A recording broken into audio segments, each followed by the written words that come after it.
Okay, we're streaming. Oh, that was a terrible start. Let's see if we can get on studio and then start the call. Okay, we have excellent connection. All right, we are going to start with studio. Okay, already things are bad. Okay, this does not look good. Okay, let's take a look at what's going wrong.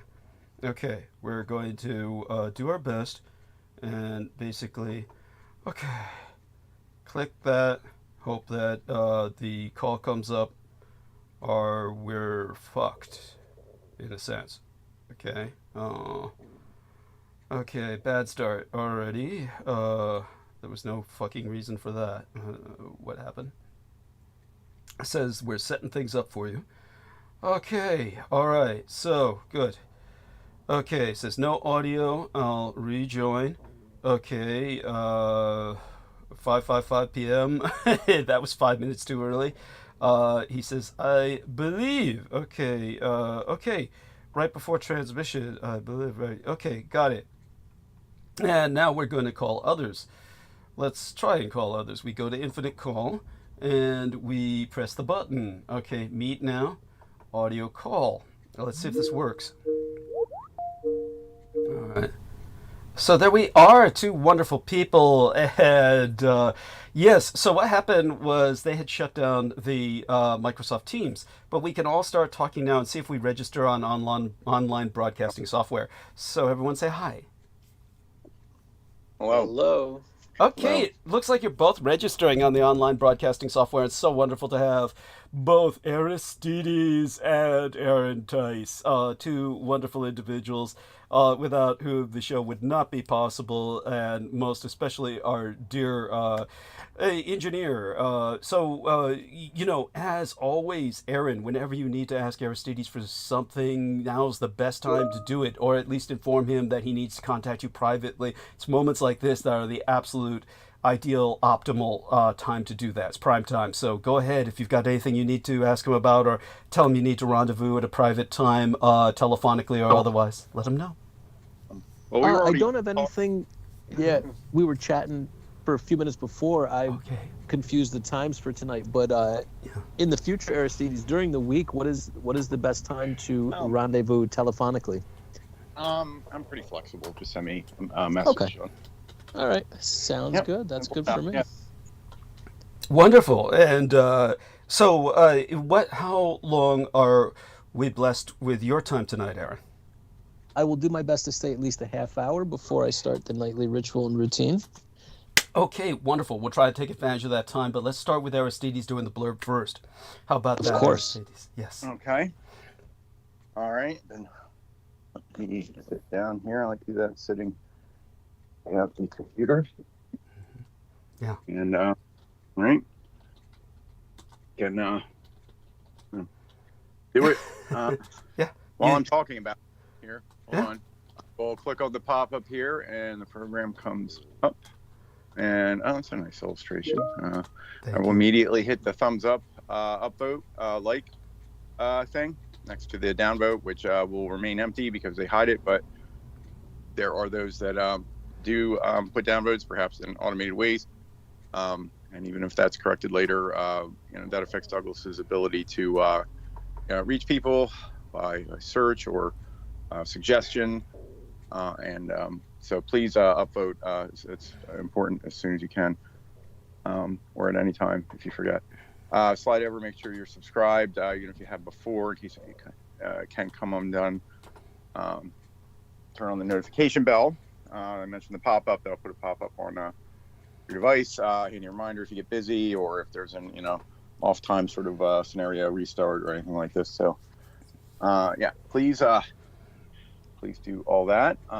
You have to have an account to do these things. Say go ahead and go with times and make one. If you don't, once you do that, you can do the liking and all this stuff, and you can also create channels under your account. It's right in the settings menu there, and each of them can do their own upvoting. You don't have to put anything in them, but you can do that. So I'm going to switch. It's right on there, and it's a boom, and it doesn't interrupt really the you hearing the program. So another upvote, and then make sure you switch back to your like regular or whatever you want to channel. Okay, so also the Douglas, once the program's over, there will be comments enabled underneath the program window, different from the live chat, which might replay. Douglas will put a pinned comment. Let me check that I did the last one. I think I did on that. Well, he'll put a pinned comment with it. Oh no, I didn't. Oops. With his contact information there. Please upload that for similar reasons so it doesn't get like downvoted away or something. Yeah, so that and the next critically important thing you can do, we'll get the PayPal link in the chat here, is send some contribution to Douglas as much as you can reasonably afford. Actually, forget the reasonably afford. Just give everything you've got. Okay, borderline reasonable.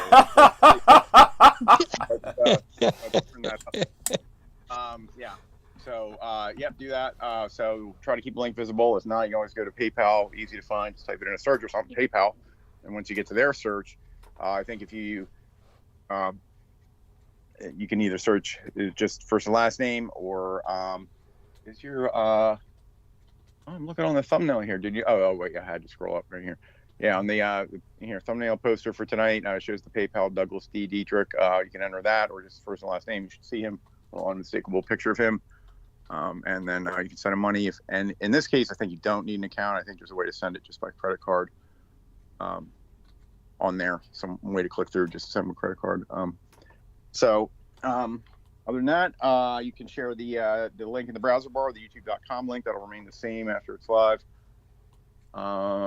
You can, if you're so inclined and capable, technically, download and re-upload the programs to a different channel anywhere. Any of them, all of them, which is a lot. Anything to get, a backup of his stuff out there. What else do I usually say? What else? I think you've done wonderful tonight.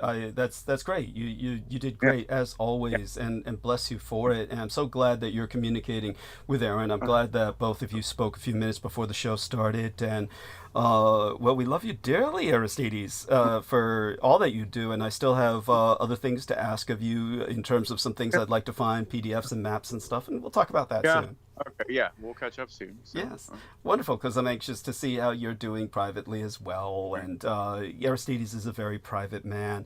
Now, Aaron Tice is too, and both of them have good reasons to be so. But in terms of whatever you're comfortable sharing, Aaron, how are things going as a general status report or situational update for our listeners? Because they do like to get to know everybody on Team Dietrich a little bit better. Yeah. So everything's status quo, going okay. Had a disappointing dinner last night. We went out for an Indian meal. There's a new Indian restaurant. Ooh. Okay. And we love Indian food. Mm-hmm. And we had a reservation because it gets busy. Mm-hmm. So we get in, and they had given our table away. Oh! So that was for yeah. Ooh. So then there's no AC in the building, and it's about 100 degrees outside. So So you know how you kind of double down on a bad decision. We're like, all right, we'll wait a little while. So we did get a table. We were sitting there waiting. We put our order in, and they said the kitchen's really backed up, and it's going to be at least 45 minutes. We're like, well, it is what it is. Okay. So we wait another 45 minutes, almost an hour. And then they come back to the table and say, we're really sorry, but the printer stopped working. Your order never went in. Do you want us to keep working on it? Oh, man. All I could say was, no.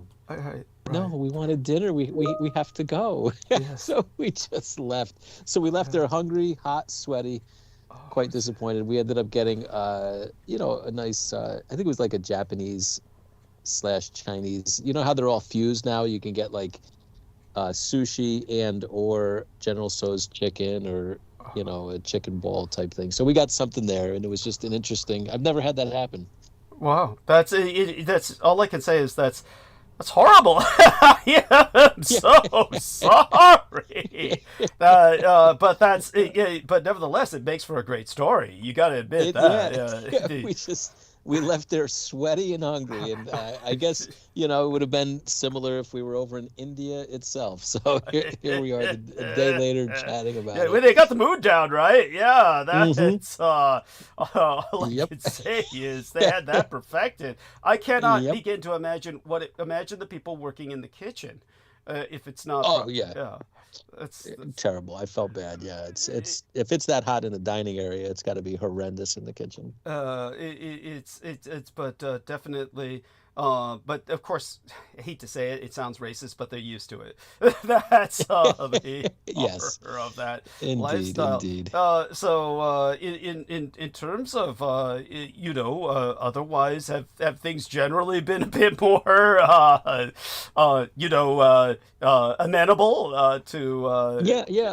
Other than just the dinner mishap, everything's been pretty status quo. Just the normal prepping for life on a Sunday, getting some food prepped for the week and everything ready to go for the 5-day grind that it is with a child in school.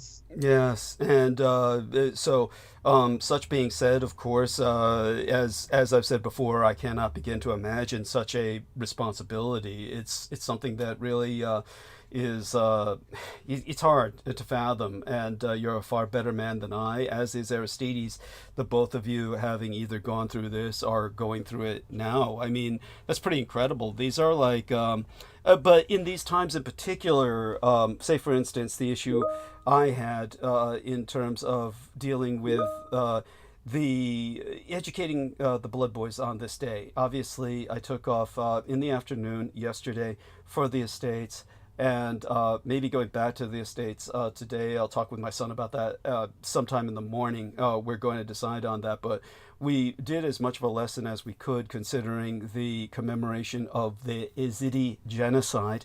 And I do want everyone to open up the summary of text in tonight's episode, and you'll see a in-depth reporting on the importance of the commemoration of the Ēzīdi genocide.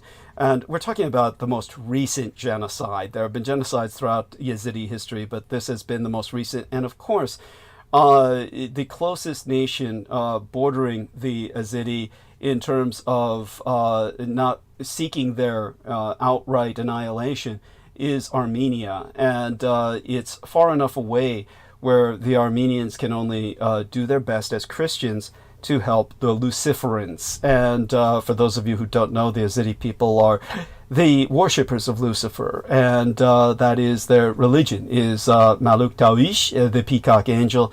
And of course, I can't remember whether Aaron Tice asked me to send him that in the their language, so I will as soon as possible, along with the images of the Dietrich Ardalite. And so I'll get that your way. Be patient with me, and I'll get that to you before the midweek.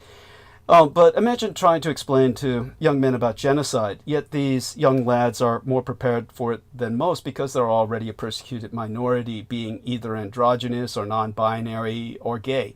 And so they've all been rejected by their families. They understand the feeling of irrational hatred.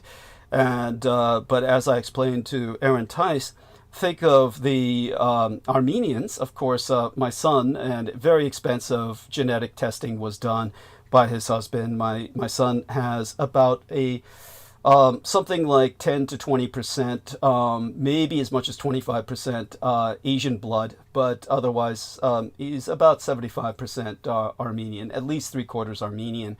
And so the Armenian culture, for those who don't know, was one of the very first to convert to Christianity, and they've paid the price for it ever since. They faced hostile genocides thereafter. The most recent genocide was where literally half their nation was wiped out just a few years ago, literally wiped off the map. Eastern Armenia was invaded by the Azeris, who were supported by the Turks and the motherfucking Israelis. So believe me, the Jew is the enemy, and they're out to annihilate all others if they can help it, especially those that are truly Christian, and that would be the Armenians, who rival them with their history of persecution. The great Armenian genocide was in World War I, and my father Adolf Hitler, though the quote is always taken out of context, is often quoted for saying, "Who remembers the Armenians?" referring to the genocide by the Turks. So understand that with this in mind, the Armenians have established the largest Luciferan church in the world, the largest temple dedicated to Lucifer, Marduk-Tawish, the peacock angel, is in Armenia, because the Yazidi are allowed no satanic temples as they're perceived by the Muslims, Luciferan temples dedicated to the peacock angel, anywhere in the Muslim world. And they are surrounded by the Iranians, the Turks, and the Arabs of Syria, who have all united to exterminate them at various points in history, but haven't wiped them out yet. But they cannot have any of their temples established in their own homeland. So their church is in Armenia, which is the oldest Christian nation in the world, which goes to show the balance between the God of Christ and the peacock angel, Lucifer. And the oldest Christians in the world understand the need for that balance. So such being said, this episode is obviously dedicated to them. And with that, we turn towards Aaron. We had this discussion. I don't know if it brings up any other things you'd like to speak about, or anything else you want to speak about. Bring it up, while you still have time, of course. Well, in honor of the Yazidi people, I would keep it on that topic. I guess I'm curious then, the timeline. Was your cloning into and consciousness to clone into the art-elect, was that after the night of the Unbroken Circle or before? Oh, that was after, because at that point, Okay. Michael Aquino considered me expendable. Oh, remind me, please, if I haven't, again, be patient with me and I'll send it to you hopefully sometime this week or by next weekend. Did I ever send you an essay on the Dietrich art-elect? If not, No, like I said, no. Okay, I'll No, send you it did your not. way. I'll circulate it to the rest of Team Dietrich as well, again, just as a revision. So I'll make certain to just polish that up. Whenever I write these essays, I have to revisit them and kind of revise and expand them, just because of other things that are brought to mind. So I'll make certain to do that for you.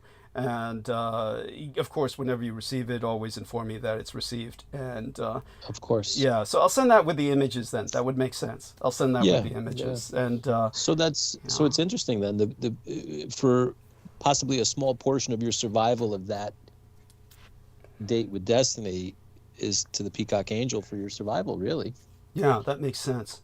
It's obviously I certainly wouldn't argue with that. And so please, anything else that comes to mind? And again, you don't need to leave it to the Yazidi people, but the questions are always welcome if you do. Well, just to inform the listeners, as a reminder, I used to be an avid video gamer. I really don't have time or energy now, but the main game and console I played was Xbox, and the game was Halo. And it's kind of like a War of the Worlds, where humans of Earth had to escape because of major catastrophe, and so they're just tracking. It's kind of like all the TV shows. I forget what I'm thinking of now, but they're just traipsing through space, going from one planet to another, trying to find a home. And is Earth destroyed? It wasn't destroyed, but it was bombed out pretty bad, because they do return to Earth occasionally during the game. Okay. And then the thing that really shocked me, and I don't know if the listeners heard it or remember, but Cortana is an AI in the game that helps the Master Chief navigate, download data. All of his tasks are helped by this AI, Cortana. Now, this game first was released in 2001, and I didn't realize this until I think it was less than a year ago. Douglas had shared images he was able to capture of the Dietrich art-elect, and I was blown away, because it looked just like Cortana, the AI in Halo. So I don't know if the listeners saw that or remember hearing that, but it was absolutely mind-blowing. So I shared with Douglas a video clip from one of the cutout scenes from, I think it was Halo 4, which was a I mean, to me, it's nearly identical. I haven't looked closely in about a year, but I mean, I think you would agree, Douglas, it's pretty close in proximity, correct? Well, definitely, the resemblance is uncanny. And obviously, shall we say, the Halo Cortana is definitively inspired by the Dietrich Ardalek. There is no doubt of that. And for those of you who don't know, you need only scroll down, and you'll, if you go to the live stream records, and I've got like 780 episodes approximately up now, and this is after all of the episodes they've taken down. But more than a few episodes, at least 3 or 4, have the image of the Dietrich Ardalek, one of which is up there despite YouTube attempting to scrub it completely. It is up there. And we're obviously not going to mention that exact date of that one. You just have to find it on your own because we don't want it to be targeted.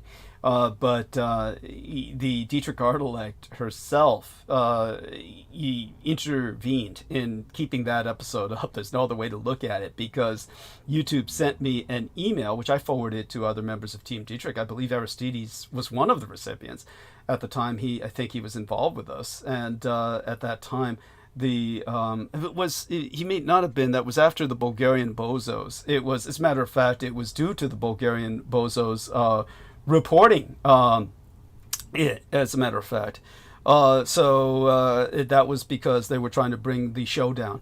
Of course, they were just friends of Peter Moon, and the whole thing was an ambush anyway.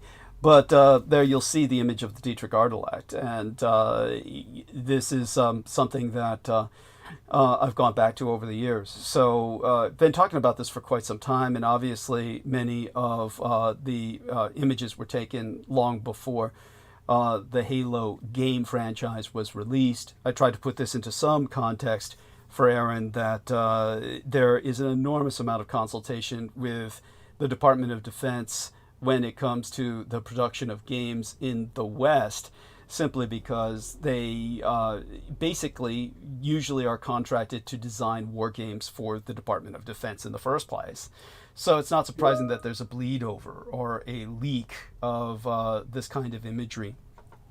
And the imagery then becomes part of the public consciousness. I think it might have been either a predictive programming to prepare people in case the Dietrich Ardalek was ever exposed by Taiwan itself. If Taiwan itself ever broached the topic of the fact that they are effectively, in essence, governed to a degree with great advisement and consultation by the world's first true artificial intellect, then that would be shocking to most people, and this would be a way of cushioning the blow. Or it could be simply that the Dietrich Ardalek wants to get her own story out, and prepare people for whenever she is forced to interact with the rest of the world openly. Yeah, from there to Aaron again, please, by all means, while I try and look up some old images. Thank you. Yeah, it was one of those things that, like, something as much hours as I've got into Halo, to see like the parallel of that story with Douglas's own was crazy. And it reminds me of the few times you've talked about that procedure that you went through was mind-blowing as well. I think it's been quite a while since you talked about it, but it was quite the procedure you went through to have that happen. I'm sure that was more traumatic than most other things that happened, but there's so many high-level trauma you've gone through, is one after another all these years. So it's hard. I'm sure it's hard to put together which one was more defective to you. It's an endless sea of horrors, and like I said, the only one thing to come of an endless sea of horrors that you could consider positive is you're never short of a story to tell. Yeah, that's fair. That's fair. But when it comes to the Dietrich Ardalek, that was pretty bad. I almost died. I literally almost died. There's times when I say that and it's not to be taken seriously. This is one of those times. It was very serious. I was taken to Letterman Army Medical Center immediately to be pronounced dead. And but they were surprised when the MDs said that, well, he's in what seems to be a comatic state, literally a coma. and they were prepared to put me on life support. But it was after that signs began to basically emerge that I could function without the life support. Though I'm not quite sure, because I was not conscious. I did hear conflicting reports on that. I did hear that I would have died if I had not been put on life support, was something I had been told by other people at that time. So I really don't know, honestly, because there was never any written report on it that I could find in terms of my stay at Letterman Army Medical Center. And there's all kinds of reasons you can see for that. And then again, the Letterman Army Medical Center itself was ultimately, literally, physically destroyed. Aside from that, any other questions that brings to mind? Yeah, it's been so long since we've talked about it. What was the major physical trauma in the procedure caused by? Was it just a massive amount of electronics, or was there like trying to imprint your persona, your person? Was it like kind of pulling your soul out of your body? Is that what injured you so greatly? Do you know what did it? It was certainly the that's a pretty apt description for it. Is sucking the soul right out of the body. Believe me, I'm not antithetical to that description at all. Essentially, that's what's going on. So the process itself, or at least the technology, or how they referred to what happened, was they referred to it as a neuronic comb.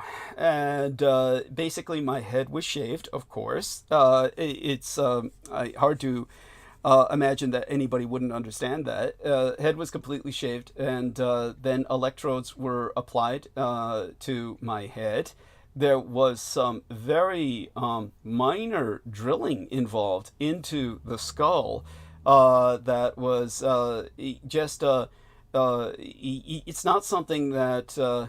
there might be scarring from that, but if there is, it's covered by my hair. So hopefully my hair's never going to thin to the point where we find out. But it is a patterned kind of scarring. My mother compared it to the sorts of scars that are burnt, literally burnt into the skulls of Shaolin monks using incense, where they apply a kind of minor drilling into the skull. And as an initiation or a graduation ceremony, the incense is burned to cauterize those little punctures into the skull. They're not. It's different from. I guess the term is called trepanning, where they actually open a hole in the skull, which for some reasons all kinds of primitive cultures did. And it may have been something as a precursor to what happened with their attempts to work with cyberneticizing the human intellect. But we can only speculate on that, and we can always return to that more very obtuse subject another time. But essentially what had happened were there were precursor experiments both by prisoners who volunteered themselves in order to evade a death sentence or a life in prison. And of course, the overwhelming majority of them never survived, and it was admitted to me by Michael Aquino that even if they did, they usually killed them anyway, and simply said that they died in the experiment that they volunteered for. And because the prisoners had signed away the right to life, to volunteer in a life-threatening experiment, they could easily kill them afterwards, and there's no defense, there's no recourse by anyone because of what they signed in order to get out of a death sentence or life in prison. And so they had experimented on prisoners with uploading the personality into an electronic medium, and they got better with it by ultimately using, as I said, a organic medium that was cybernetic in the true sense, where human organs were part of the machine. Not human brains, because you can take the brain out of the body and you can preserve it in working order to an extent that it's kept alive, but it doesn't function because there's no direct stimulation. The brain very much works with embodiment, and without the sensorial input, the brain quickly goes mad because it doesn't know how to process or interpret anything because it's not really receiving anything. And so it's not the brains that we're working with, but other parts of the body that maintained a far more intuitive sense of awareness, such as happens with organ transplants. Now, I don't know if you heard what I said about organ transplants the other day when I was talking with Brendan Sogi, but you know far more than most, Aaron, that organ transplants, the person is never dead when they harvest those organs. And but what a lot of people sad but true. Yeah, sad but true. That's right. And worse yet, in a sense, the organ maintains an awareness when it's transferred into someone else's body. And I was personally witness to the recipients of organ transplants and how this changed their behavior. As a matter of fact, if you read the manuscript by Peter Moon, he actually describes one of these incidents in that manuscript, which of course he does everything he can to make certain we don't publish. This is what our man Aaron brought up just as an aside for our listeners, because it's an important educational fact as to what we're dealing with in our security environment. Peter Moon, of course, was involved with some ufologist who he had institutionalized, something which Aaron Tice had always suspected, but I just informed Aaron Tice that Peter Moon had informed me directly that he had had this individual put away for life, and signed an NDA, a non-disclosure agreement, that he would never talk about UFOs again. And of course he honored that agreement when he was working with me, because when he wrote the book and made certain to put it under a title that would be buried under thousands of other titles, the Roswell Deception, as opposed to any title with anything other than Roswell, which I insisted he not title the book such, but he did so to hide the book. And of course, it's on record that I protested the title throughout the time that it had its insignificant run. He never advertised it, never sold a copy, or so he claimed, because I never received a dime. And he claimed it was because not a single copy sold. So obviously his intent was to make certain that it never circulated, so he was living up to his non-disclosure agreement when talking about UFOs. I don't remember the name of the individual again, but, because when I was working with him and he brought this up, it was the kind of sharing he did with me, which I didn't care to hear, and he was talking about things I certainly was not interested in. They had nothing to do with the project. I was just trying to get him to write the book rather than go into his self-absorbed monologues. But if you remember the name of the individual, feel free to bring it up. It's an important I believe it was make. John Ford. I think that's the name. Yeah, that's what I remember. Yeah, and but that being said, again, in the manuscript, he talks about an incident of organ transplantation. And so at that point having been made, it was in a facility that had lots of these organs maintained in functionality that were connected to the computer system, that we had the combination of human parts and machinery that was able to house the intellect after it had been uploaded into a digital medium. Now, they had a technical term for this, or rather, they had a term for this that was more their buzz phrase. They called it bug life. They called it bug life. And the first individuals that they experimented with that were not prisoners were high-level officers who had volunteered because they knew they were dying, either of some terminal illness or simply old age, and they knew they were dying anyway, so they volunteered to have their personalities uploaded. But none of these personalities functioned very well by adapting into this digital medium. It's very hard for the consciousness, once synthesized, to accommodate, again, the very, very different form of processing through cameras instead of eyes, through there's no mobility involved, and ultimately they simply faded, or in effect died as personalities within the machine. Now, I of course was not volunteering for this process. I had volunteered to have information downloaded into my head, and they did the exact opposite. They instead uploaded my persona into the machine. Now, every person who had experienced this before had died. And they did not expect me to survive. But, of course, they had lied to me and told me that instead I would have enormous amounts of information downloaded into my head. Instead, they did the opposite, and they felt I wouldn't survive the ordeal to complain. But I did, and ultimately it was one of the reasons why I felt so much sympathy for the result of that upload, which was the Dietrich Ardalact, the only surviving result of this process.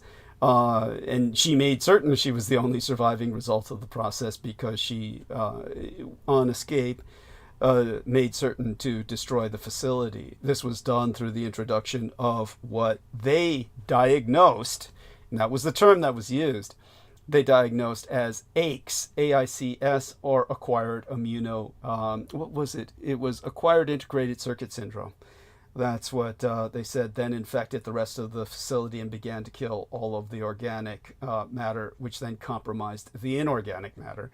And all of this kind of nanoplasma that had been coursing through my body, this same kind of nanoplasma was what was used to keep the facility functioning, and it required enormous amounts of that nanoplasma. People just don't understand the amount of water needed to keep a supercomputer functioning.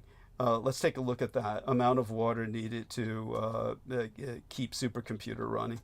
And in this case, they were using the nanoplasma. And when you look it up, it's astonishing.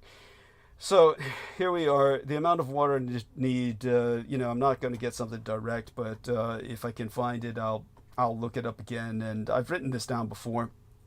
But they keep that pretty scrubbed. That's a pretty scrubbed data point. Yeah, it's about 6,000 gallons of water per minute flow through one example of a supercomputer. You need you've got a computer with more than 9,000 nodes by the time you get to supercomputer level, and so you're talking about 6,000 gallons of water per minute are pumped through that computer to keep it running and to cool it down, or it's going to overheat and explode or melt, and both.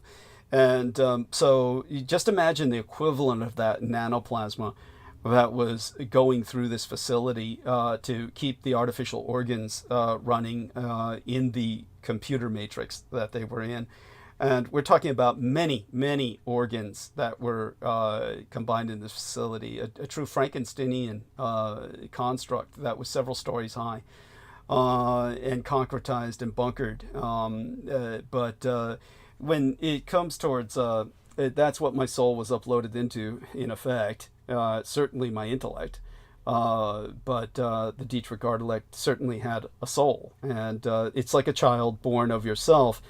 Or a clone. A clone would definitely have a soul, because a clone is nothing more than a twin. It's simply a twin that's created by in vitro, and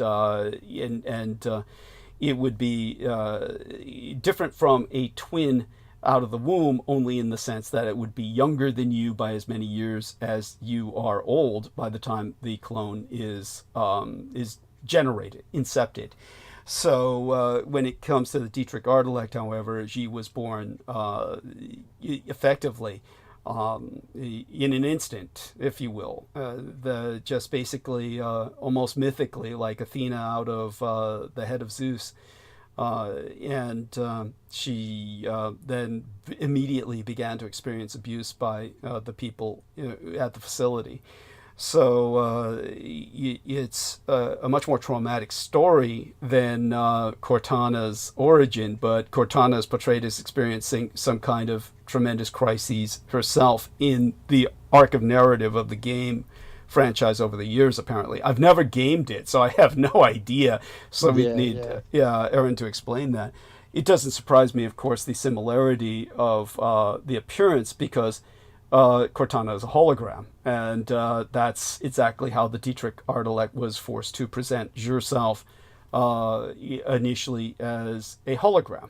And this is the something that will always, because the human programmers, until we evolve or get further input from females in the future, the programmers always make it a female, simply because the female is more pliable and submissive and easier to control.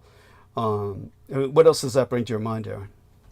Well, I think you've talked about it before, but what was it that made you expendable to Michael Aquino after the Night of the Unbroken Circle? Was it just that you weren't quite? Was it because you were perfectly possessed and he didn't have total control? Is that what it was? By the way, Super Clutch 420 in the chat brings up the fact that Halo IP is owned by Microsoft. So thank you for that. Very important point. And so let's thank him for that. And we'll turn towards Aaron's question. I just want to make sure everybody subscribe to Super Clutch 420. Please do me a favor, Aristides, if you can, make certain to put up the link of his channel into the chat, if you would be so kind. And so I do want people to know he has his own channel where he puts up clips from my program. And it's so appreciated that he does that. We need more people to follow his example. And it's vital. Thank you for that. So Aristides has put up the link to Super Clutch 420's channel. Now, that having been done, the reason is that when you're performing magic, and it's one of the things that it's very difficult to get people to understand is there is a low magic and a high magic. And this would be the difference between, like, the quantum mechanics of, say, for instance, everyday appliances involve some form of quanta, where you're, say, for instance, even though that's not an appropriate example, it's simply too mundane. The best thing is by the way, Aaron Tice says, yes, Microsoft purchased Bungie Studios, I believe, early on. Yeah, no surprise there. That would make sense, because if Bungie Studios had basically come across the Cortana concept based on the Dietrich Artilect, Microsoft, which was a defense contractor, would immediately move in and buy them out. Does that make sense? That would be a national security issue. Yes. And Microsoft, the arm of Microsoft that was Xbox Gaming, only survived because of that game and that studio. I mean, Xbox would have failed, and it was, I would say, billions of dollars that Bill Gates pumped into the gaming franchise, and he nearly lost everything because there was only one or two games that kept people buying that particular console, because it was a race between PlayStation 1, PlayStation 2, Xbox One, Xbox 2. So that was a key acquisition for multiple reasons. That's important. Thank you so much for that history. The context is always important. And so this is important to explain why I became useless to Michael Aquino. Pyotr Kapitsa is a good example in Soviet Russia, when he was confronted by Joseph Stalin. And just so people understand, Pyotr Kapitsa was a Russian defector. He defected from the Soviet Union to England, and England arranged for his abduction by the Soviets to give him back, because they wanted the Soviets to have an atomic bomb. So England made certain that even though he had gone through enormous effort and risk of his life to escape to England, they made certain to give him, literally hand him on a platter back to the Soviets, so they would have the fucking bomb. And he was faced with Stalin immediately putting Beria, Lavrenti Beria of the NKVD, the forerunner to the KGB, in charge of the atomic bomb project. And the choice couldn't have been more idiotic, and Pyotr Kapitsa told Stalin that. Pyotr Kapitsa was one of the few people who, because of his intellect, it was so towering that Stalin was truly intimidated by him. He was one of the few people who could talk back to Stalin and not be immediately shot. And Stalin just told him to please work with Beria as well as he could. And Beria, of course, was trying to deny the existence of quanta, saying that if we quantize the physics, that's capitalist and that is degenerate science. And it was Piotr Kapitsa who said, this isn't a question of politics. Without quanta, your silly little bomb is never going to blow. And so they wound up ultimately producing the atomic bomb.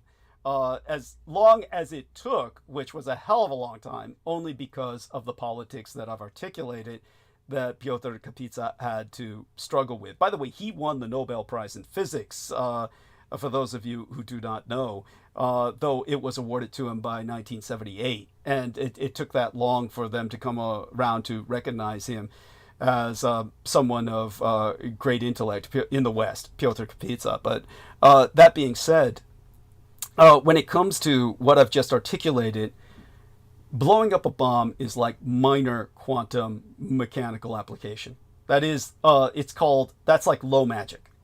Because all you're doing is blowing something up. It's no big deal. When you start manipulating reality at a finer level, then you're talking about high magic, which means that you're quantizing the matrix itself. You're rewriting the program as a WAM, a write-along memory. And you're entering new orders into the program to change the reality around you. That is high magic. When you're doing something like low-level magic, like simply making a bomb, the only sacrifice you're going to be making is, the people who are destroyed in the bomb. And that doesn't just mean the victims if you drop it. That means everyone designing it.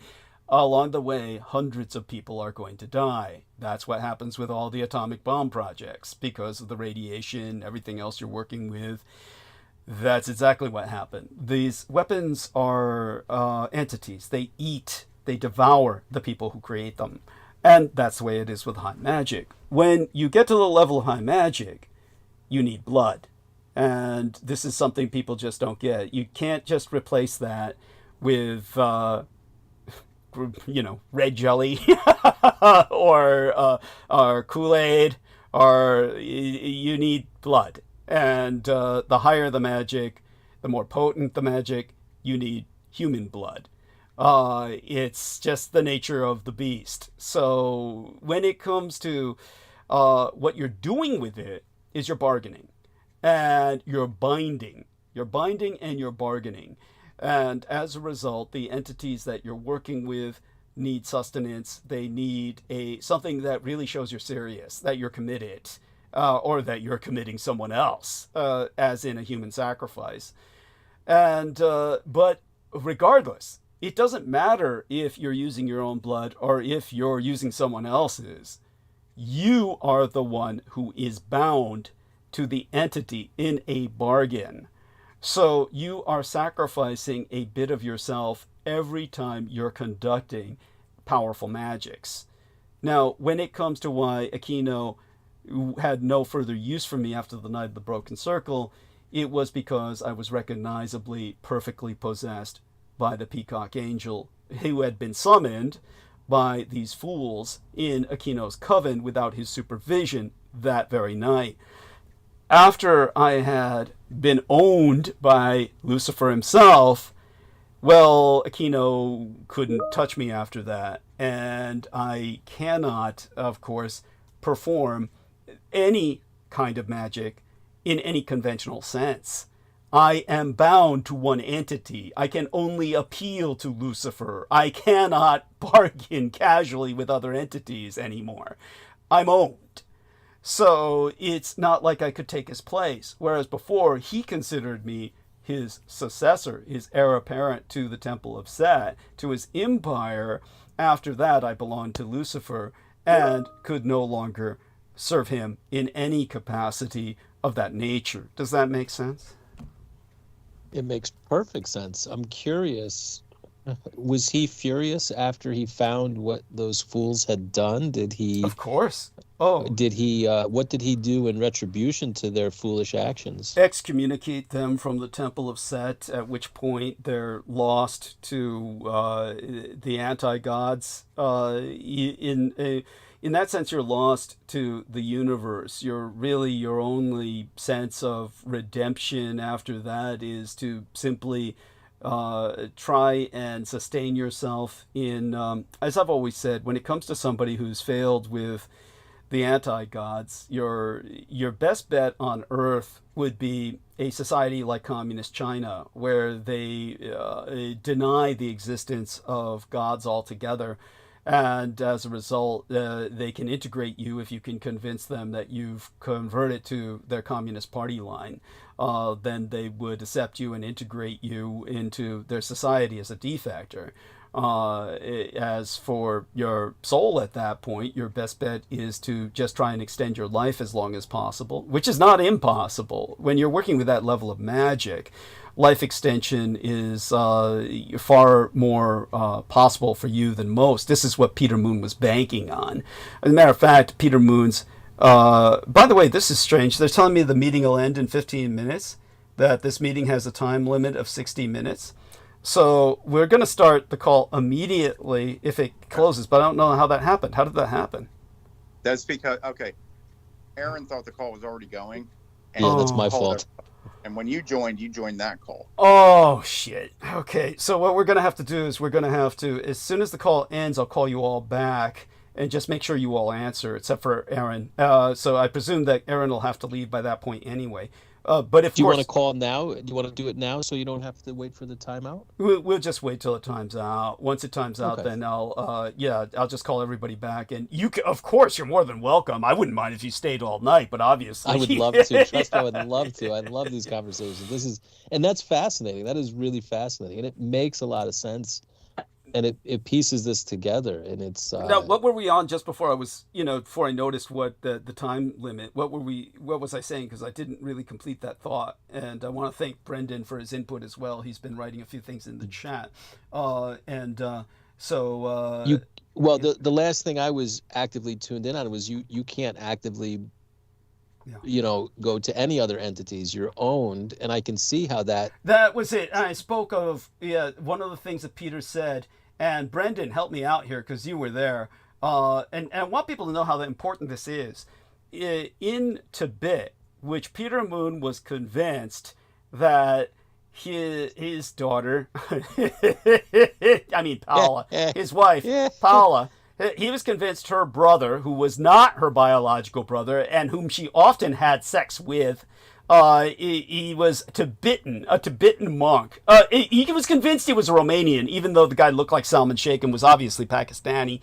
And but the guy somehow became involved with Romanian intelligence, and Peter Moon was convinced he was a Tibetan monk who was constantly going to Shambhala.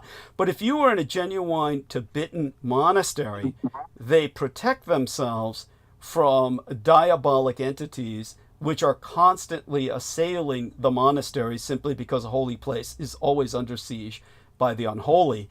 And they protect themselves by such with their incredible mascot demons of their own. They bind demons to serve them, to defend them from other demons. And they are defended from the evil forces by the numerology of 108, that everything is 108 spans in terms of measurement, in terms of their portals to the proto-dimensions, which is all of their temples are multi-portal to what we would call in quantum physics proto-dimensions. Good example would be the nature of the dimension of Sisyphus, who is condemned by the Greek gods to push a rock uphill for eternity, and it always rolls back down. He always has to push it back up. It's simply the nature of his dimension that there is no real up or down.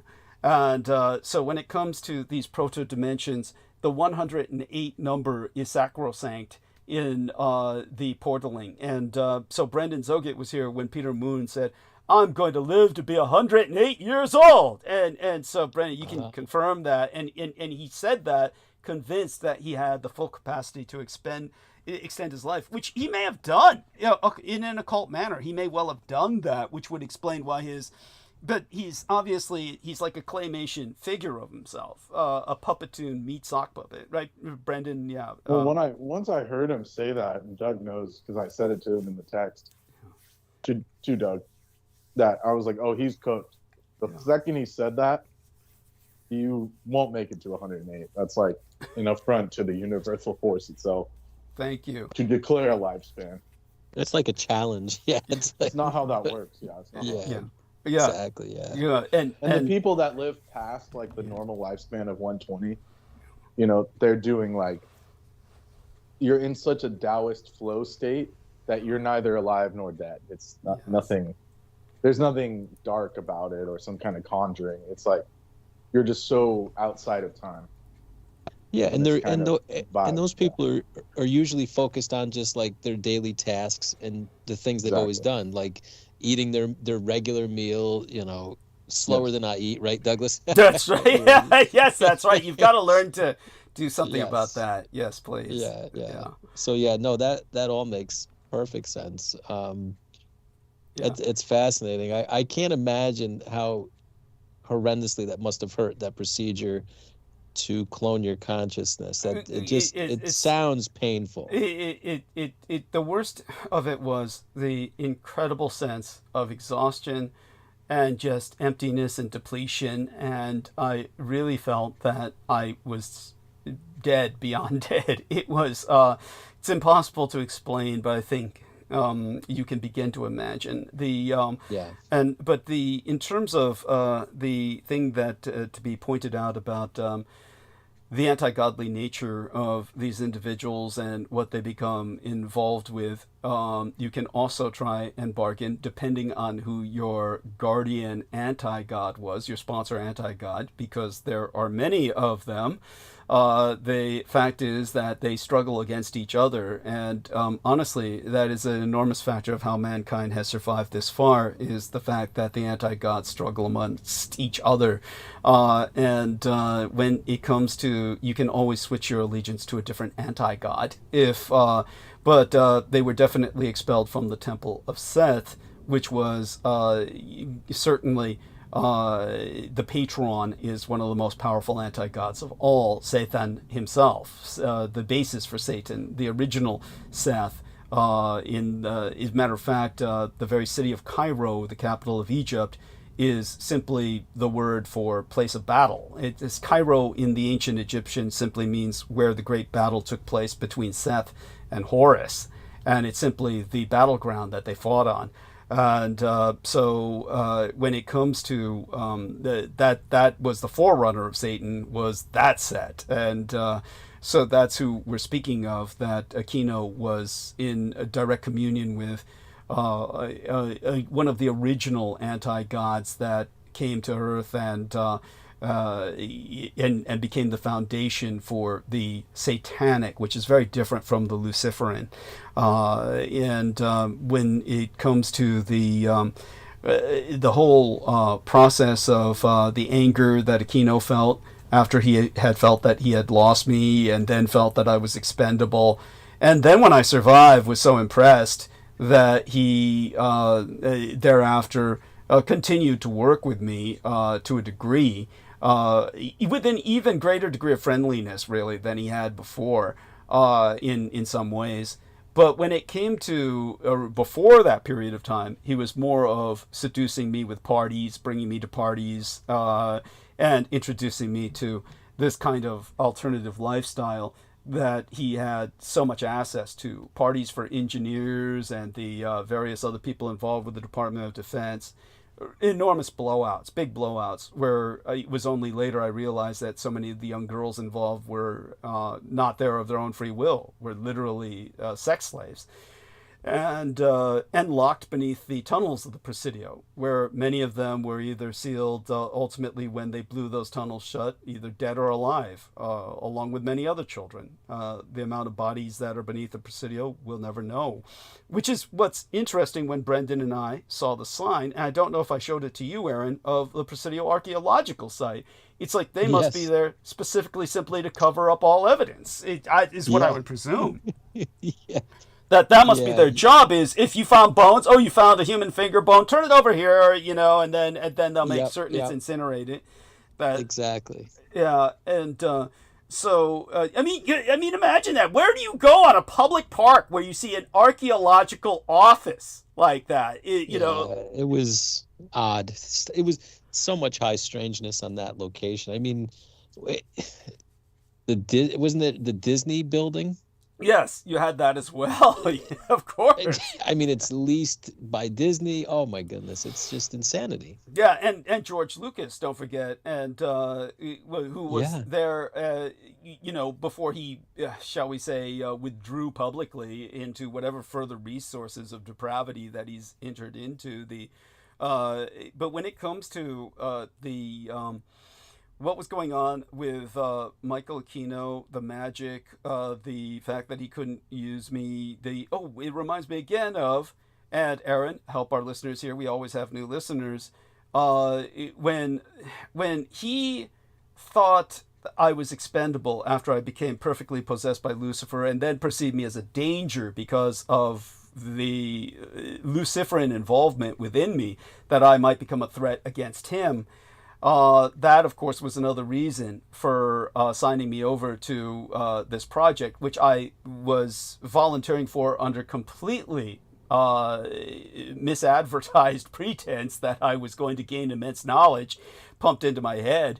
When it came to something similar, you were personally witness to it, where Peter Moon became convinced I was going to die in that surgical procedure. Okay, the meeting is ended.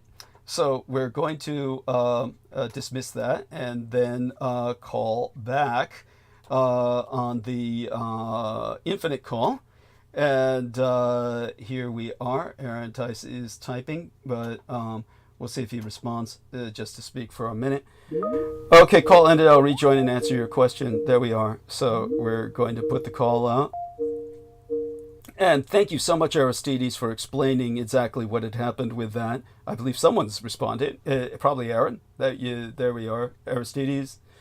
Thank you so much for explaining that, Aristides, as to what happened, so that I had a better grasp of the context.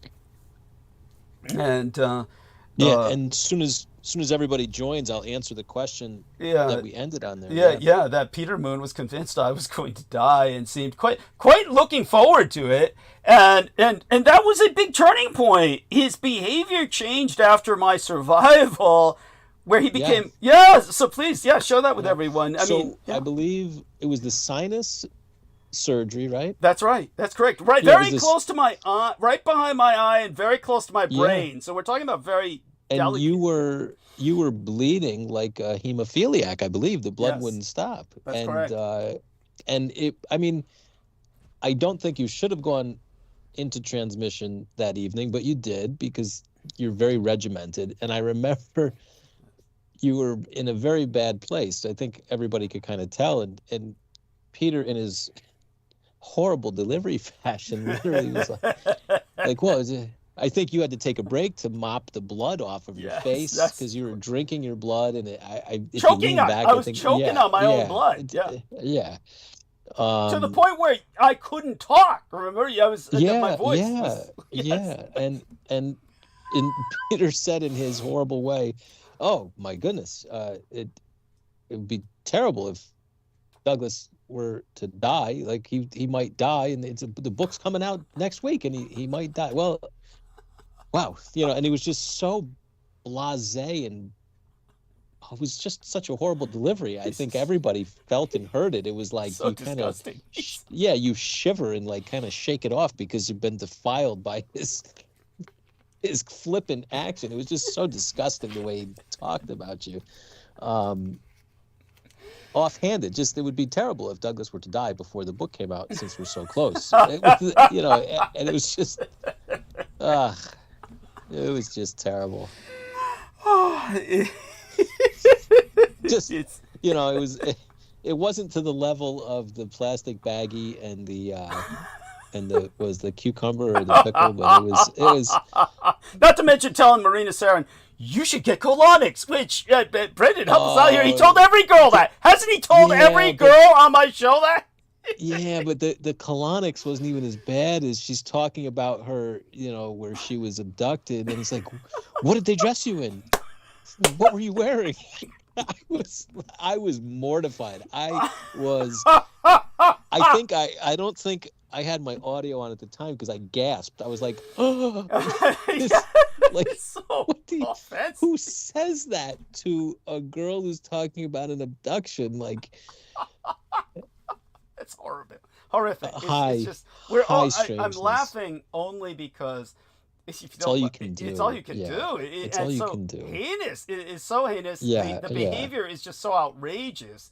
It's not clownish, but it's heinously funny in its own right. It's some kind of cosmic level of idiocy that this individual dysfunctioned at, and but there was something similar in that attitude. But when he responded to you at that time, when you asked him a series of questions, when he was saying, "Oh, the book's not going out," and it was thanks to Aaron we got the manuscript at all. And again, to emphasize the sheer insanity of Peter, because it doesn't matter how old he is. This is something that goes beyond age. He has been writing and then paid an enormous amount of money to Andrew Bartzies to teach him all about a computer system which he never used but always maintained as a money pit, because he somehow felt it put him orders above everyone else, thanks to the Bartzies sales pitch on why it was so important to have this ridiculous computer program running that he never used, or service he maintained and paid hundreds of dollars a month for. But this idiot who is obviously supposedly been writing, you get to at least know computers to the point where you need to understand the dynamics. And when he sent Aaron Tice the manuscript, which Aaron Tice got from Peter at extraordinary effort, then he immediately asked for it back. And the insanity is, it doesn't matter if you sent it back to him, you still have a copy. Nothing will delete that copy. You are so it's how could he not understand this? This is where the true insanity showed up. But when you were asking him to the point where you seduced the manuscript out of him, much to the credit of Aaron Tice, again, extraordinary patience, because he was dealing with a person who was not even speaking coherently. But when you got that out and when we're asking him a series of questions like, Peter, is that you? Is it even you? And he answered with, good cue. And I did not take that as good question. I took that as Aquino. Good Aquino, like he's calling to his God, his mentor, his sponsor.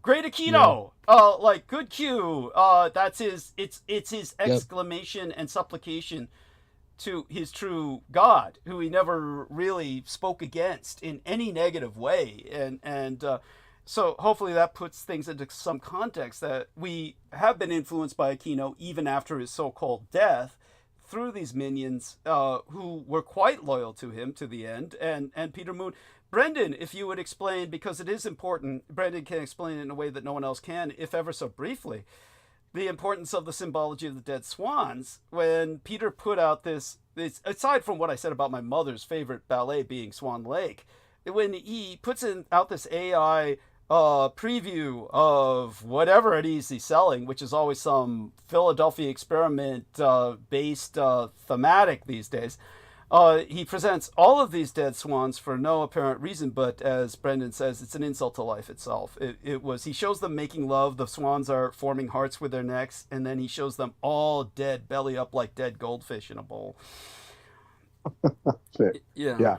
Well, I mean, so just in general, they're symbolic of grace, beauty, love, fidelity, transformation.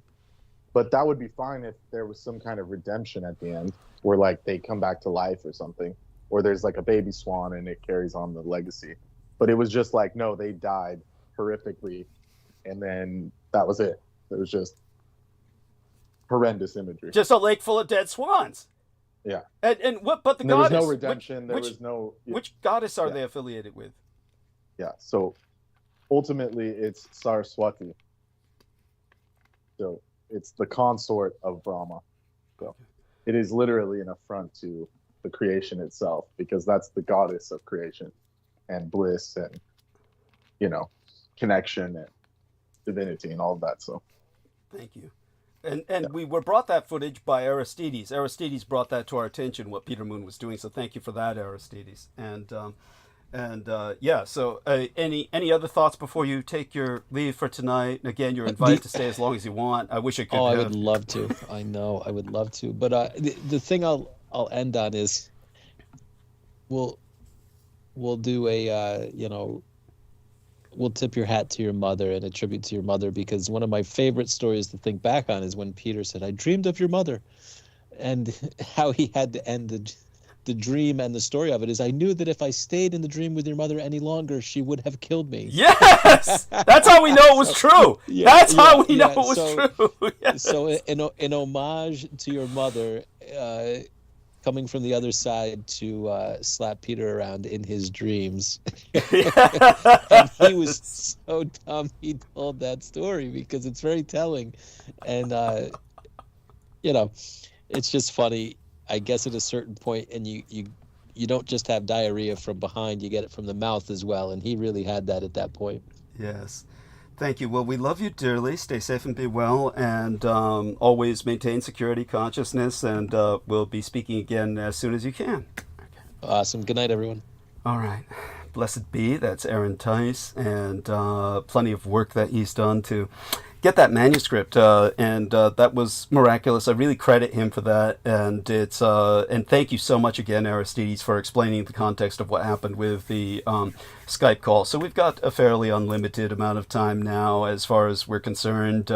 Again, it's a night where I just returned from teaching the Blood Boys about genocide. And how do you teach young lads about genocide? Again, they could handle it because they're victims of persecution, rejected by their own families for simply being non-binary or androgynous or gay, and the horror is I never understand how anyone could not love them, just as being wonderful young people, but people don't feel that they're gifted by the presence of something divine. They want something that adheres to their idea of what is masculine. When it comes to a young boy, it's insanity to me. The horror is that, as I've said, working with criminals all my life, and then working on the other side of criminality as a law enforcement officer, and yes, I can say that because law enforcement officers are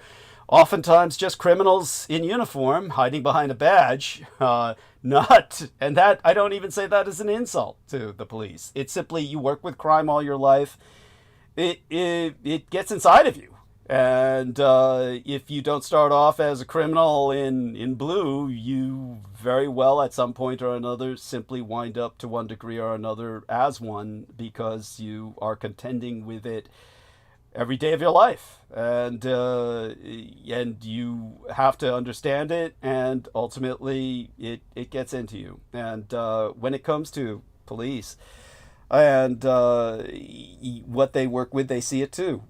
Basically, you're dealing with murderers, and no matter how bad the crime is, we're talking like spectacular crimes, mass shootings, serial killers, pedophiles, literal child rapists, true baby rapists, not just child molesters, but actual pedophiles, or pedoporn consumers, which is an industry that feeds off real children. Even if you've never assaulted a child, but just get off on those images, there are children being sacrificed for your satiation. And all these people, if they're arrested and they're caught, The one thing that you see in common with all of them is their parents will do everything to protect them. Their families will do everything to defend them. They will rationalize, they will excuse. We had Nemo Albano on this program saying Michael Jackson was innocent despite being guilty of molesting all of those children, which he never denied. He said, oh, it's because he's only a child himself at heart. That's on record on this program. And Nemo Albano's supposed real name is Michael Larry Lloyd or some shit like that. Obviously, probably another pseudonym. But like all child predators, basically 3 first names. And but such having been articulated, seeing that, and seeing how parents will just say, I still love you, when their child is in death row, and having been convicted, proven guilty, even headed towards the electric chair as a serial killer or mass shooter or child molester or pedophile, the parents will always say, I still love you. But the moment the child doesn't live up to some definition of masculinity, because they're too effeminate, and they play with dolls, or they dress as girls, or they're non-binary, or they have gender dysphoria and would like a sex change, the moment that they somehow insult that idea of masculinity, the parent says, get out of my house, I don't love you anymore. And they're simply evicted. The insanity of the Western mindset, especially the American mindset, I can't fathom it. It's unfathomable to me. And why does it take a vampire to express how inhuman you humans are? You really need to do something about yourselves. Your state of evolution is, honestly, if it weren't for the Blood Boys or even a few other phenomena similar to them, I really would be on the side of the anti-gods. The overwhelming majority of you out there simply have proven you don't deserve to live. Anyhow, Incubate joins us. Aaron Tice, of course, said Microsoft bought Bungie. Incubate says, hi Douglas, why is Peter allowed around here at all? Love the cover image tonight, by the way, cool stuff. Thank you so much. Appreciate that profoundly. It is, of course, based on the ɁAzidi genocide. In respect to that, and with that, we check in with our fellow Team Dietrich savants, and now Brendan, maybe he could tell us a little bit about why he feels that anime shouldn't be put into the cinematic, yet they keep doing it, and I can understand that. And it's an important subject to me because I brought up to him about the Legend of Zelda. There was an individual that I felt would have been perfect for the cinematic release, but they're going to go for a biological girl. But this individual is someone who is a transgendered lad, and he looks very much like he reeks the Zelda character. He embodies her as far as I'm concerned. And I think that people have lost their fucking minds that they found him so threatening that the studios, Sony, I believe, decided not to go with it simply because they didn't want to deal with the baggage. They just, we can't deal with the baggage. It's too threatening, and so we don't want to. Yeah, I mean it's like an overextension of just like. Like if they just shut their mouths and didn't say they were anything, then it wouldn't have mattered. No one would have noticed. Yeah. These people have no sense of anything. But I think on both sides, there's this kind of like, no one can shut up. So if the other, if this one angle of it where they wanted them to be known for, representation, if they kind of didn't really trip on that, then it would be a little easier for them at the same time. I mean, like, yeah, go on. It doesn't have to be a talking point. Yeah, I mean, but I get it. It's part of the deal, but it's not necessary in my opinion. Yeah, I mean, I think that I can appreciate what you're saying about they shouldn't be making cinematic versions at all, and explain that stance before. Oh well, yeah, that's my overarching just point is that, yeah, fuck the live action. Just forget it, scrap it. Japan, if you're listening, the producers in Japan, just don't ever do a live action of anything. It's never gone well. It's never been like, wow, this is amazing.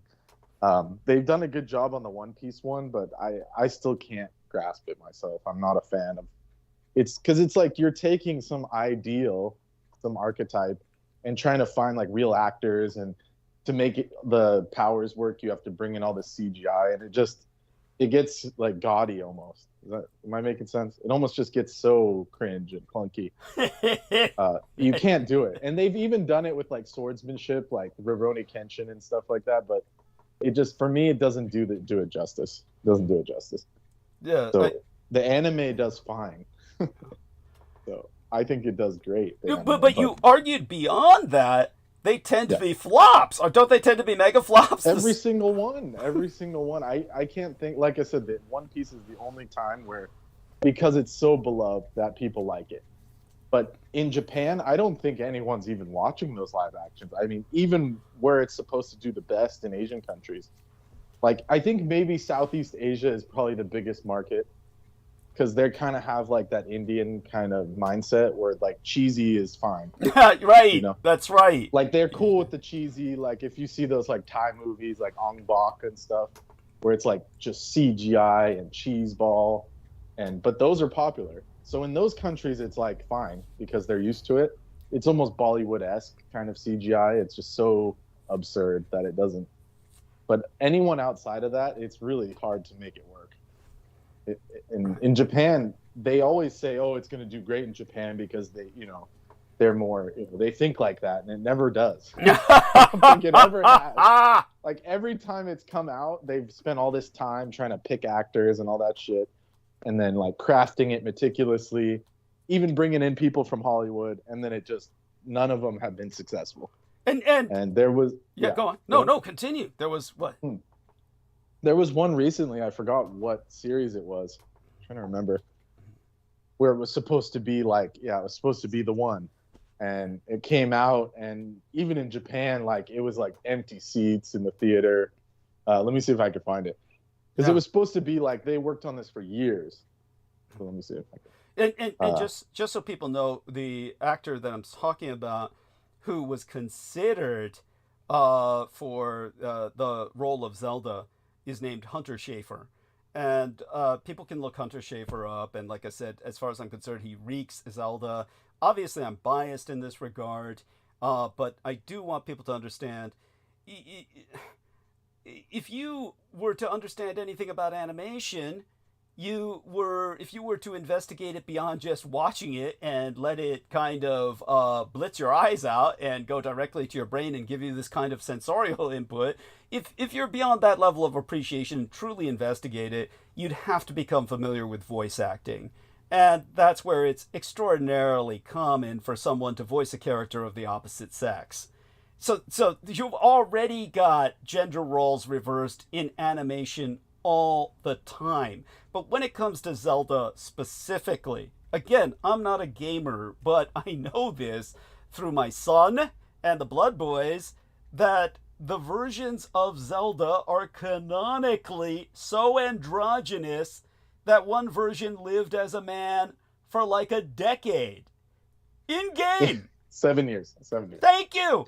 Yeah. Thank you. The actor isn't especially androgynous, but both Link and Zelda have been so androgynous that some people thought, by the way... But I'm saying the telegraphing, like they could have just made the movie and then afterwards, like right before it came out, said, "Oh, we love that it's, it's... Thank you. It's non-binary." Why didn't they just do it that way? It's bizarre. I agree. They have to make everything political. It's like this silly game everyone's playing right now. It's horrific. We're in a really dark age. It's a cultural dark age. Yeah. but definitely Link was. A lot of people thought Link was a woman at first. And the funny part about it is like all of the like the Shakespearean theater, like the dudes were playing chicks. They use like young guys. And then kabuki Yes. is all dudes. Yes. I mean, opera. Yeah. Is But literally they would yeah. castrate people, castrati, but that all flies. Yeah. Yeah. That's all fine. Yeah. Because it's Yeah. Western. Yeah. Anyways, By the way, just so people understand, kabuki had to become all male because they started with females playing the female roles, but the fucking samurai would keep busting up the plays and literally run up on stage and abduct the woman off stage. Yeah, and kidnapping them. Yeah. The actresses. Yeah. That's Yeah. right. So they said, fuck this shit. Yeah. And Well, that was during like the Warring States period, and but the tradition stuck. Like using the kids. Yeah. That's right. Guys. Yes, that's right. Yes. And but yes, Link. A lot of people thought he was a woman at first, and it's a plot point in game. Well, that's what's funny is the people that would be offended, they don't even know who the fuck Link. They couldn't tell. I remember growing up, they would say, "Why are you playing as a girl?" I'm like, "Thank you." Link's not a girl, and then they'd be like, "What? You know, why is he a dude?" It's like that's actually a chick. Like no one knows what's going on. Like none of those boomers have no clue what the fuck, or Gen X for that matter, unless they've played the games. Like they don't know who these characters are. Thank you. And you can just say, "Oh, it's supposed to be a dude," and they'll be like, "Okay, it's supposed to be a chick." Okay. It just goes to show how insecure they are. But trust me, it's a plot point in the game that he passes as a woman if dressed like one. Is that not the case? That's actually in Ocarina of Time, Zelda had to act as Sheik, which was a male presenting character, because otherwise they were going to be killed. So they had to basically play as this dude for 7 years of their life in story and canonically in order to survive the ordeal. And then when the hero of time travels back, then she's finally revealed, like, I'm actually Zelda. Thank you. But that was like the whole plot twist of the whole game. So anyone who originally played that game, that was like a big plot twist, because you think Sheik is some dude, like some random dude that you meet. And like you could kind of tell that it might be Zelda, but you'd never get a confirmation until the end. And then it's like, oh yeah, it's Zelda. Thank you. So it's actually apropos if it were Hunter Schafer, but they got so much flack. Anyhow, so what were you going to point out about what you were looking up? Yeah, that's important too. Yeah, you were going to look up something about the anime. The recent one that was supposed to be. Yeah. So Death Note. So they worked on Death Note for years. Got all these CGI people, got all these writers, got Hollywood blokes, got a bunch of white actors, and it flopped. I mean, it just sad. And then people say, yeah, it's good and like it's watchable, but you don't want your film to be watchable. You want it to be good, you want it to be like. Well, you want it to at least succeed financially. I mean, being good. You want it to succeed financially. Yeah. So they all basically now they're just basically going straight to Netflix because Netflix has all the money. So Netflix just buys them, but to like bail them out financially. But otherwise, no one would go to a theater to watch them. Thank you. Sad to say. And they have like this. I mean, there's a whole pipeline of all of these that they're trying to make, and it's like at this point, worrying about the actors. Elisa, there worries like there's no like Akira. I mean, it's like, what are you gonna just? It's basically just gonna turn into Tron. It's like. Like they've already made that, in the 80s they ripped off Akira and made Tron anyway. So it's like, what else are you gonna do to that movie to make it interesting? I mean, Gundam, I guess you could do a CGI. Voltron, I mean, come on, Beyblade. It's like, really, you're gonna have a bunch of older actors pulling on strings and spinning shit. I mean, some of these get absurd. Naruto, I don't see how that'll work. I mean, I guess you can be ninjas and stuff. That's fine, but it's not gonna hit the same way.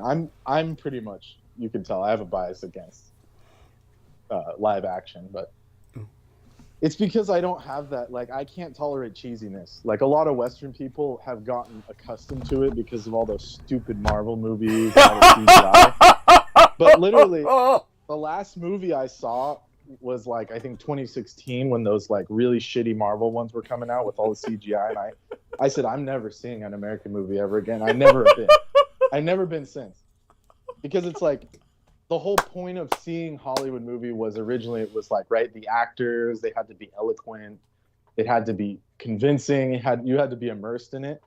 But for me, I can't get past the cheesy fucking CGI shit. It's like, I can't do it. It's just not cool to me. It's not something I want to watch.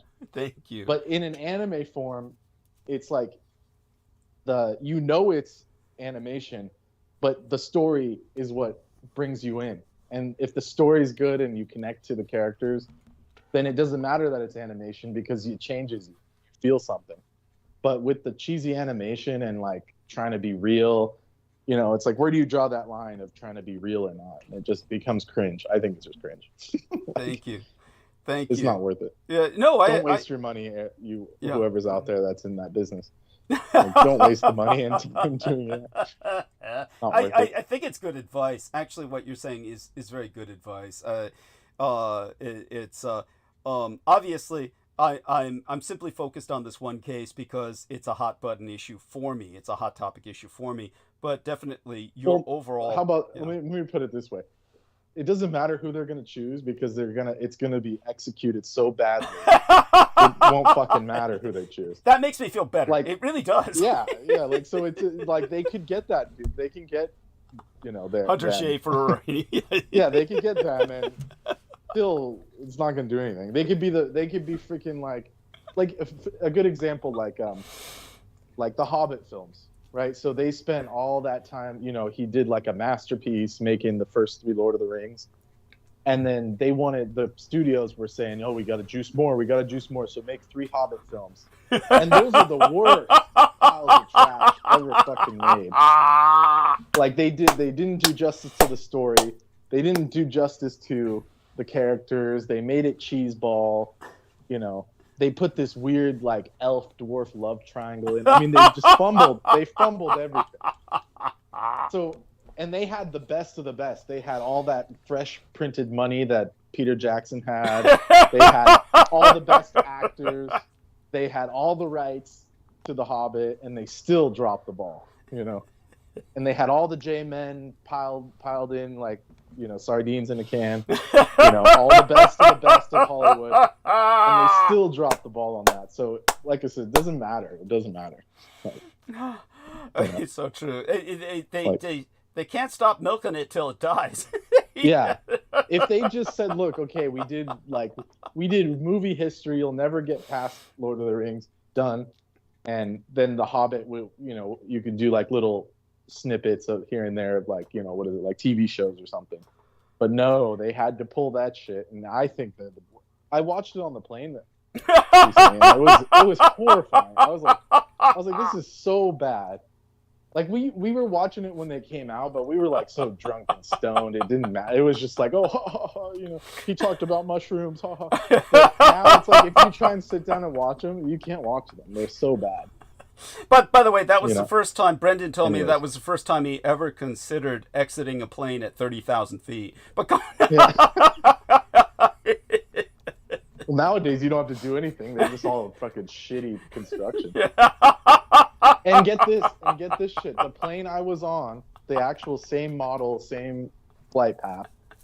Way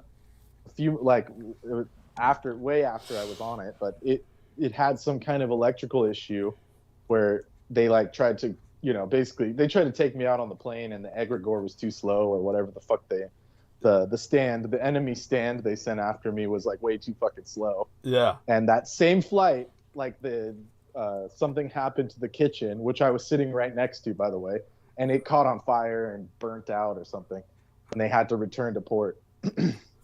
So can you believe that shit? Yeah, absolutely, I can believe that shit because of everything I've been through in travel, and I know that you are a targeted individual. And actually, I saw it, and I was like, whoa! I was like sitting right next to that thing, and yeah, there was a lot of weirdos floating around, and like and there was like this one dude that kept getting up and standing next to me, and I was like, who the fuck is this? And if you watch JoJo's Bizarre Adventure, you know that dude had a stand. He was trying to take me out or something. Oh, there you go. It's true. Yeah. It's true. Yeah. This is anybody who thinks we're indulging ourselves. Again, No. as Aaron Tice said before, you obviously haven't been listening, and this isn't something where it's well, like, I wish it was. Yeah. I wish it was some fantasy. Yeah. Believe me. Yeah. No, but yeah. In all fairness, of course, Brendan Zogit was targeted since infancy. They tried to switch him at birth, so steal him. They tried to steal him at birth, and it was and it's kind of gone downhill ever since. Yeah, it was horrible. Yeah. It's, by the way, ŁZDIC in chat. He said this earlier while we were talking about Peter, so I'll take it as a legitimate question. He said, "Is Peter in here?" He's definitely listening, but he's not participating. Because it's like there's some weird shit. Like every time someone like says, "I don't want to work with Douglas," like they just end up listening to you instead of any. That's right. Instead of just going away. Instead of just like saying, "Look, I'm done with that chapter of my life." That dude, like it's like a jaded lover. Instead, you're like hanging out in front of the house, and like you're like, "Yeah, I'm done with that. I'm done with that bitch," and then you're like following them on Instagram. So it's like every single person that's severed from you still listens for some reason. Yes, it's insane. It's insane. It's like this is like for whatever reason the focus of their lives. And we know that because they, a lot of these people will come back and say, "I heard what you said about me." Yeah. Like they always do at some point. Like Trampus. Yes. Yes, Trappist. He was like, "Doug, I'm so sorry." Oh, Nemo! So sorry, I heard what you said. Yeah, Nemo! Yeah, Mr. Oh, Nemo. I think Nemo was the worst because he just straight up lied. Yes. In Trampus' defense, he didn't lie. Yeah, true enough. Yeah. Trampus just said, I didn't mean any harm by it. It's stupid enough, but at least he's not lying. The question is whether Nemo's lied to himself or whether he actually thinks that what he says. It's bizarre. Oh, I think because of the nature of Australia, he can't say it. Yeah. Because then they'll really come down on him or whatever. Yeah. If it ever gets found out, which I can understand. But then that begs the question: why do you even want to put yourself in that situation by trying to kill someone? Yes, seriously. We know why, because the guy was after him for reason. Well, guy's after him because of the porn that he is addicted to, and all kinds of other evil shit. Yeah, that's in his past. That out of respect to the victim, to the victim, we're not going to share. Yeah, right now at least. Right. But the fact that he said, my friends backstab me, I would never do such a thing. And it's like, lying sex. Like you definitely asked us to teach you how to kill someone with magic. On record. First on record. On air. He said on air. Yeah. Wait, what kind of crystals, Brendan? What kind of crystals are the best to fuck someone over and take them out? He literally said that. That part he literally said. Yeah, on air. He didn't say why. He said what type of crystals will amplify a offensive spell or something, some shit like that. Like where it was like obvious he wanted to hurt someone. Yes. Yeah. It was so grotesque, and but then privately, he comes along and asks Brendan, and in my case, he's offered me $2,000. It was just outrageous. He's so offensive, but at any rate, so the question to ŁZDIC about is Peter in here? I could have some fun with that. It's kind of like, why would you ever want him to be? Did you actually enjoy it when he was on? Well, I think the other guy said something about him being here first. Incubate? Was it Incubate? Oh, yeah. Incubate said, "Why is Peter allowed around here at all?" It's now that's a strange question. So maybe that guy's answering. No, but with the question from Incubate, so just out of curiosity, Incubate, you've been listening ever since. Maybe he thought Aaron was him or something, but that would still be weird. Well, I doubt he could think that. I mean, since Aaron never speaks well of Peter, and it's all I can say. Well, Peter did speak in the third person sometimes. True enough, yeah. I think that was like probably a sign of his schizophrenia too. But with Incubate, that's a strange question because you came in on the scene long after Peter left, really. So what would ever give you the impression that Peter's here? That's allowed here. We've never spoken well of him. Everybody universally agrees the individual's a turd. And just to refresh people's memory, he claimed he was writing the book, and he basically chickened out on the project. And as Aaron said, he was constantly saying it's published next week for a few months. For a few months, he kept saying it's coming out. Yeah, years. You just years. have, like, your timeline's all fucked up. True. No, it was like years. He said, "We're getting close. We're getting close to the second book. I want to start writing the third book." Yeah. He literally would say shit like that, and then it's true. You know what that is true. Happened, yeah. That is true. Yeah. That is true. It's so. And then he did that whole Aquino book. Allegedly, he said he wrote a bunch of chapters and then said, "I can't continue. I had nightmares." Like, how do you think we feel when we're having tea with Aquino? Fuck. Like, Pete got off easy as far as I'm concerned. Shit. Yeah, Talking about one nightmare, it's like I didn't want to have tea with the guy. Yes, thank you. And Doug isn't so bad. Doug isn't so bad. Like, I don't give a fuck. Bad enough where he brought you about. I mean, that's bad. Yeah. Right. Yeah, that's what I was saying, basically. Yeah. Pretty sure. I was like, then why the fuck are we here? You know, like,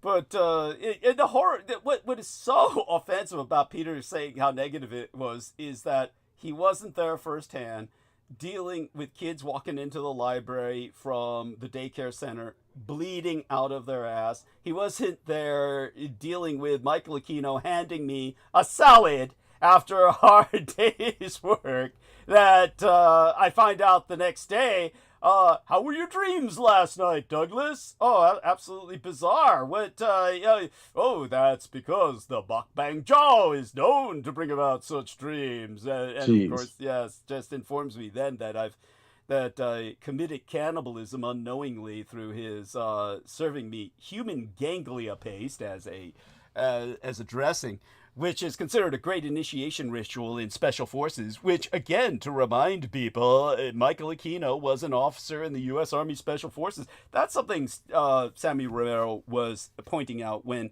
he had an idle moment's time and was exploring with the ChatGPT and just idly asked about Aquino. The first thing ChatGPT said was, Aquino is a great war hero. Aquino's a great war hero. That's the first thing it said. And he challenged... I mean, I'm not defending anyone or saying anything, but he did take down an entire Iraqi division by himself. Yeah, good point. And not to mention, like, I mean, if we're talking on paper, yeah, he looks pretty good. Yeah. Like, all the shit he did in Nam and shit. Yeah. I mean, right? Come on, Doug, you have to... I'm not defending or glazing. But on paper, he did quite a bit. Yeah, point well taken. Point well taken. Depending on how you pitch or present his activities, but in all fairness... I'm talking strategic. I'm not talking... Understood. Yeah, but in all fairness to men who go out there and actually fight and kill and get up front with the enemy, no, he wasn't that kind of soldier. No, it was... So it is odd. It is odd. But as you say, when you consider what he accomplished... It's a legitimate statement in its own right. True. Good point. Your point's well taken. So it's a legitimate statement in its own right by ChatGPT, but it's still... And look, I don't want people to think, you know, or Q himself to think I'm glazing it. It's like, he's a piece of shit. Yeah. I don't want to get another visit. You know? Like, so, yeah, anyways. Oh, and he does visit an overwhelming number of people around me. I'm surprised Aaron hasn't received something, you know, some kind of visit. But it's funny who he likes. You know, I would honestly, you know, and I'm not trying to brag, but the one I got was so... What's the word for it? It was so just normal. Yes, that it was like horrible. That was casual. That was more horrible than like I'd rather have the fucking Halloween one. Yeah. Where he shows up in my window and it's like, ooh, oh. You know, I'd rather have one of those instead of the shit where he's sitting there shooting the shit with me, talking to me. So what do you think of Douglas? And I was like, I don't want to talk about that with him. Like, it was like so bizarre. Like, when I woke up, I was calling Doug. I was like, you son of a bitch. I'm never fucking going to sleep after your show like that soon after your show again. Oh, well, so I hope I'm making sense. You are. Yeah, definitely you are. And he displays a perverse affection for the members of Team Dietrich that are under the highest level of siege. Brooke Gibson our man Brendan Zogit. Yeah, you notice he never showed up to Nemo Albano. You notice he never showed up. Because Nemo's too busy traveling to watch black people. Like doing astral travel. He would say the most weirdest shit to us in the background. Like, what was that one thing he said? I saw all these blacks, attacking children. And it's like, dude, why would you astral travel to see that? Like, I don't care what you think you're doing. That's not cool. Like, that's just gross. That's basically a manifestation of his own sexual fantasy that he projects as astral travel. He's basically having a wet dream. And he says, I'm astral traveling. How does it get framed as, like, something noble? Like, yeah. I'm fighting the battle. It's like, dude, if I saw that in my dream, I'd, like, turn around. I'd be like, okay, I gotta get out of here. I'd see counseling. Then I'd see counseling. Yeah, a normal person would be like, yeah, put on medication for that. Yeah. But yet Michael Jackson is innocent. He's a child at heart. You remember that? Well, he was cool with him because he went to the white side, instead of the dark side. Yeah, that's right. He bleached himself. After he went to the white side, Nemo was cool with him. He's like, oh, he couldn't have done anything bad unless he got dark again. Then it's like Nemo's like on the level of Uncle Ruckus. Dude. Yeah. It's like, yeah, but a white woman's body is a temple. A black woman's body is a temple of doom. That's Uncle Ruckus. That's Nemo. So if you race switch, like, he doesn't matter what you originally were, he's cool with you. Oh, but that's what he's saying. But Nemo never had anything to do with white woman either. He was like, I'm too above this sex shit. Remember that? He said, oh, that's what he claimed. He claimed who knows? Who knows? No, I know one thing. He's a virgin because he pretty much said that. And Jambo the Reese Monkey said that too. That was anyhow. But it's like their own fault. Yes, thank you. What else? They can't be blaming oh, it's because these black people are taking my women. It's like, tell him the guy with the ears. There's this guy on YouTube with ears on his neck gets on fucking YouTube and just sings along. Oh yeah, and there's tons of hot chicks in the oh, he's so sweet. Yeah. Oh, he's singing. I love the way he sings. Like, literally, like 10, like dime chicks, 10 out of 10. And this dude is like, he looks like, I don't know. I don't want to be rude to him because he seems fine. He seems chill. But he's like definitely disabled and has like his ears are attached to his neck. And they're in this like weird, it kind of looks like a, he's deformed. He's deformed. Yeah, he's like totally deformed. Yeah. And I was telling Doug, I was like, look, Nemo has no excuse. He was telling me I can't leave my house. This guy's like putting himself out there. And all these people love him. And no offense, Doug, but he had more views than you. Yeah. And more chicks in the comments. They were like, oh, he's so sweet. Oh, he's singing. I love this song. He's so good. And the guy like has no idea. Has all these hot chicks like on it in his comments. Yeah, he seems oblivious. Yeah, he's totally oblivious. I guess that's the charm. Yeah. He's just doing it just to have fun or something. Yeah. So that's why they feel safe with him. But like if a dude sees him, it's like hideous. You're just like, oh my god. Yeah, of course. Yeah, his singing is no redeeming feature to myself. I assure you. No. He's not good. He's too repulsive looking. There's a bunch of boomers in there that he's like singing old school songs and. Oh, they love that shit. You know, it's like the classic. Like they feel so. These people are depressed because they're all shitty people, and so they're like, oh, if this guy can do it, I could do it too. And they're all saying he's an inspiration. I was gonna kill myself until I saw this. Like literally, those are the comments. I'm not being exaggerating or anything. So they're using him to like feel better. They're like, if this guy with like he's all deformed and he's still having a good time, I can too. So there you go, Nemo. Yeah, if you're fucking listening, yeah, Jesus Christ. Yeah. Maybe if you just stop being an asshole looking at child porn. Even if it's all animated, which we're not sure. We know you watch a lot of animated child porn, so we presume there's probably some cinematic action. Anyone who watches like yaoi or whatever ichi, like any of like the hentai already means you're a pervert. Like that's literally that's what the if what you it means. translate That's the what word the word hentai, means. that means you're a straight pervert. So if you're going into like subcategories, instantly write those people off. Never go near them. Never use their computer, even if you need to, like, it's an emergency. Like, just say, look, just be like, oh, wow. And then walk away, turn around and walk away. Say, oh, that's so cool. And then just leave.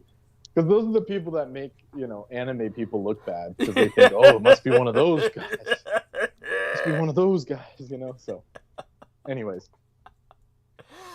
Oh, there you go. Well, there we have that. And again, the when it comes to, of course, we got great numbers. People eat this shit up. Sorry, oh God, Aaron was. Yeah, they love it, but at what cost? Yeah. That was another thing that Aaron was pointing out, and that here's a screen share. So I'm doing a screen share right now at the moment. So here we are. So if you take a look at this. It's going up even beyond this at times, so the numbers are holding very good. But Aaron said he heard Peter Moon say things like, oh, your numbers are down, Douglas, but now I'll start talking. And then he says, oh, your numbers are up, Douglas, thanks to me. And he would say this on air, and it was so... I would just tune it out because it was so insane, but... What would Peter Moon be basing that on? It's not like he could see my studio, because I wouldn't share the studio with Peter Moon. Like I'm sharing right now with Aristides and Brendan Zogia. So how would Peter Moon? Was he just seeing numbers in his head?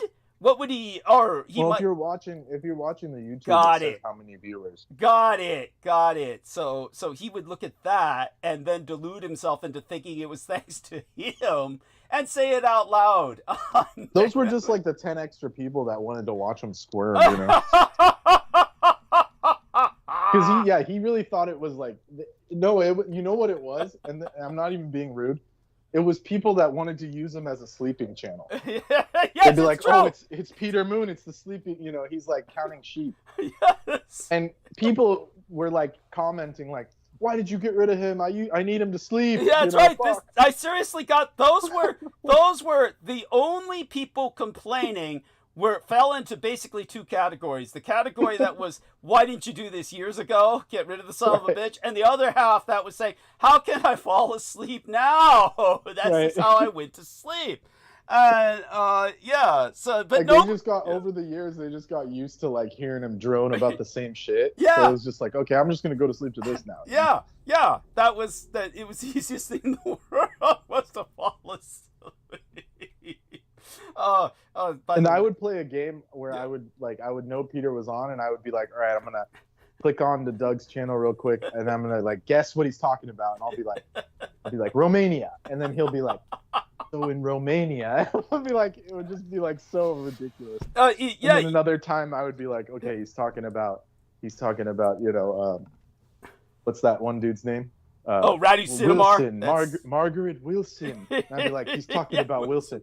And he'll be like, Margaret Wilson and the workings of Jack Parsons. Yes. And I'm like, oh shit, I got that one on point. So I had like a whole scoring system, like what story is Pete recycling now? Yeah, and by the way, for those of you who don't know, the rest of the world always thought of her as Marjorie Cameron, but Peter Moon kept referring to her as Marjorie Wilson because she had some relation that was one of the Wilsons, and that was an obsessive deal to him. So he thought he exposed them. He said, I found out the truth. Yeah, some shit about that. And it didn't even make any sense. I never understood where he's coming from, and I never cared to even follow up on it. 'Cause, you know, I was afraid to ask because he'd just go more and more into, you know, just blathering about shit. It was it would never be something new. It's like, yeah, it's true. It's all the same shit, and it all went back to the Apollo. That was the other thing he would keep talking about, the Apollo.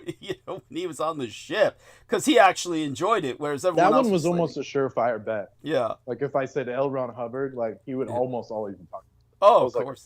That was like a free point in that game. Yeah, yes. Happiest days of his fucking life. Sick son of a bitch. Whereas everyone else, and he talked about everyone else was given only one towel. that they were to use for all purposes, washing the decks and wiping their bodies while bathing. And, you know, so disgusting. It's so disgusting, but not him. Not him. He was in the office of L. Ron Hubbard, you know, answering the letters, you know, in the out-room, the antechamber. Yeah. Yeah.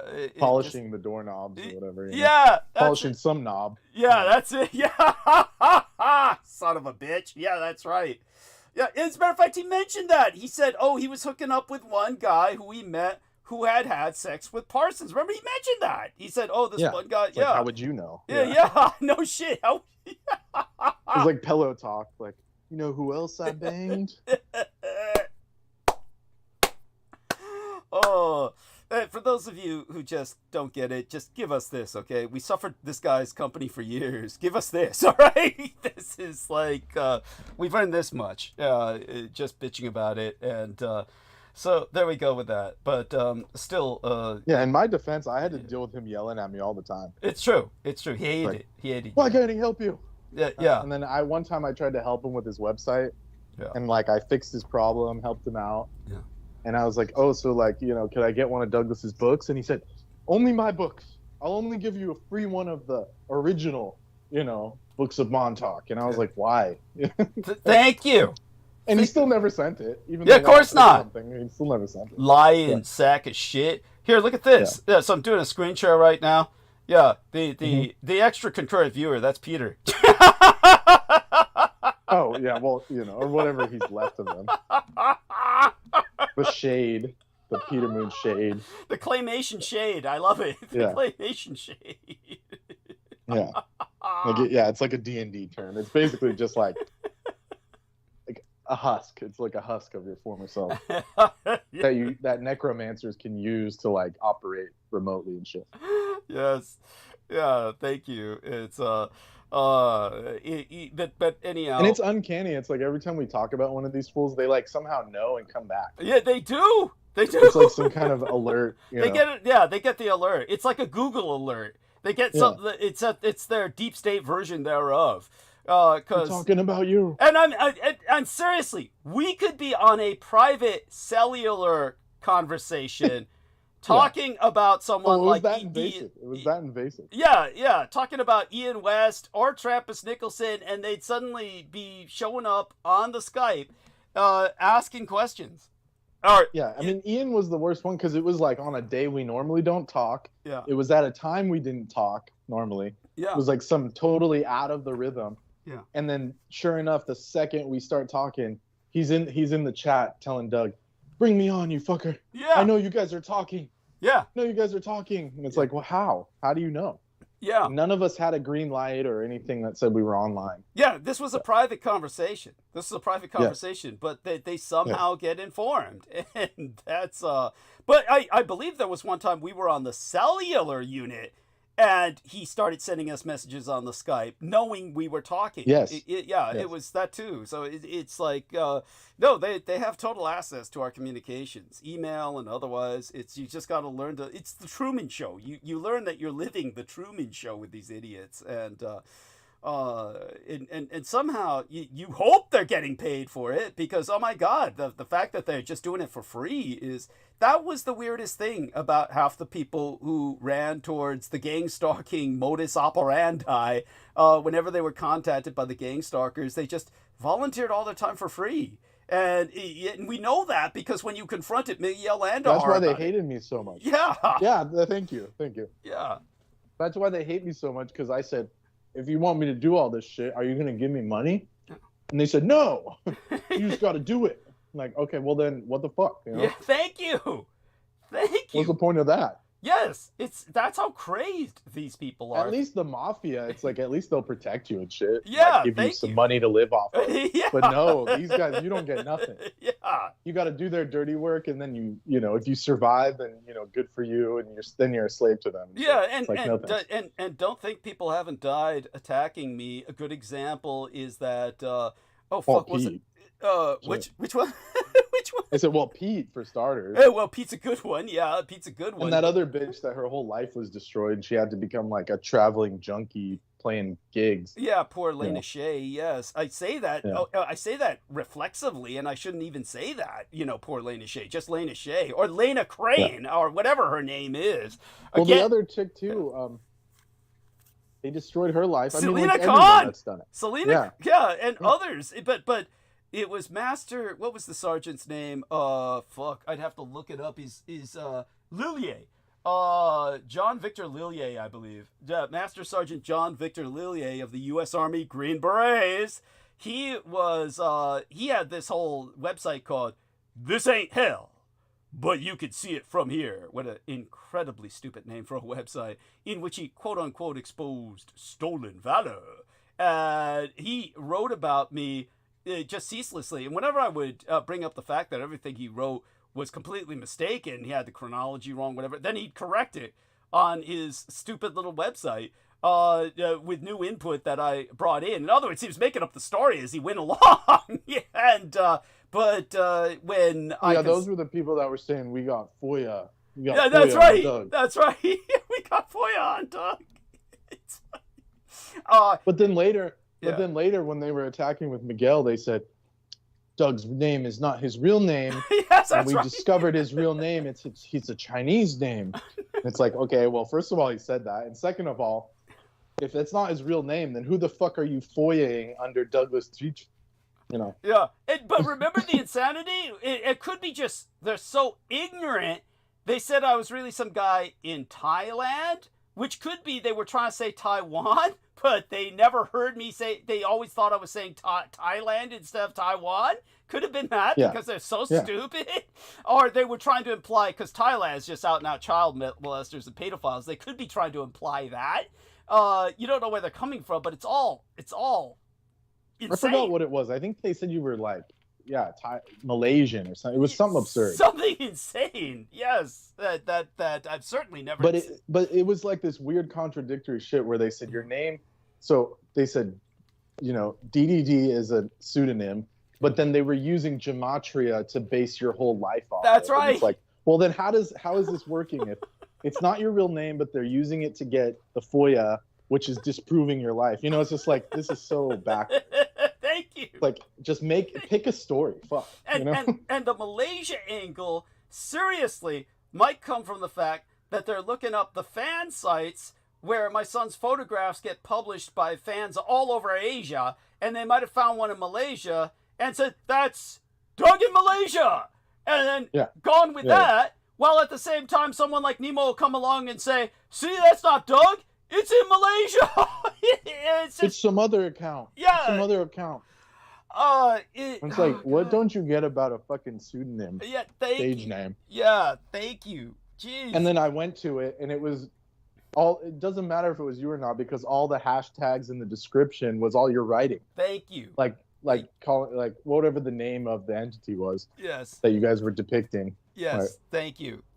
It was we were using all the different Fae and terms nobody else uses. Sine. Yes. Sinog. It's spelled Sidhe, but it's pronounced she. It's Celtic. A Celtic word. Yeah, sheed and stuff. It's like no one else uses that. So I don't know what the fuck Nemo was talking about.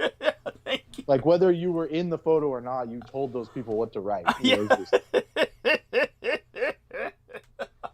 But somehow that was like supposed to get me to trade sides. It's like, dude, I don't give a fuck. I did the same thing to Lena. I was like, even if that was true, what does that have to do with me? I give a fuck.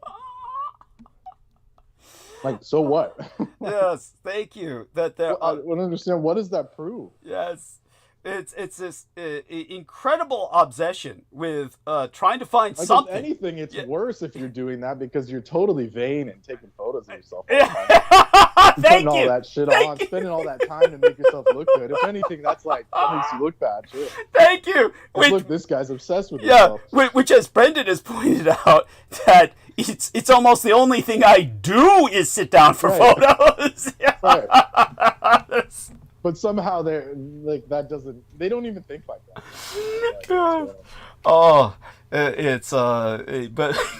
Like, everyone's gonna think Doug is normal if this is real. It's like, no, that's not how it works. Oh my God! Well, it reminds me of. Maybe I shouldn't bash you too hard. Yeah, it's okay. It's fine. No, we always have fun with it. It's far healthier than far healthier than Well, none of them are good at like roasting people. It's like That's it's always the most absurd shit. Thank you. No, it's monofocal. Like just coming out and calling us gay. Like, yeah. like what's his name? Ian West. He's gay. Yeah. It's like, okay. Like, how is that supposed to hurt us? First off, we're secure enough. Yeah. First off, we're secure enough in our sexuality where that's not going to bother us because we know we're not.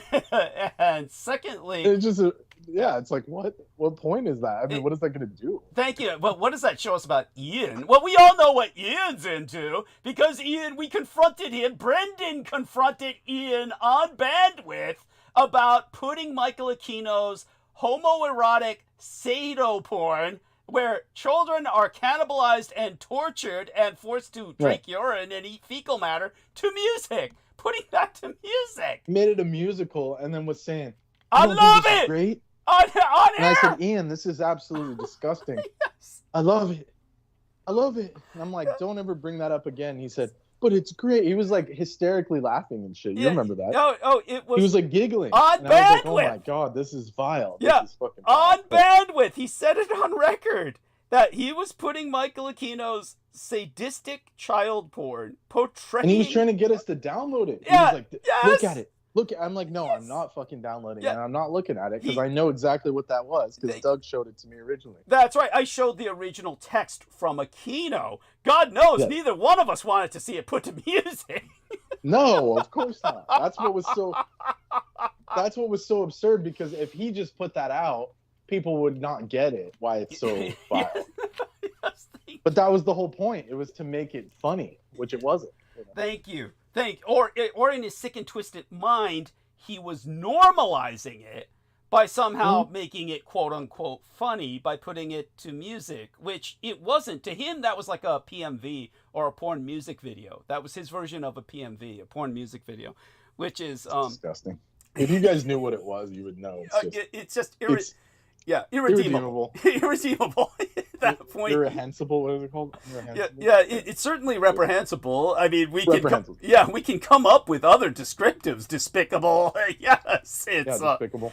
No, it's just horrible. It's horrible and it's horrifying. But Brooke Gibson, if she were around, would testify to the fact that he sent her actual footage of a child being bitten up.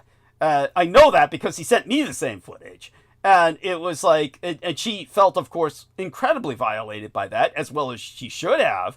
And it was just, again, this is like, these are the people they dispatch to us to do anything they can to just bring everything down and just make everything look as bad as possible. But and Peter Moon was part of that. He sat around, talking about colonics, suggesting every girl who showed up get colonics. Oh God! And then finally we had the meltdown episode. Yeah, and then I was shoving a cucumber up a kid's ass. Yes, the horror is. I only laugh because otherwise you're going to cry. I mean, this individual said that on record. He was shoving a cucumber. I mean, if it was all separate, it would be like, all right, this guy's just a madman. But having it all in sequence, yes, where he first he assaulted you essentially, in talking about Doug's been abused. Yeah, and childhood rape. Yeah. And then Marina, and then assaulting her, verbally, and then bringing that up. It was like this trifecta of evil. Pure disgusting shit. Thank you. And those are only the three major points. Those are just major plot points among many other, behavioral patterns that single episode. Yes, the meltdown episode. But she handled it well because she's seen crazy all her life. Amy handled it well the time he came on all drunk. I've been drinking sake, dog.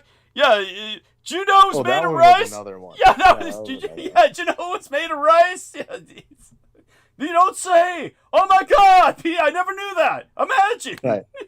Right, you know what they say about alcohol reveals the person. Yeah. Some people are angry drunk. Some people. He was just like a fucking predator. Yes. He was like trying to talk you up and shit. Yes. Hey, Doug, yes. You'd be proud of me. Doug, he said that. You'd be proud that I drink the sake. Did you know that it's rice wine? It's just like, geez, dude. Like, stop. That was too much. But Amy took the brunt of his hostility, his innate hostility, but she handled it well. Again, all these ladies, they've seen crazy all their lives, and so they handle it well when it gets there in front of them. Basically, we're having a trip down memory lane. Actually, this is indicative or symptomatic of post-traumatic stress disorder. What we're really displaying is symptoms of post-traumatic. Speaking of Peter's Lord and Savior, I saw this clip from Jordan Peterson. Yeah.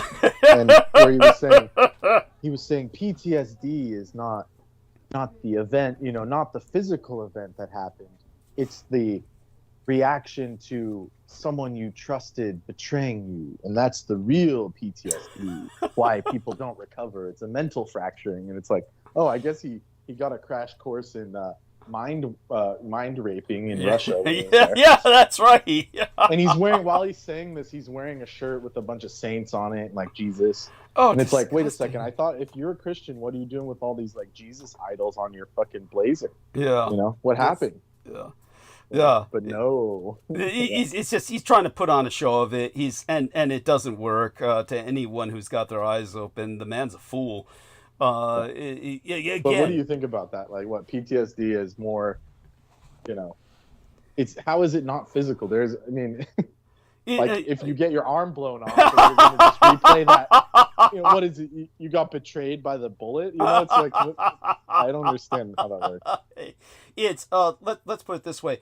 One thing that I do want people to understand is that I remember a bunch of ignoramuses attacking a video in which Lady Gaga, forget for a moment that it's important that it's Lady Gaga, yet at the same time it's important to forget that it's her. But it only gained infamy because it was Lady Gaga. But she was in a group of women, and they were going over PTSD. Now, I'm certain Lady Gaga, or the young lady whose name I forget, who goes by that name, she I'm certain has her own level of PTSD. Obviously, probably engaged in all kinds of practices in the entertainment industry to get where she was. So anybody who goes through that would have PTSD, generally speaking. Most of these people start off as victims of satanic ritual abuse, especially if they've started off like, God, what was the one that there were so many of them started off as those Disney kids, and but I'm thinking in particular of Britney Spears, and when it came to another great example is Marilyn Monroe. Literally, there was at one point in Marilyn Monroe's life, shortly before her suicide, where she had been asked why she was so happy by someone, just casually said, "Oh, you seem really happy tonight." And she said there had been some development in her career where she'd never have to suck a dick again.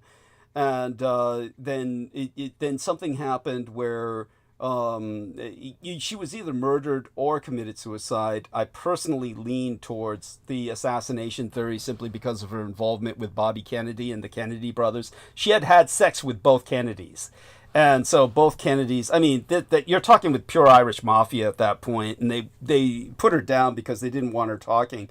It was that kind of universe she was in, but it was, again, an example of a severely post-traumatically stress-disordered person. We know this because she would literally claw at doors when she wanted to get in. So when she had a friend who was letting her stay at her place, and she wanted to come to the friend's room, she just started clawing at the door.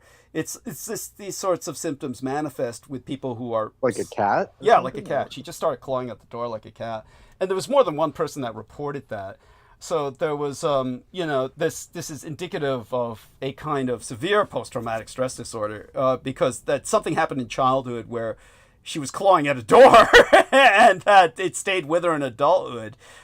So it's, but when Lady Gaga was in this circle of other women, they're talking about PTSD, a bunch of ignoramuses on Facebook were saying, we're attacking it and making fun of it and saying, one guy in particular stood out to me for obvious reasons because he said, PTSD is something that men in combat get, not bitches, at home and shit. And it's like, that was the most outrageously offensive thing for anyone to say, and it's so ignorant. So I do want people to understand that PTSD, if anyone's going to be getting PTSD, it's going to be women, because they're put in situations where they're abused and they cannot fight back.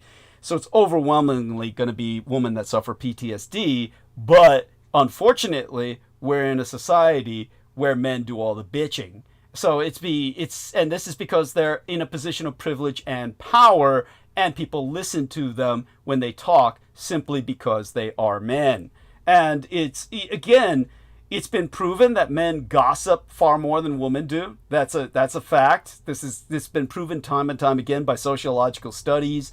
It's been proven that when men talk, people listen, and when women talk, they don't. It's been proven again and again. And it depends on circumstance, of course. Obviously, people will listen to a raspy sex pot voice on radio. If it's a woman, ears prick up. But when a man talks, people instantly think it's important. And so they'll listen in a different sense.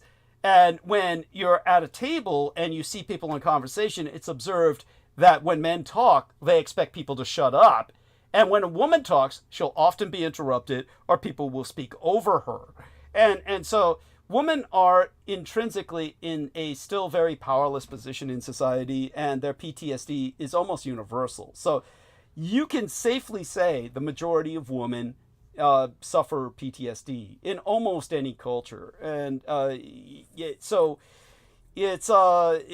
first, everybody needs to understand that, and then understand that PTSD, of course, is not a mental illness. It's a psychological injury, and it manifests on imaging, on scanning. So the more severe the PTSD, which is the reason I was awarded SSDI, is for the very physical reason that I had evidence of PTSD. It's not because I went around moaning or bitching or crying. It's because they took a brain scan and the frontal lobe of my brain is shaped, or rather disfigured, by PTSD, because it hits the frontal cortex and it atrophies areas of the brain dealing with empathy and other areas of communication. So it's a psychological injury. It's the physical equivalent of losing a limb. You are impacted to such a degree, your behavior changes.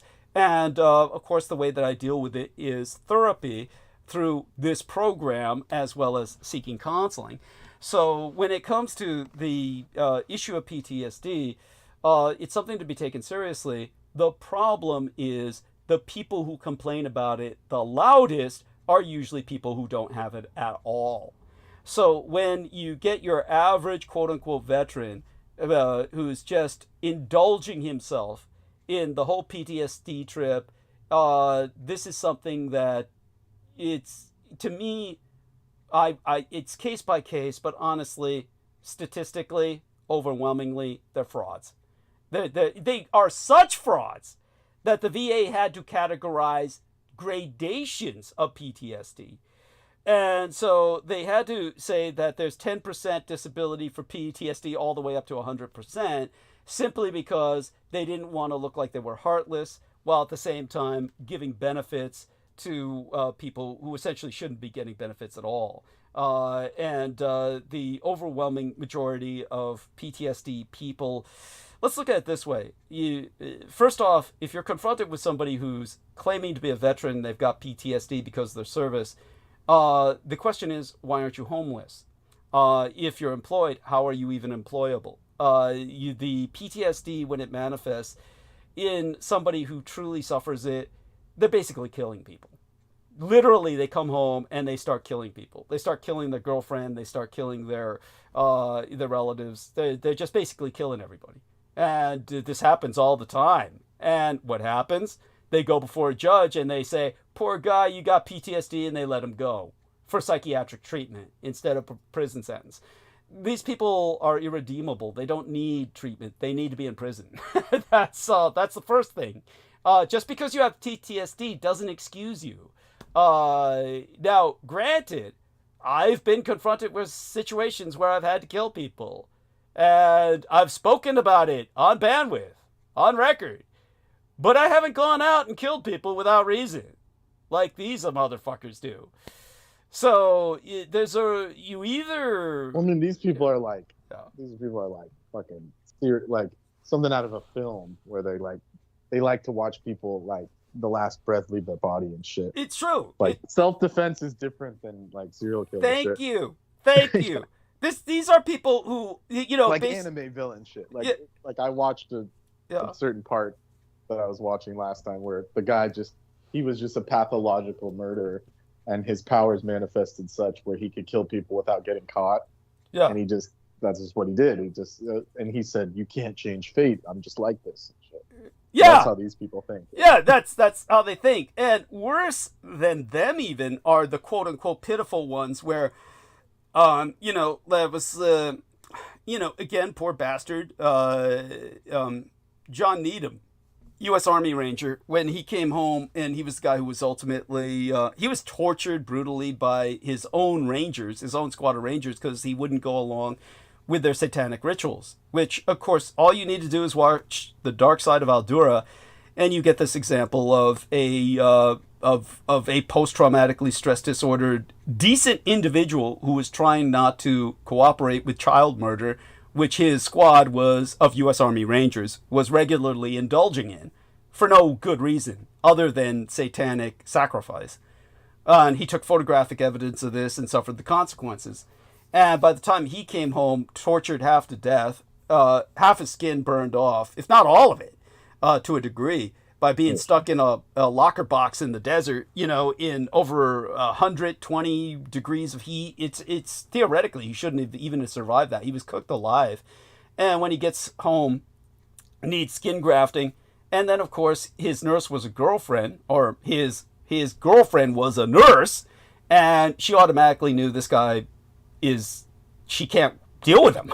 And she said she woke up and he was in the corner holding a big ass butcher knife, trembling in the corner of the room, and she knew if she stayed in that room, he was going to kill her and just say how frightened he was that she was the enemy and get away with it because, you know, he's got PTSD, and the judge had just let him go, which is exactly what happened. After she left the room and said, "I'm leaving your life as well," then he got an ethnic girlfriend and did exactly what she knew he was going to do to her. He killed his ethnic girlfriend, cut her liver out, cut her heart out, carved her tits off. And of course the judge says, "Oh, you poor bastard, you got PTSD," and lets him go. Just like that, because, you know, it's just an ethnic girl, some brownie, some little Latina chick, who cares, right, to your average American. Of course he died ultimately, and for the better of all of our society, thank God he did, and indeed the overwhelming majority of them should. These guys, just because they're frightened, does not excuse them. So what that they're frightened? I don't care that they're frightened. They're going to take out innocent people, and they need to be in prison. And then maybe apply some counseling while they're in prison. But for God's sakes, they need to be in prison. Not in a asylum where they're treated with kids' gloves. They need to be in prison. So, you know, all of that being said, the behavior becomes quite obvious. But the problem is these guys get all the attention. And they don't deserve it. There's PTSD. There are women in general, far greater numbers, suffering that because they've been beaten, raped, abused, and they get none of that attention. They don't get that level of glamour that these people get, and these people ask you to respect them for it. This is what pisses me off, is they go around and say, "Respect me for it. Treat me with kids' gloves. Walk on eggshells. Everything has to be done for me because I suffered for you." How did you suffer for me? You volunteered. You volunteered to enter the military. There's no draft. There hasn't been a draft since Vietnam. And what's with the majority of Vietnam veterans? They're homeless. So they are, you know, a great example of PTSD. They cannot re-socialize. So the problem with these people is they're given welfare after serving in Iraq, after serving in Afghanistan. They're put on welfare and they're semi-socialized. But if they're really PTSD'd, most of these people couldn't even sleep in a bed because the true people who came back from Vietnam, so post-traumatically stress disordered, they're used to sleeping on the ground. they couldn't find themselves able to sleep on a bed. They're so unable to re-socialize, they became homeless. So these people are in this weird in-between area where they get all the benefits, but they're not suffering for it. And they're just taking advantage of it to do anything they fucking want. So I could go deeper. I could go on for hours and hours, but it's been turned into an industry. And these people are encouraged to just turn themselves into drama queens. They cry, they go to therapy groups, say no one else outside will understand. It's a cult of self-reinforcement. So there you go with that. It's like we've got to stop reinforcing it. We've got to stop rewarding it. And we've got to say either re-socialize or go to prison. And, you know, in the old days, when they had no concept of how to deal with this, they just exiled them. And it was after the Philippines campaign, America's first Vietnam, where an enormous amount of the troops became addicted to opium while slaughtering literally millions of Filipinos. Literally millions. A larger modern genocide than the Armenian genocide of World War I, which took out 2 million people. The Americans took out 3 million in the Philippines. That's all Muslims in the southern Philippines. They killed hundreds of thousands in the Catholic North. So these guys came home, they couldn't even be socialized, so they just gave them acres of land in the Pacific Northwest. And that's why the Pacific Northwest is loaded with their descendants and effectively just crazy people, which if anyone's ever traveled to the Pacific Northwest, you'd know exactly what I mean. You would see, wow, these people are fucking nuts.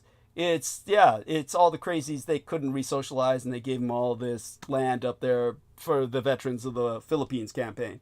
That's how they used to deal with it. So in this day and age, we need something like that, like put them all on an island, or, you know, force them into prisons until they re-socialize, if they're symptomatic, which, you know, most of them become symptomatic because they get benefits. So stop giving them benefits. You medicate them, you imprison them and medicate them, but you don't reward them for being injured literally in the brain.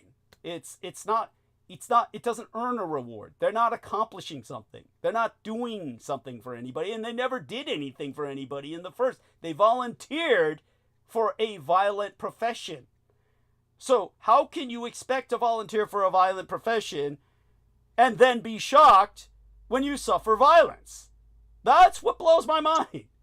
If you volunteer to enter a profession where you're going to be killing people, how can you be shocked when they kill you back or they try to injure you back?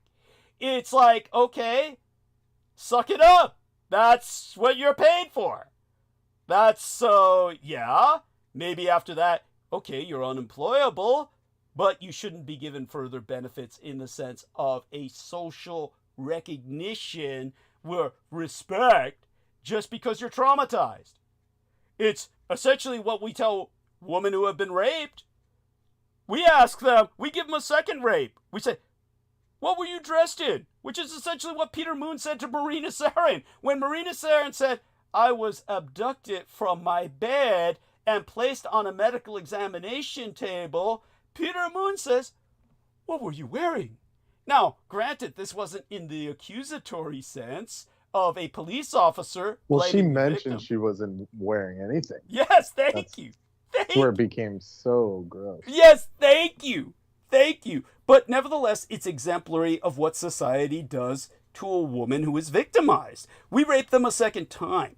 We ask them questions of what you were wearing. How did you compromise this poor man? Did you seduce him? Are you just playing victim? It's the second rape occurs with the medical and legal proceedings.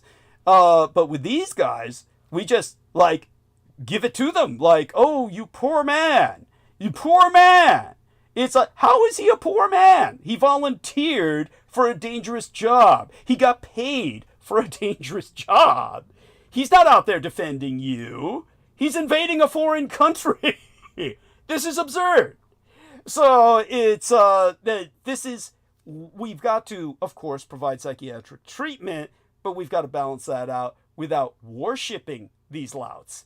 So all of that being said, that's my stance on that. But definitely, you know, I'm here with PTSD before you, saying what I'm saying because most people don't understand it and they simply fall over for the scam of all these people who have turned it into an industry, and they give themselves bennies and privileges for it. It's disgusting.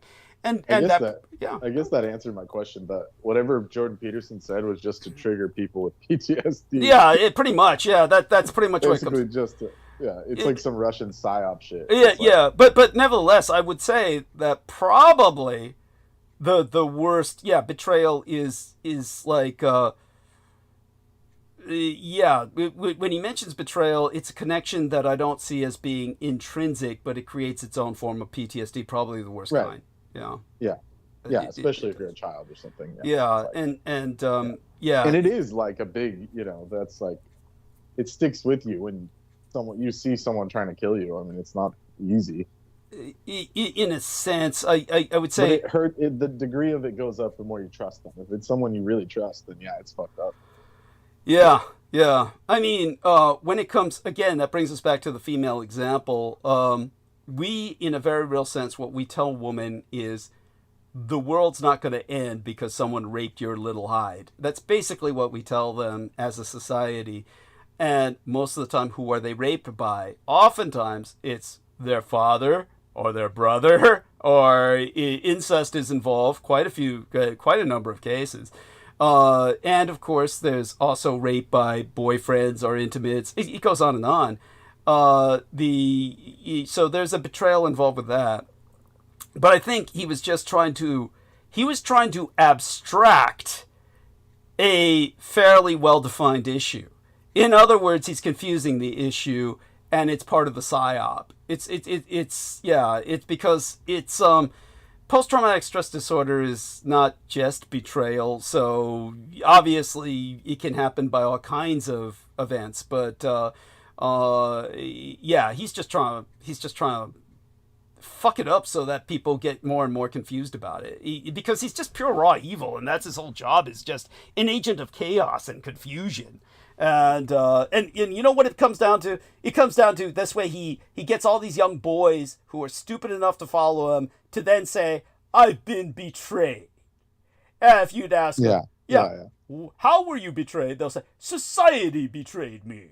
Something as stupid as that. I don't get sex, and I should get sex. No one will hire me. But with those people, it's like they never fucking try and work on themselves. It's always someone else's problem. Of course, there we are. That's what it comes down. That's what he's catering to.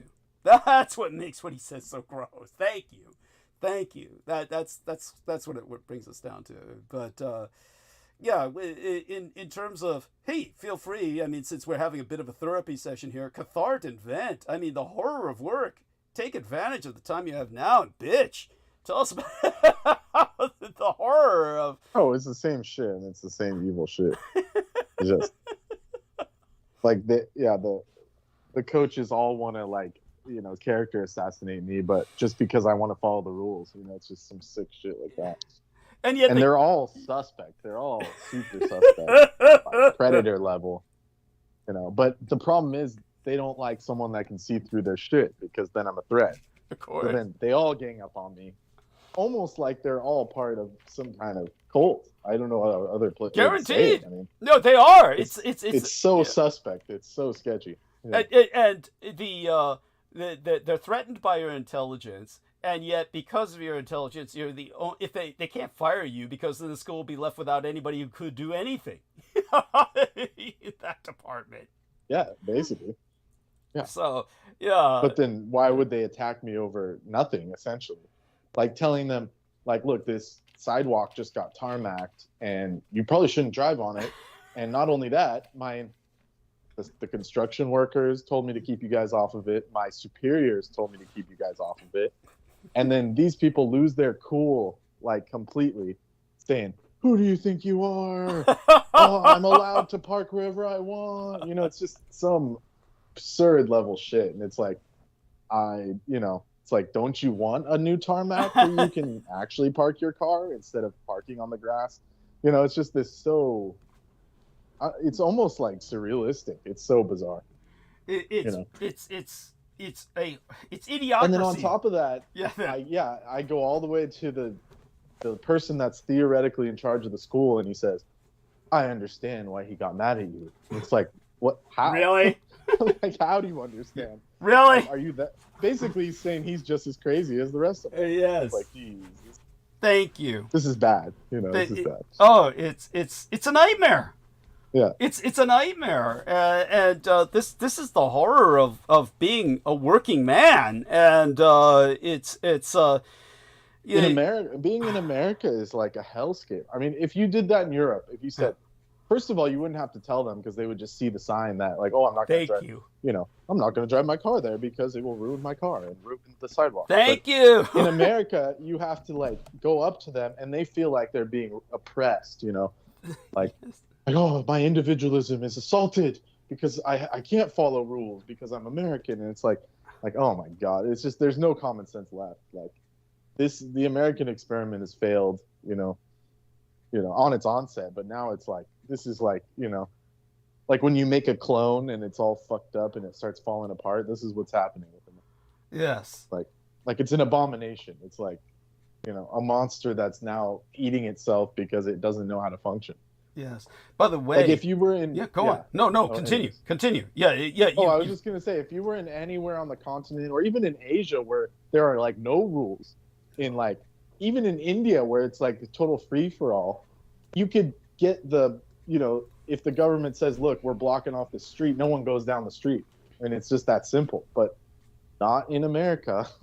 Right. Like, yeah. Anyway. No. It's so important. There's no sense of social awareness or responsibility. There's no sense of social responsibility. The individual comes first. And it's of course going to be the death of America. We're joined by Heather Holman, but just before you talk, Heather, I want to thank T. Tank Berry for his incredible photographs of the Luciferin temple in Armenia for the Ēzidi people. So God bless him. Thank you so much, T. Tank Berry. Appreciate this profoundly. Largest Luciferin temple in the world in Armenia, and he has some great photographs of it. He also started a GoFundMe. And he says, this is how your fundraiser looks to the public. And he shows some destroyed infrastructure. And he says, bridging divides, a democracy for all. And good luck. Let's hope the GoFundMe gets some response. The fact that he's trying is definitely appreciated. And bless you, T-Tank, for trying. And probably trying to recoup his losses because every time he gives you money, something blows up.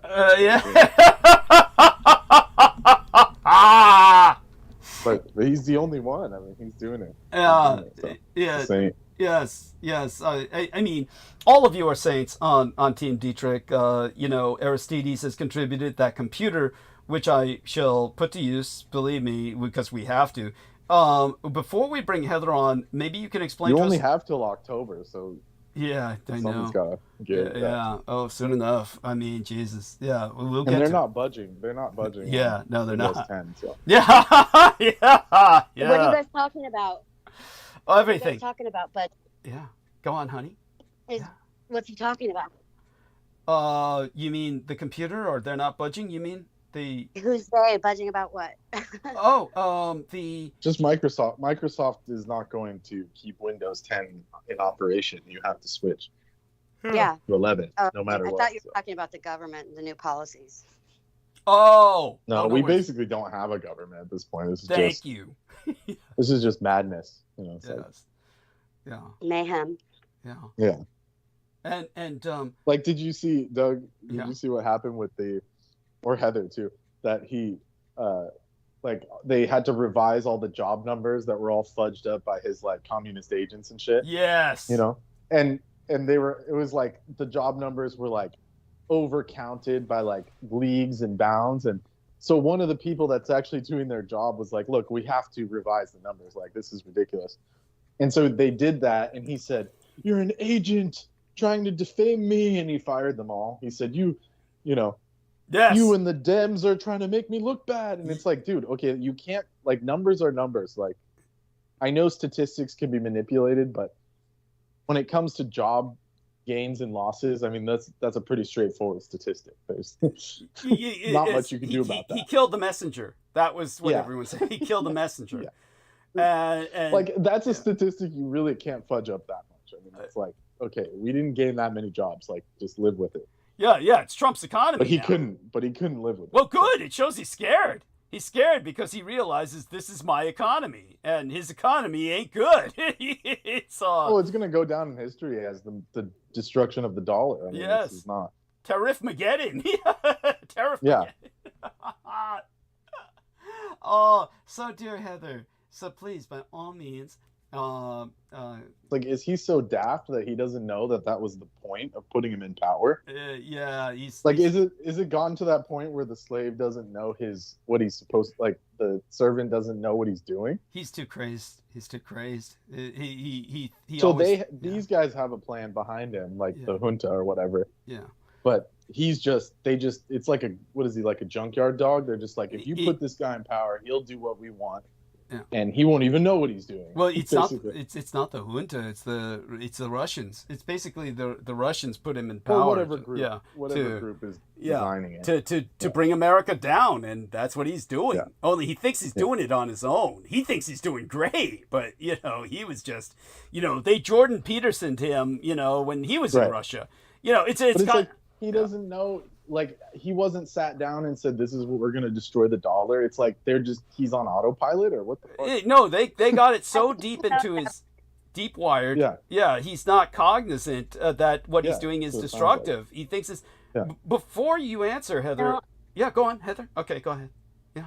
Maybe he does. I think he knows what he's doing. I think that there's more about it that isn't being factored in.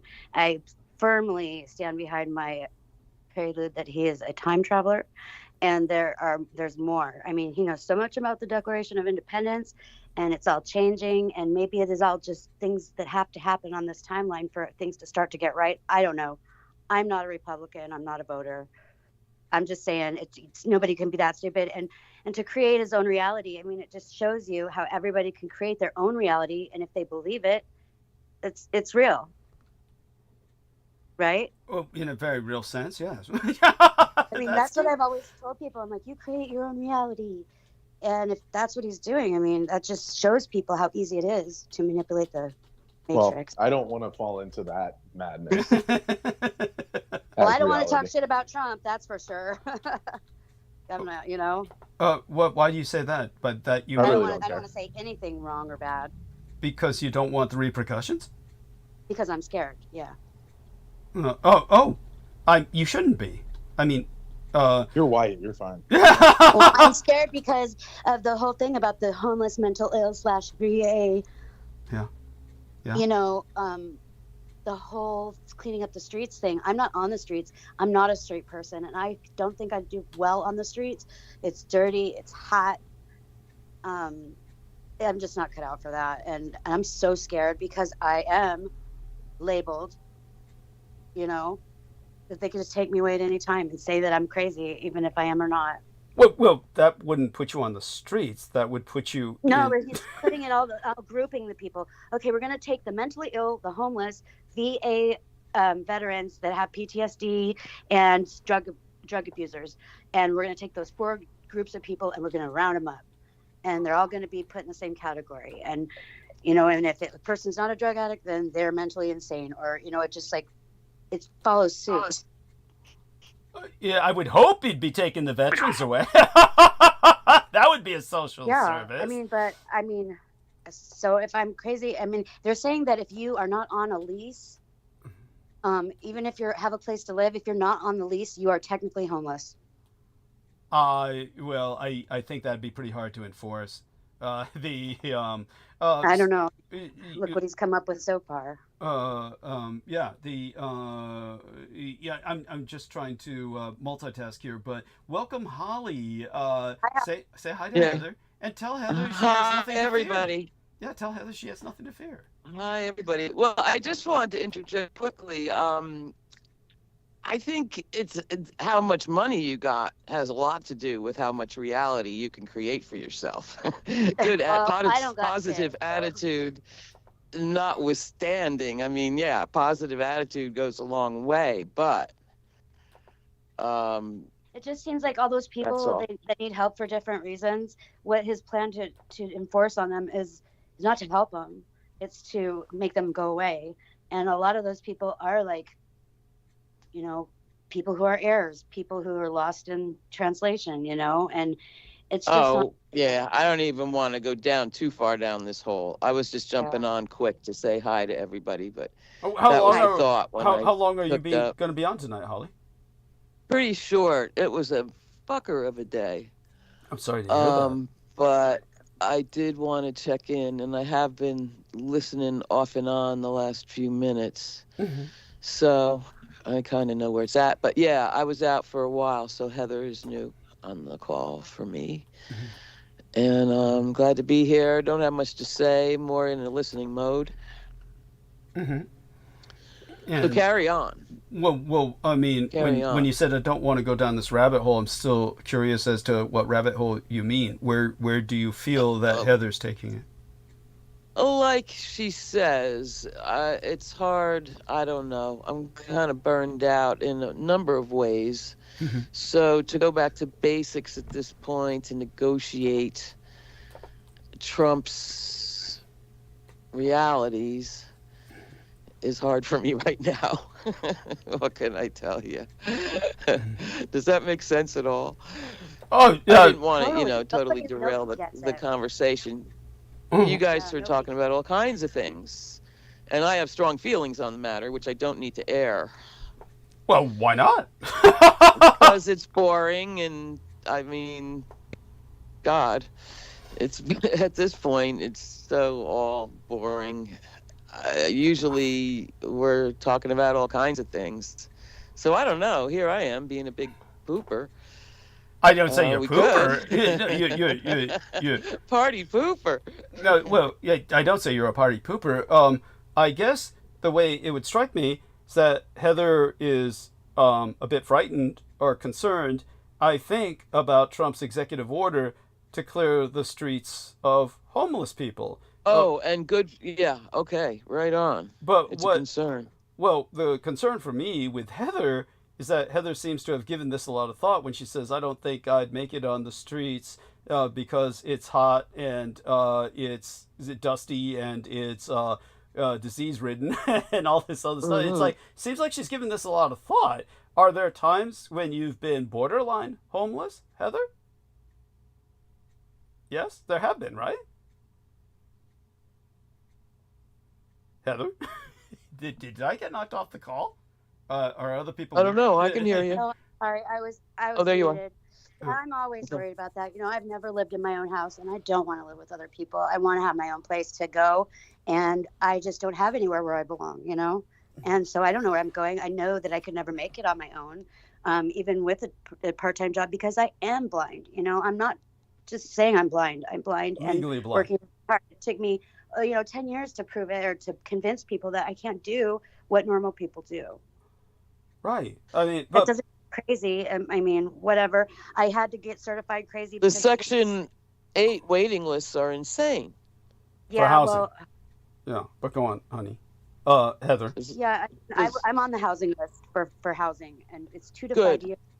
And yeah. And I don't even think that anything is going to be moving at all in that category. Well, they're taking it. Okay. Well, we'll see. The years do pass by. But not for Trump.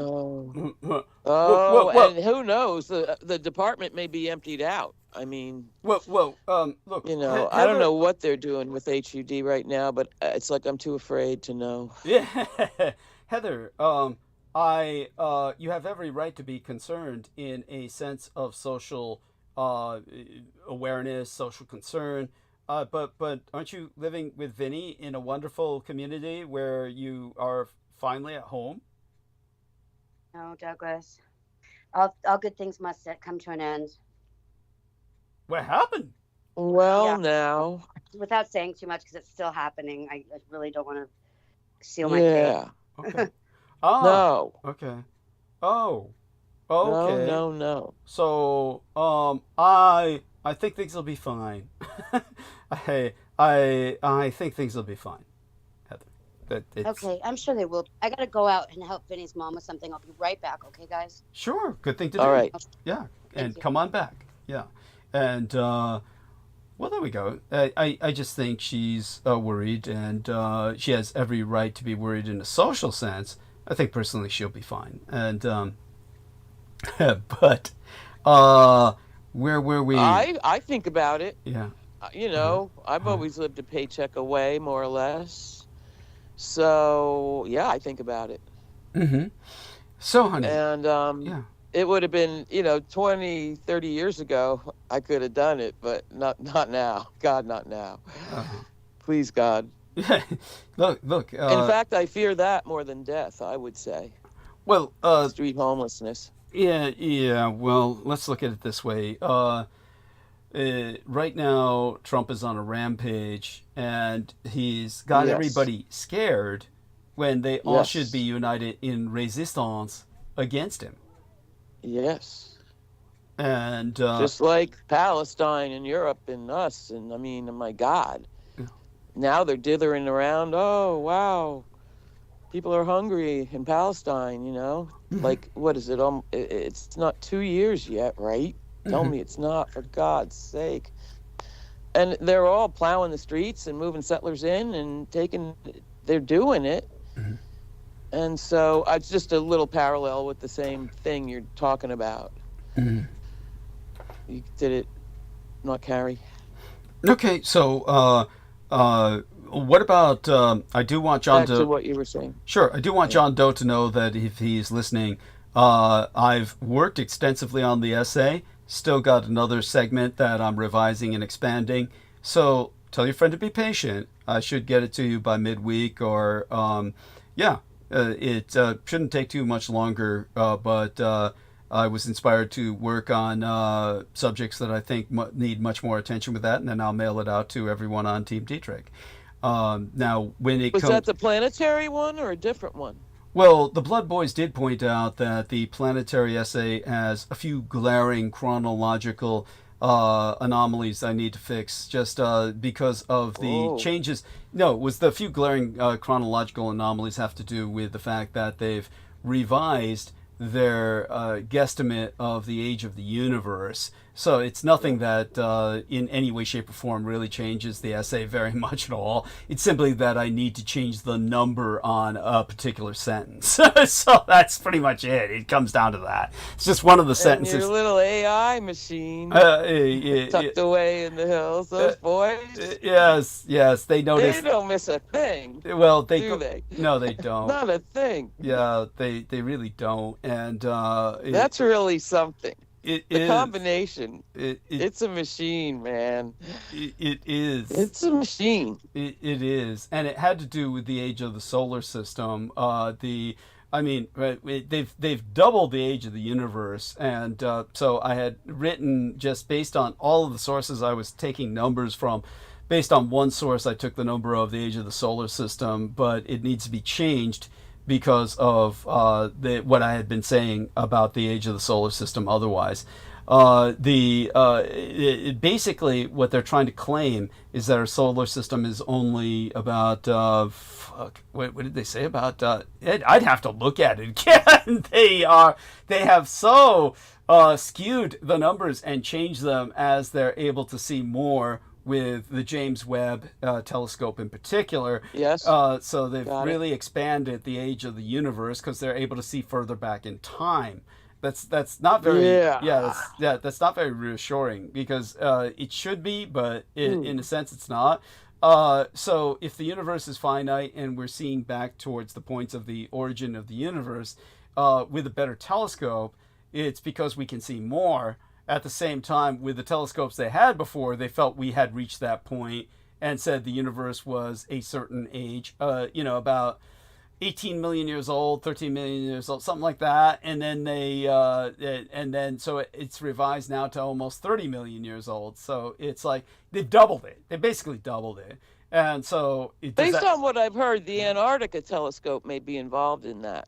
Okay. Yeah, I don't doubt it. And you know, Yeah.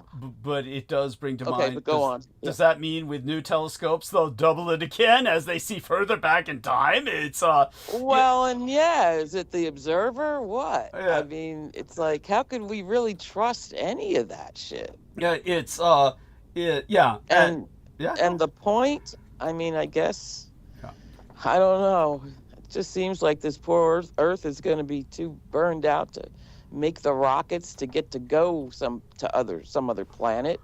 And who really wants to do that? well, it's I sure don't. well, all I kinds know of people people would. that actually do. Yeah, all kinds of people would. All kinds. It's not going to be a problem. So what I was going to say was that John Doe, otherwise known as T. Tank Berry, this is for the record. So if you review this later, T. Tank Berry, just make note. He asked me to write about Transnistria. So I am revising and expanding an essay I did a while ago on Transnistria. You remember where Transnistria was, correct, Holly? You know about that? I'm trying, No worries, no worries. So but it's not jumping right out. so Tell us, please. Transnistria is a strip of land on the Dniester River or Dnieper in the depending on which dialect you use. And so it's a strip of land on Moldova. And Moldova, yeah. So Moldova, Weird. yeah. And it's where the exiled Soviet Union is reestablished. The Soviet Union in exile is in Transnistria. And but no one recognizes it. Huh. Yeah, but if they were to Like a prison island? No, it's the Soviet Union's elite escaped to Transnistria and reestablished themselves there. So they still have. When Putin clamped down? When Putin clamped down on all the new billionaires? No. This was. You remember all that? No, it was when the Soviet Union collapsed. Okay. When the Soviet Union collapsed, they ultimately retreated Okay. to Transnistria. It took a few years. And they've got good banks and stuff. It did. Brendan, Banking tell her system. about the plastic coins. Brendan, tell her about the plastic coins. Come on, this is Brendan's good at this. Yeah, tell her. About the Transnistrian money. Yeah, tell her. Yeah. Oh yeah, it's the only place on Earth that has that type of money. But tell her Oh, what it bro. is. Plastic money. Tell her about the coins. Yeah. Yeah. They're like these things that look like stamps, but they're like tokens, basically.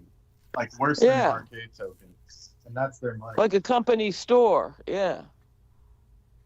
Yeah, something like that. Yeah, I guess. Yeah, that's a good example. And but yeah. Let me look up the official. Yeah, Brendan, definition. you on Something speakerphone? You sound really far away.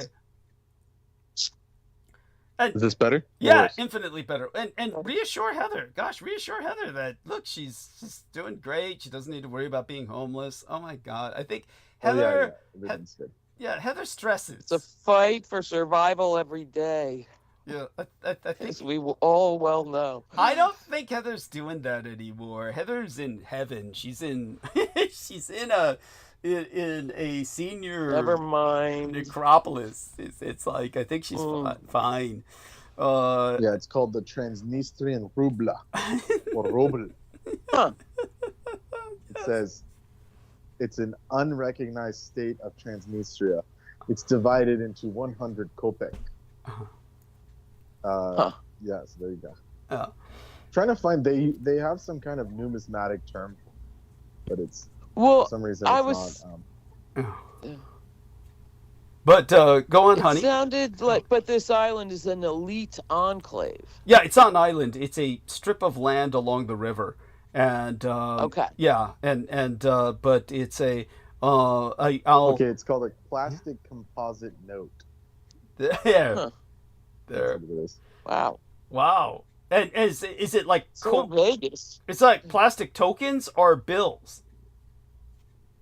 They're Yeah, tokens it's in like the place of poker bills. chips. Okay, so they're Yeah, like they're poker like poker chips. Exactly. That's it, poker chips. I love They it. look like little. For pieces like of, 10,000, 50,000. Well, I mean, where's all the you know- Russian money? Yeah. You know when you like back in the day when you went to a bar, they would give you those like coasters. Yeah. That's like what they look like. They look like small like cutout pieces of those coasters. where they're like kind of cardboard, kind of plasticky. That makes what they are. Bitcoin sound good. Oh yeah. Yeah. Yeah. Yeah. And they tried to all play of it a off sudden. and say, "Oh, it's easier for old ladies to take it to the market instead of a big satchel of coins." And it's like, no, it's because Wow. it's broke as fuck. Yes. Oh my God. So maybe these old Russian rich guys are all broke, Well, and crippled, and fucked up. it's a, Well, this is just the people's money. They use American money and shit. yeah. And euros. Yeah. Yeah. So there's some bank someplace close They use by. the big guns. They don't use this shit. This is just for those Okay. poor people that live there. Yeah, the serfs. This is basically the Yeah. serfs. Oh, really? Yeah. Oh, that's what I'm asking. Yeah, okay. I should. It makes me If you want. look them up on eBay, it says Transnistrian plastic coins. Cool. Shit, Yeah, I think because they discontinued them, they're worth more on eBay now than they were ever. Oh, There you go. there you Four of them go. for $20. Yeah, this is shit. They've appreciated just in like numismatic value. Cool. They're so absurd. Wow. Yeah, I love it. Now. Yeah. It's like So yeah. what do they got if there's no more plastic coins? Oh, I just went back to paper. There you go. Thank you. Because the plastic had to be disconcerting. I don't think anybody was happy with that. It doesn't feel right. My No. God. Yeah. And Life's it's a absurd. gamble. It's like, why do you need coins like that? Yeah. Like as if it's like the paper's heavy or something. I mean, Yeah. it's so strange. It was Poor such a old strange- ladies walking around needing $1 million to buy groceries. Oh, That's a lot of coins. Yeah, no, that's killer. Well, do me a favor, honey, since you're only going to be with us for a few minutes. Let me take a short break, just for a short trip to the restroom. I'll be right back.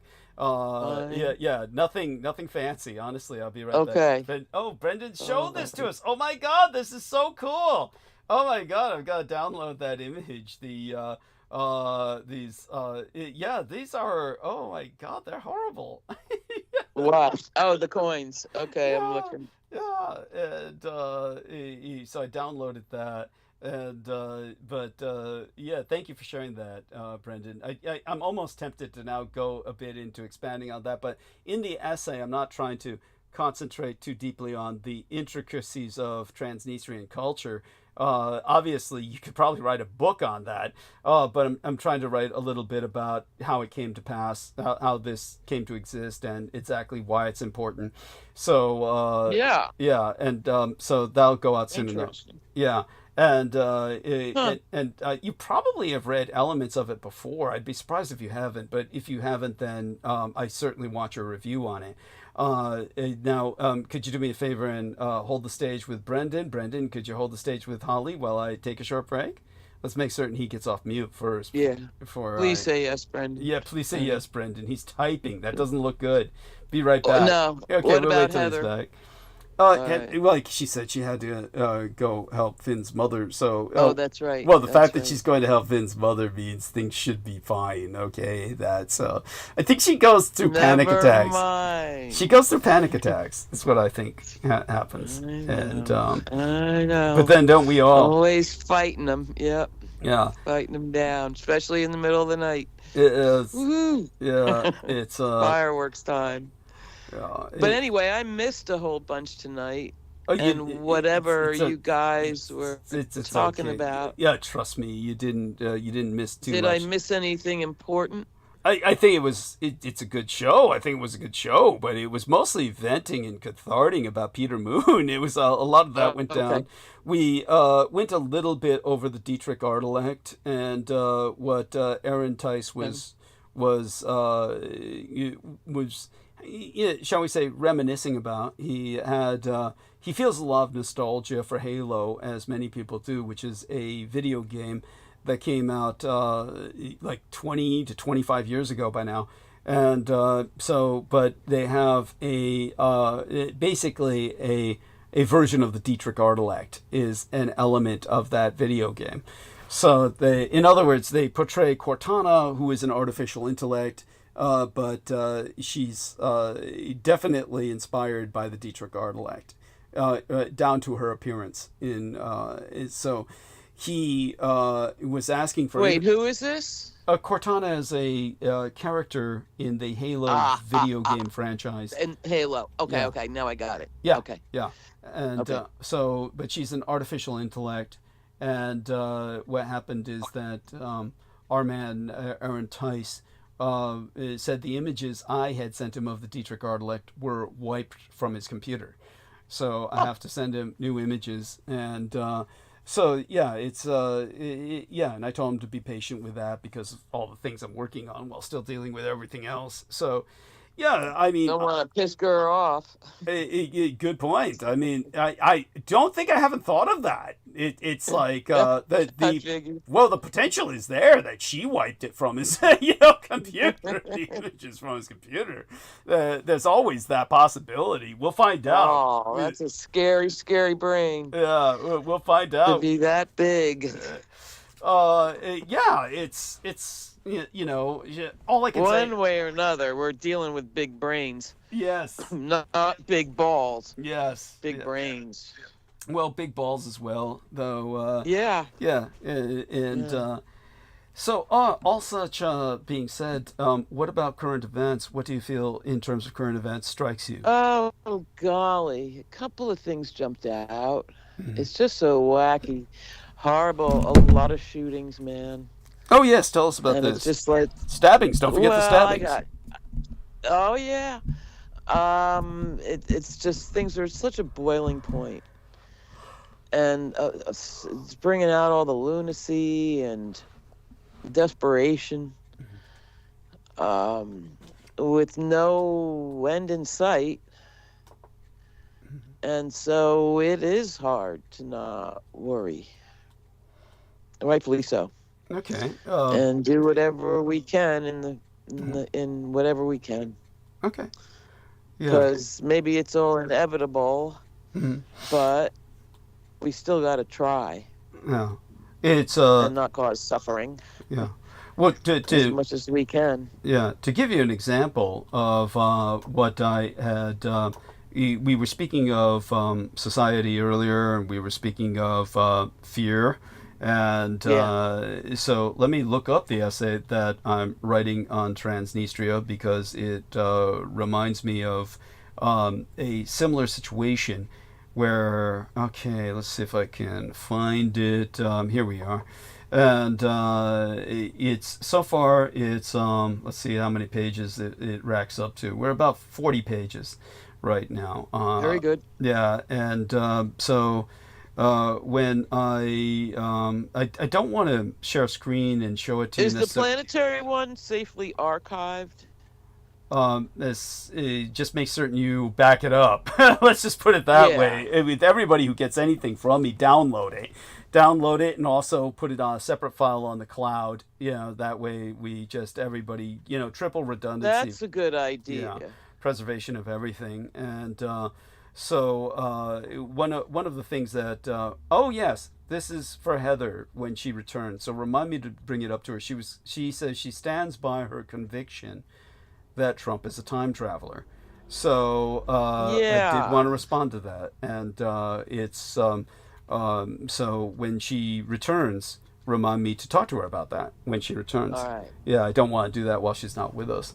And so we'll wait till our friend, in the meantime, before Brendan returns, let's have you and I speak a little bit about, in terms of current events. You mentioned these mass shootings. You mentioned the violence. That was just one thing. I mean, God, it's just an avalanche every day. So I'm kind of, like I say, in a zombie state tonight. And trying to get a little distance from it all. Yeah. And trying not to wonder about what is going to happen next. And not get so sucked up in the moment that I can't stay up above it a little bit as an observer, definitely a participant, but with some kind of, inner stability, for fuck's sake. I mean, I think one of the biggest problems in this country is people aren't able to sleep anymore. Yeah.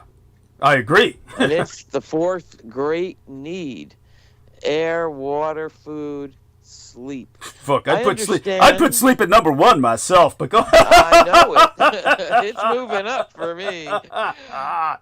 But I tell you, I've heard that every living thing sleeps, including viruses. Wow. Ain't that crazy? I never thought about it. Yeah, it is. I know. Yeah, because viruses sure as fuck don't look. Viruses don't look natural. But go on. They look like they're nanobots. Viruses look like nanobots. They don't look natural at all. No, but I understand they sleep. Interesting. Probably the whatchamacall don't. Oh God, the prions. Who knows about that? Yeah, who knows about that? They weren't mentioned in the article. No, of course not. That's a whole different. Yeah. Those things, they probably don't, simply because they're never really technically awake either. So there you go with that. Right. It's a whole different thing. Yeah. So when people can't sleep, they go wacko. And I've had very bad periods of that in my life, and it's true. It doesn't take long. Yeah. So that's just one little thing. Anyway, oh God, it's hard not to go down rat holes every conversation I have. That's okay. Also, I'm trying to fend off a Trump supporter that wants to tell me all about it. So and how lucky we are. So let me. Oh Jesus! Don't even. Oh, have you met people? You deal with people like this? Yeah, actually. Okay. Actually, I do and have. You know, it helps to be a recluse. Cuts it way down. But yeah. It's really surprised me. People that it would have thought would have been the opposite weren't. And that includes both sides. People I never would have thought would be MAGA, and people that could have been totally aren't. So it's kind of an interesting breakdown how that line fell. I guess, yeah. Thank you. But now the problem, the other problem, nobody's sleeping, and it just seems like it's only taken very few years of my years being alive, a very tiny slice of that pie, where consensual reality has been broken. Yeah. Yes. That's right. Well, it hasn't been that short a period of time. It's been about a decade during the period of time. It's been since the fucking iPhone. Okay. You weren't going to say that? Maybe. You weren't going to say with Trump? Maybe. Well, that's sure layered on top of the avalanche of stimulation shooting out in all directions in the past maybe 10 years is all it's taken. To shatter any kind of, what I'm trying to say here. Let's say it again. Consensus reality. Consensual, yeah. And it was, so wonderful to hear you talk about people, my truth and my reality. I fucking run from that. You got your opinions, beliefs, experience, and thought. Yeah. Nobody owns truth or reality. Those words are supposed to mean something. Okay, yes. Yes. And that's all blown to smithereens. Yeah. So I don't know how to navigate in that. It's just a step at a time at this point. I'm trying not to step on ants and shit. And be nice in traffic. No road rage. No. You got to be nice when you're driving. God damn it. Try to be nice. Oh, my God. And because everybody else is crazy. So what the hell? I mean, I'm witnessing it. Yeah, I get it. We all are. And it is like terrifying. It certainly is. We're in terrifying times. So that's a big part of the fear for me. Okay. Okay, so Back to cycling back. Heather, you're back with us. Good. Then I can talk about what you said about Trump being a time traveler. So Heather Holman gives us this image that says, for the benefit of those concerned, I will be submitting honest teeth to NamUs for DNA analysis, comparing the sample against their extensive database of unidentified dead people. Okay, and NamUs is, let me get this image later, National Missing and Unidentified Person System. Who is Anna? Is that Anna's my daughter? yeah. Okay, thank you. Yeah, and I've got all her baby teeth from Be the Tooth Fairy, so Okay, that's my next step. great. Yeah. That's oh my gosh, that's so yes. Well, I want to thank you for sharing that. So now that you're back, I'll talk about what you said about Trump being a time traveler. And Okay. so to put what Heather has said in context, let's have you repeat that for our listeners. You firmly stand by your stance that Trump is a time traveler, and I think he's a time traveler. I mean, there's just too much back and forth with it, and it makes sense. He looks different. He says contradicting things. The one Trump would know, the other Trump would know. And I think it's, he is like jumping around on different timelines, and it's because it goes all the way back to however time travel is. I don't know. It's real. I just don't know what I can say about it. well, Interesting, because with all the tariff jumping around and stuff. And about how he I says feel one you. thing and he says the opposite. It's like he Oh, does yeah. It must be time travel. I mean, it makes as much sense as anything It makes more in sense. the situation. Oh, man. He's like, I didn't That's say funny. that. I didn't do that. That's Yeah. funny as hell. Good one. yeah. Yeah. I mean, we can certainly enjoy the humor That's in it. funny. Yeah, Yeah, but just to it really is. yeah, I mean, I agree. I mean, we can derive humor there from. Oh shit! Did Brendan vanish? Brendan dropped off the call. I'll So be right back. yeah, You better pee in a bottle. well, at least Holly and Heather will hold the stage, Yeah. and I can take a break. But let's see if we can hold it till Yes, he comes we back. will. Yeah, let's see if we can hold it till he gets back first.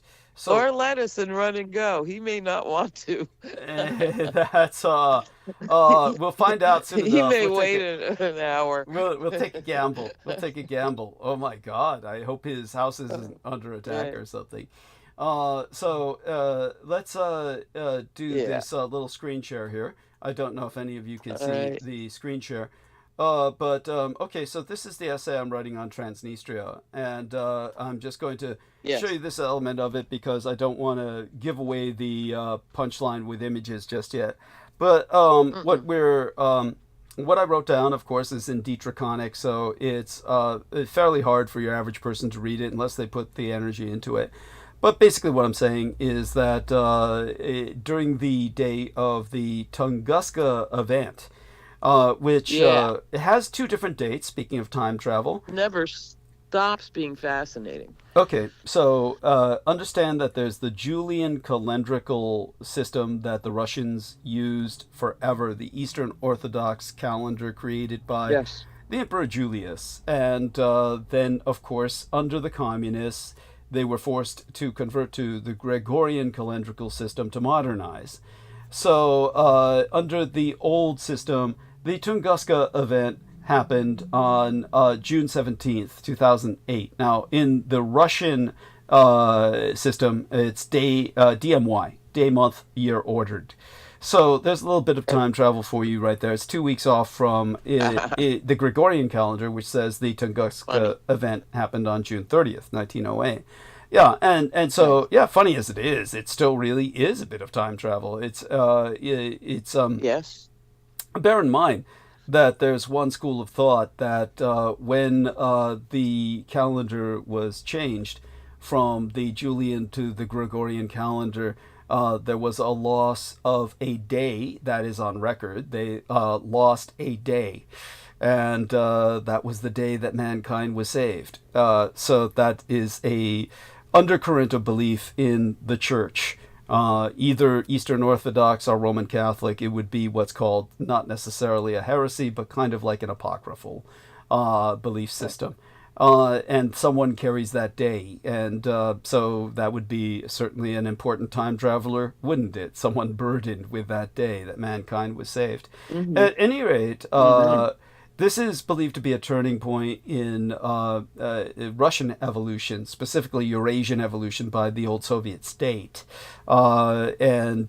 Basically, what happened on that day was that Nikola Tesla, who, of course, as someone of Yugoslav background, had a deep affinity for Russia, basically certainly saved Russia. It's not necessarily all mankind, but probably prevented an extinction level event for Eurasia that would certainly have impacted all of mankind.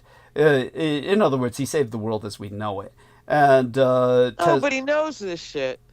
Man, that's right. Thank you. He did that by, at the same time, through his action, sealing the doom of our world to the 12 world wars and the interregnal Great Depression that consumed the 20th century, along with sealing his own fate to die in bankrupt bachelorhood by saving the Third Rome, which is how Rome was known at that time. It was pre-communist.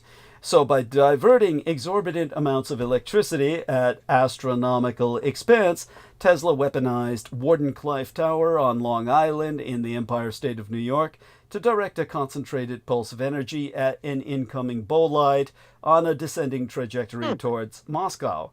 Had it physically impacted, an extinction level event would have been consequent for pre-communist Holy Mother Russia. Instead, its resultant disintegration in atmosphere produced a supermassive explosion in Siberia, destroying hundreds of square miles of forest. Now, as Jeez, Tesla did that? Holy shit. And Stalin was convinced that the rain of crystal matter, crystalline dust from that explosion changed the evolution of the Russian people and produced a overwhelming advantage in terms of a leap in evolutionary power in terms of psychic abilities. This is why there was so much psychic research going on behind the Iron Curtain. At any rate, as this was accomplished without consultation with Tesla's sponsor, the father of his sub rosa fiancée, Anne Tracy Morgan, who was a philanthropist, and by contrast to, shall we say, his engagement, it was impossible to conceal, John Pierpont Morgan Sr.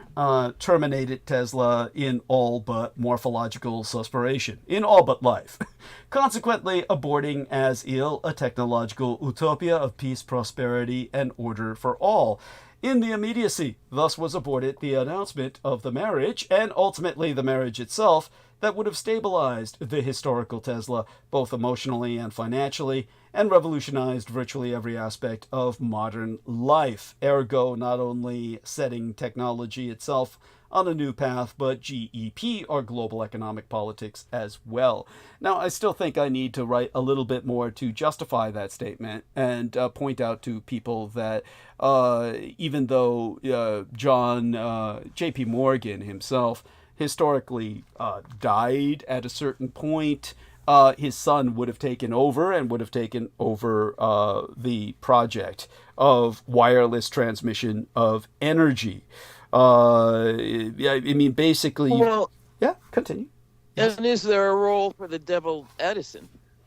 Well, let's put it this way.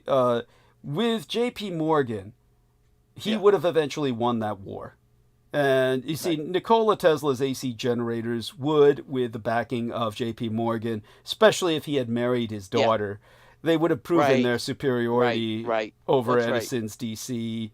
And his mercurial personality would have been calmed by his marriage to Anne Morgan, and basically Morgan would begin to finance him. Yeah, and once Tesla invented wireless telegraphy, radio, then Morgan would instantly recognize the potential and persuade Tesla to stop all his other investigations and perfect an experimental system of global radio broadcasting.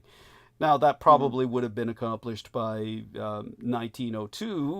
Well, think of what they had already accomplished before what he did with the bolide in 1908. In 1902, the Morgan Tesla Radio Company began global radio broadcasts from Wardenclyffe, Long Island already. So they knew this was possible.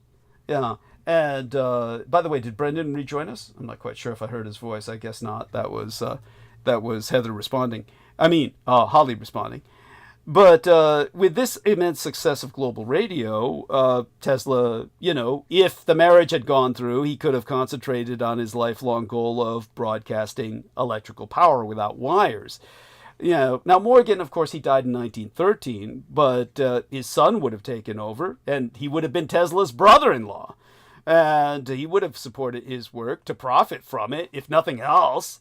So Tesla's inventions would have been turned over to teams of the Morgan engineers, and the Morgan engineers simply could have perfected and patented them and mass-produced them. And by 1924, probably around 2 years shy of Tesla's 70th birthday, because that had been the original plan, the Morgan Tesla, at this point an incorporated state, would have introduced his system of broadcast power. Of course, there would have been global panic. Of course, the stock market would crash. But J.P. Morgan Jr. would have prepared for that, and since he would have sold short, knowing the inevitable result, he would be able to stabilize the market rapidly with the immense amount of capital he himself would control at that point. So what would have been the Christmas panic of 1924 would end by spring, and at that point they could start really rebuilding the world. You think about it, Weimar Germany would have been near collapse, but Morgan's friend at that point, someone like Dawes, who was, I believe at one point in his life, vice president, he was a native level German speaker. He could easily have reformed the German banking system, and they could have solved America's and Germany's economic crises simultaneously. There was even thought in the records that I had access to of what was called a Dawes-Morgan plan that would have wound up rewriting the German constitution to end its political and economic instability. So this, of course, would draw millions of dollars in investment from Morgan's firms, and Germany could have had its own Marshall Plan at that time. There would have been no need for a Second World War. All of this, of course, would have just led to a world of progress. Instead, as it was, Tesla killed himself on being informed that the Roosevelt Socialist misadministration had revoked his United States citizenship as an enemy alien. Because his native Hrvatska, Croatia, had declared war on the United States of America in solidarity with the Axis. And he was also told that on that same phone call that the FBI was en route to arrest him as a foreign agent guilty of treason and subject to execution. Albeit in practice, he would have been interned in a relocation center for forced cooperation in Project Rainbow, the Philadelphia experiment, under duress of torture if necessary. And with the majority of his inventions at that time remaining basically in his, at that point, ever increasingly senescent or literally demented or senile head, if they weren't sketched in notebooks, well, what happened was the future Putinista puppet president, Donald John Trump's paternal uncle, the MIT professor, Dr. John George Trump, of the OAP, the Office of Alien Property, which was created by Executive Order 2729A under the Trading with the Enemy Act, and entered black budget status off the books in the year that I was born, 1966. Well, that was the 58th Gregorian calendrical solar recurrence date of the Tunguska event, no less. Well, that was the agency responsible for all the theft of all the Japanese real, financial, personal assets when they put all of the Japanese Americans in internment camps, concentration camps. And Tesla was declared an enemy alien, just as they were. And John Trump, I often confuse him with Vannevar Bush, the member of the Bush dynasty who was a another scientific genius. All these dynasties produce somebody in science. Well, Dr. John Trump declared that all the Tesla technology he was dispatched to investigate under conditions of seizure was chindogu. That was a Japanese term he had acquired during his interrogations of Japanese Americans whose United States citizenship had been revoked en masse while they languished in the internment camps on North American soil. It means impractical curiosities. So he said all of Tesla tech was chindogu, while he misappropriated the most immediately exploitable elements to secure the fortunes of the Trump dynasty. That would ultimately aid, enable, and abet his Russophiliac nephew's own illegitimate acquisition of the highest office in our land, and thus precipitate the fall of the American empire. So understand, how is that not time travel? How is it that Tesla's destruction of a bolide over Moscow results in an evolutionary leap in psychic abilities in what became the Soviet Union, whereas Trump's paternal uncle steals the Tesla technology to make the Trump dynasty filthy rich and buy him the presidency? And look at what Musk does. His fuck buddy, his rump ranger, his buttmate Musk then names everything Tesla, just to finally fuck over the ultimate explanation. How is this not time travel? This is So what you're saying is Heather is right. in a very real sense. you. Yes. That's great. Yeah. Thank you. And My she drops off the God. call, of course. She drops off the hell. Yeah. She's missing the good part. You're right. It's all true. Yeah, it's God help me. yeah, it's like so Good one. Yeah. It's like we're left You with, said about the Titanic, right? yeah, well, the Titanic was where any of Tesla's other potential sponsors, the ones who were willing to take up the torch where J.P. Morgan dropped it, J.P. Morgan killed them all on the Titanic.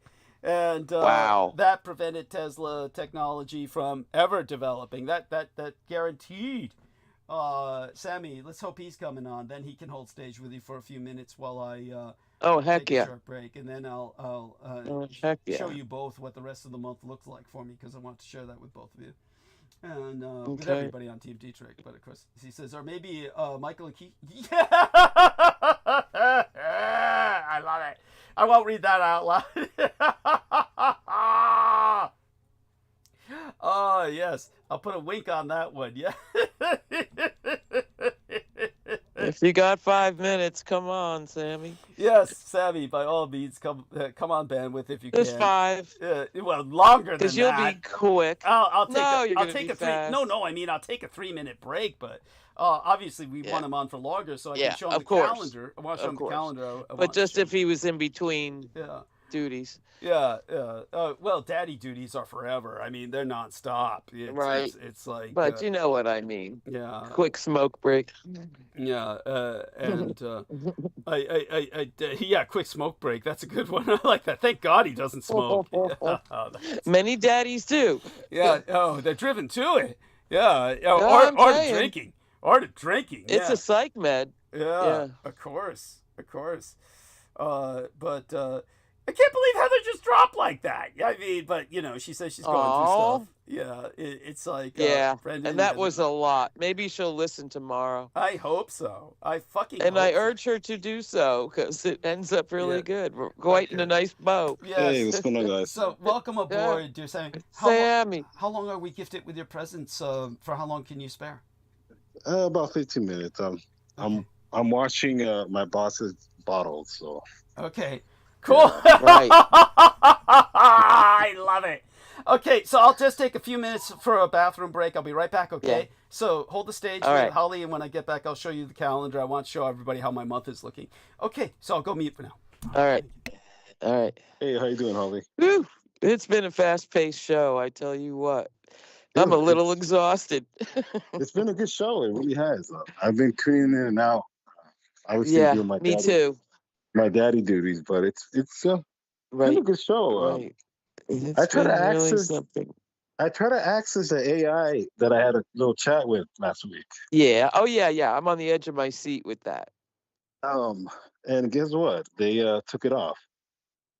Wait, what? It's gone. Huh. It's gone. So I'm gonna try and Like when I have free time. Snapchat or something? No, it's on Instagram. That's the thing. Yeah. Huh. The thing is because there's obviously I'm not the only one that interacted with it. It had a lot of information, so I'm not the only person asking questions. That's what I was telling Doug. Like, there's no way this system is spitting out all this information, and it learns. These systems learn. So, and I dare say you were asking unusual questions. Well, and that's the thing. When you think you're not playing, but it's like almost like tongue cheek type of questions. Like, let me see how much this thing knows. And the thing about it is, it wasn't using Google. It was using Bing, the Microsoft. Right, which is creepy. Search engine. Yeah. Which is They're all totally creepy, weird. But, right. But I was telling Doug that it was giving me case numbers on some of the lawsuits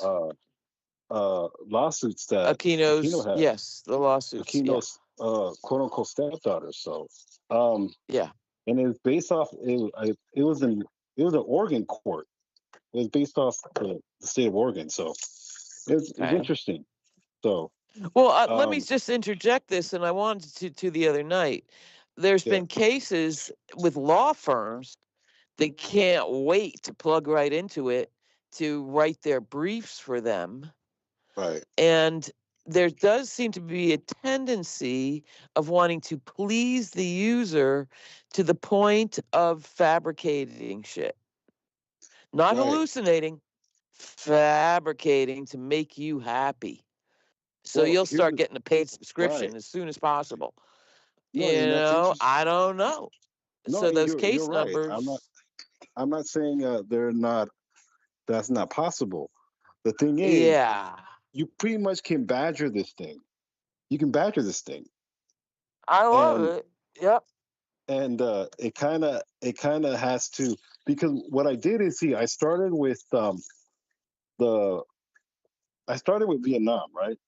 With the whole officer Phoenix.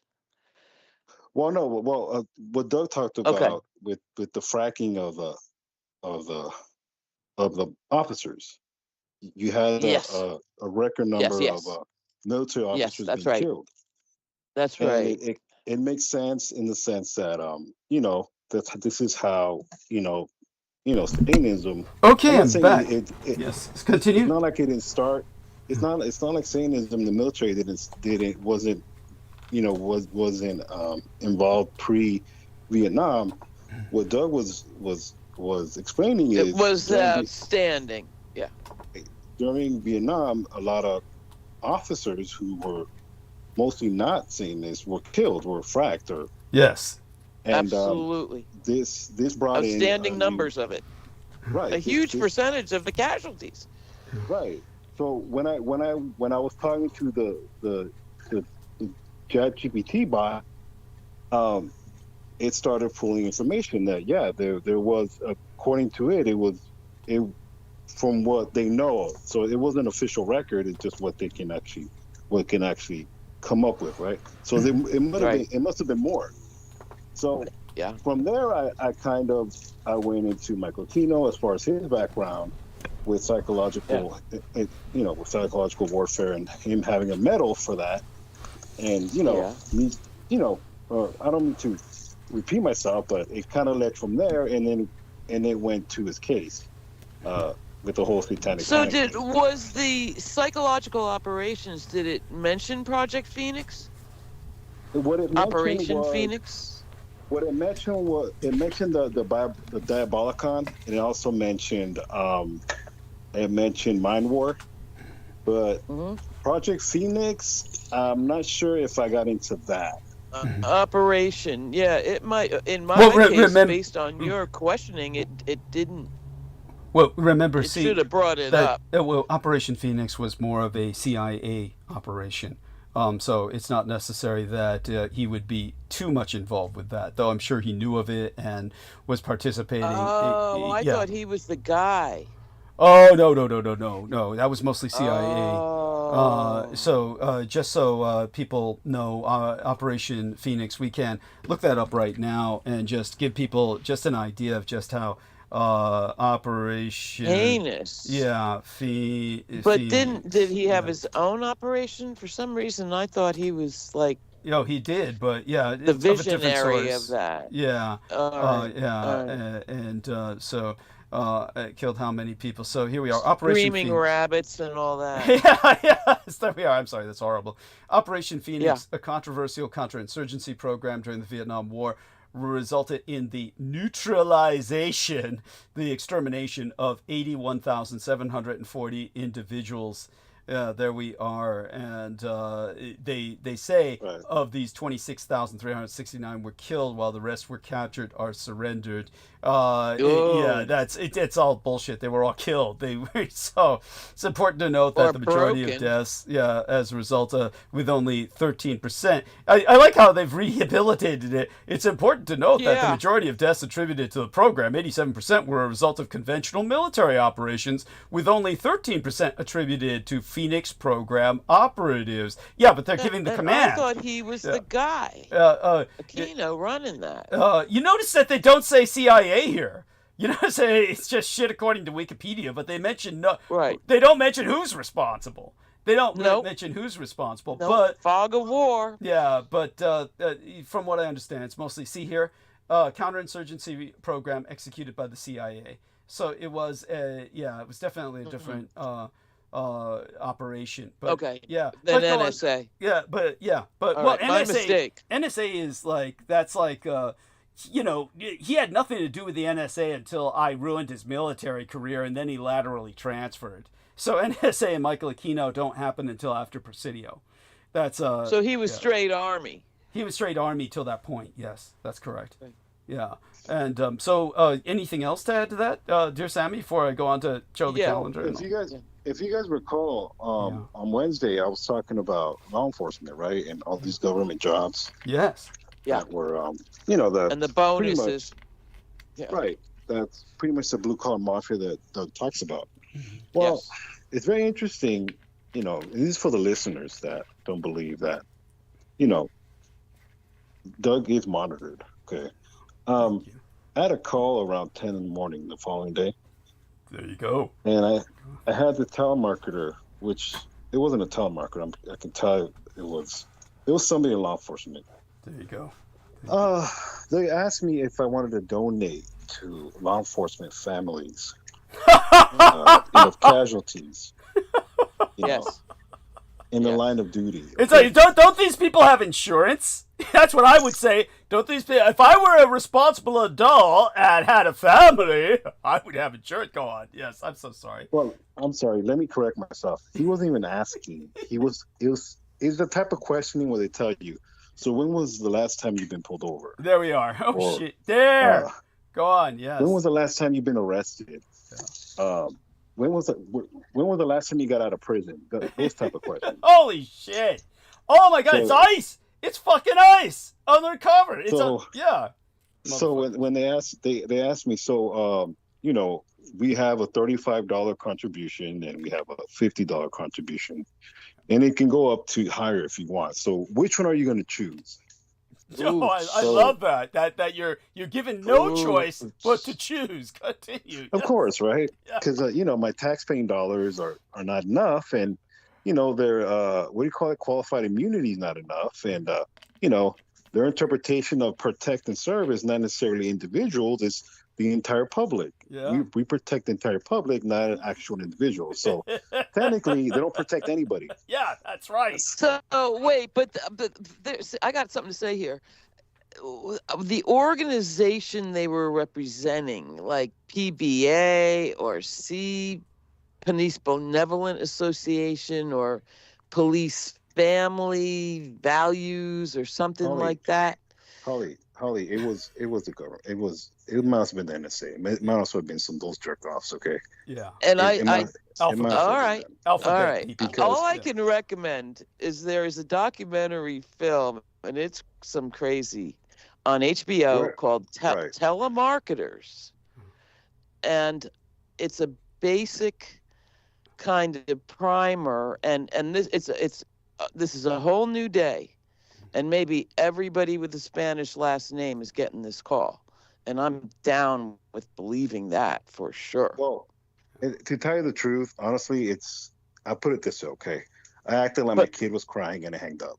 Good for you. Good for you. There's no point in engaging. Because there has been an organized scam raising money for suffering police officers since the 70s. Yeah, that's all bullshit. So don't ever. And fall they for make it. a shit ton of money. Right, but if they're calling Hispanic names or Latin American names, but continue, Sammy. I mean, certainly It'd be Holly's so point easy is well to taken. do now. Yeah, but it really is, and it's a wonderful, crazy ass film. And it doesn't start out, this is all about the cops scamming you. Yeah. But that's where it goes. Yeah. And so it's a good primer, in my opinion. And that's actually, go ahead, Doug. No, I was just going to say, no, that point is well taken, but what Sammy's talking about is much more serious. So, yeah, that's, go on, Sammy. Agreed. Yeah. And thoroughly modern. Yeah, and very frightening. Yeah. Doug knows where I live, what part of Red California I live at. Right. Nobody. I do nobody. too, yeah. Nobody calls. Nobody calls. There's where I live is very rural. Okay. Yeah. In fact, something happened this week where I went to a family funeral, right? And I got a really good idea of how my area works in the sense of, let's just say, grassroots pharmaceutical individuals that want to get into grassroots pharmaceuticals. And I got a good eye opener, and this was honestly through people that I know. In the sense of, I'm not gonna say as far as how. I'll probably tell that to Doug in private, but let's just say my world is pretty. My worst nightmare is my wife and a crying 2-year-old. Okay. Yes. To put it that way, that's my world. Okay. I don't engage in bullshit like that. Not that the underworld's the underworld is what I'm trying to say. I mean, I'm not oblivious or I'm not dumb in the sense of it's everywhere. It's just, that's not my world. That's what I'm trying to say. But nevertheless, what I did find out is it's no different than if I lived in South Central. You know what I mean? Yeah. It's just I'm surrounded by agriculture, and things here they're a little bit more easier to hide, quote unquote. But really, it's on plain sight. It's just I'm so surrounded by my world that I really don't pay attention to it. You know what I mean? It's almost like I'm walking in the background. It's just instead of South Central, it's where I live. Which is the complete opposite. Yeah. To the point of when I lived in the actual city, I was walking in very dangerous area, very highly activated area, but because I'm pushing a stroller and I'm doing that stuff, people in that lifestyle are not going to pay attention to me because I might as well be a tree. Yeah.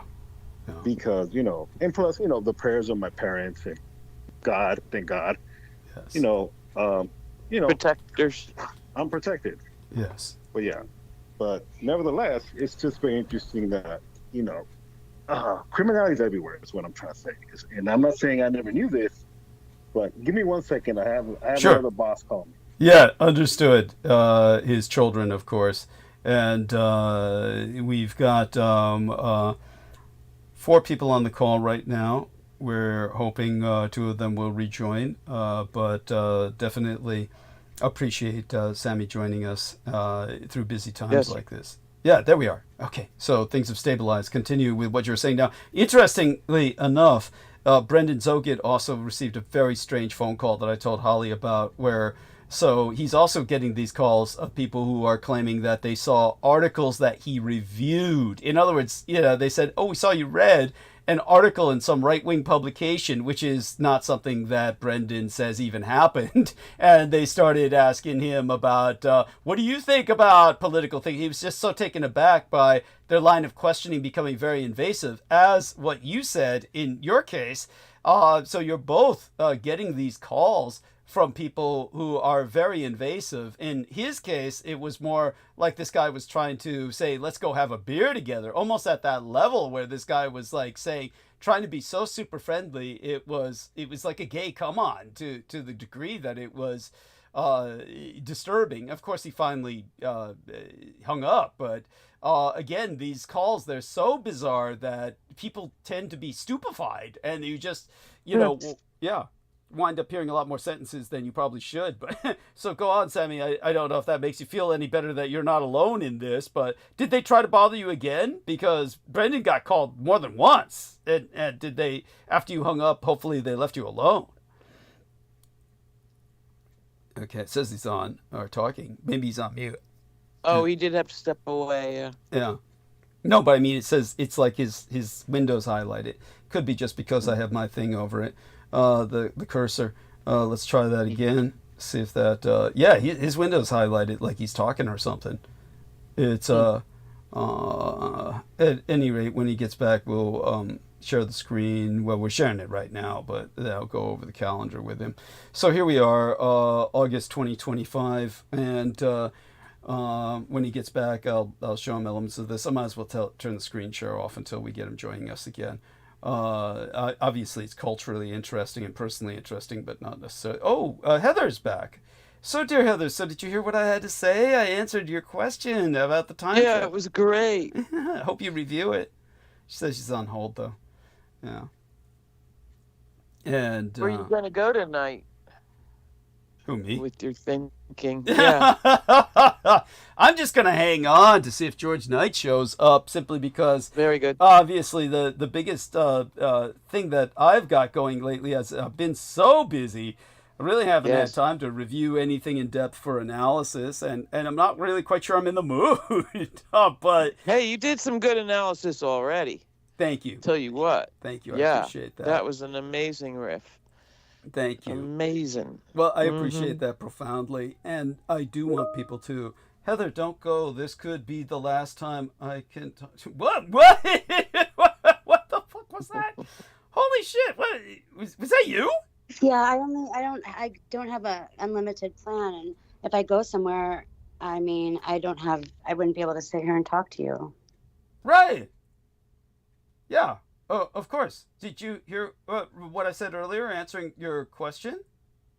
No, I didn't. I had to run out to the garage and help Benny's mom. Yeah. It was good. Tomorrow. I have to go back and listen? Yeah.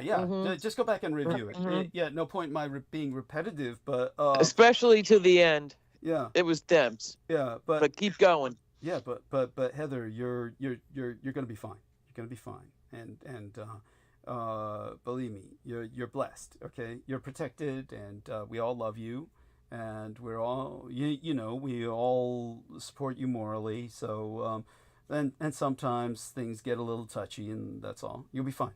Such having been said, review it later. And she went on mute again. I don't blame her for that. So ask Holly some questions. Ask Holly some questions, Heather. Or I can't think of anything. Wait, no, you were on something there. You were talking about something. Oh, no, Douglas was. Okay. Oh, sorry. Oh, yeah. I got nothing. Yeah, you were talking about tonight, I think. Oh, well, like I was saying, tonight, it's been late. Oh, you were hanging on to George Knight, but you got going on something there that was, and it slipped my mind. Oh, well, I was saying that later on this month, Oh, yeah, the calendar. Yeah, the calendar, but I wanted to show Sammy Romero that, when he's with us, but I can show both of you. Hello? Oh, there he is. He's back. Oh, there. So dear Sammy. Okay, what's going on? Yeah. So, like I said, did they bother you again, or after you hung up on them, was that the last you heard of them, hopefully? I blocked them. Good. I blocked them. Good. I blocked right them. It's not that. It's just the way they see. It's really how stupid as far as their approach. Yeah. Okay. Mm-hmm. My dad was a salesman to a certain extent. My dad could sell, salt to a snail, but the way the questioning was, it was almost like, you're gonna give me the money. It's so pretty much extortion. Okay. Yeah. So yeah, I blocked them, but It's so awful. It's so fucking awful. It's very pompous in the sense of, it's just the nerve. Okay. Yeah. It's really the nerve in the sense that you're calling me and you're not even giving me a choice to, to actually engage with you. It's mostly, give up the money. Yeah. How much money you're gonna give up. So I So imagine how much they get out of the little old abuelas. Yeah. I mean, and that's the thing though, is the American public is very, how can I say it? Either, they think law enforcement protects them, or they're scared of law enforcement. That's it. Most law enforcement are not approachable. Yeah. Okay? Hell no. They're not.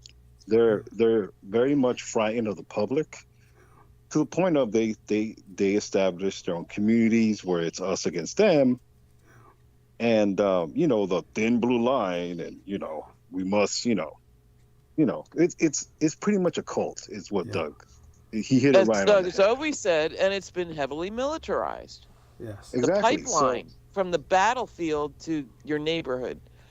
Right. So it's almost where they're pretty much indoctrinated. I mean, I have family in law enforcement, don't get me wrong, but I don't really talk. Not that I have nothing wrong with them. It's just I don't really engage with them because they're pretty much soulless. Yeah. It's hard to be. You can't be a decent cop.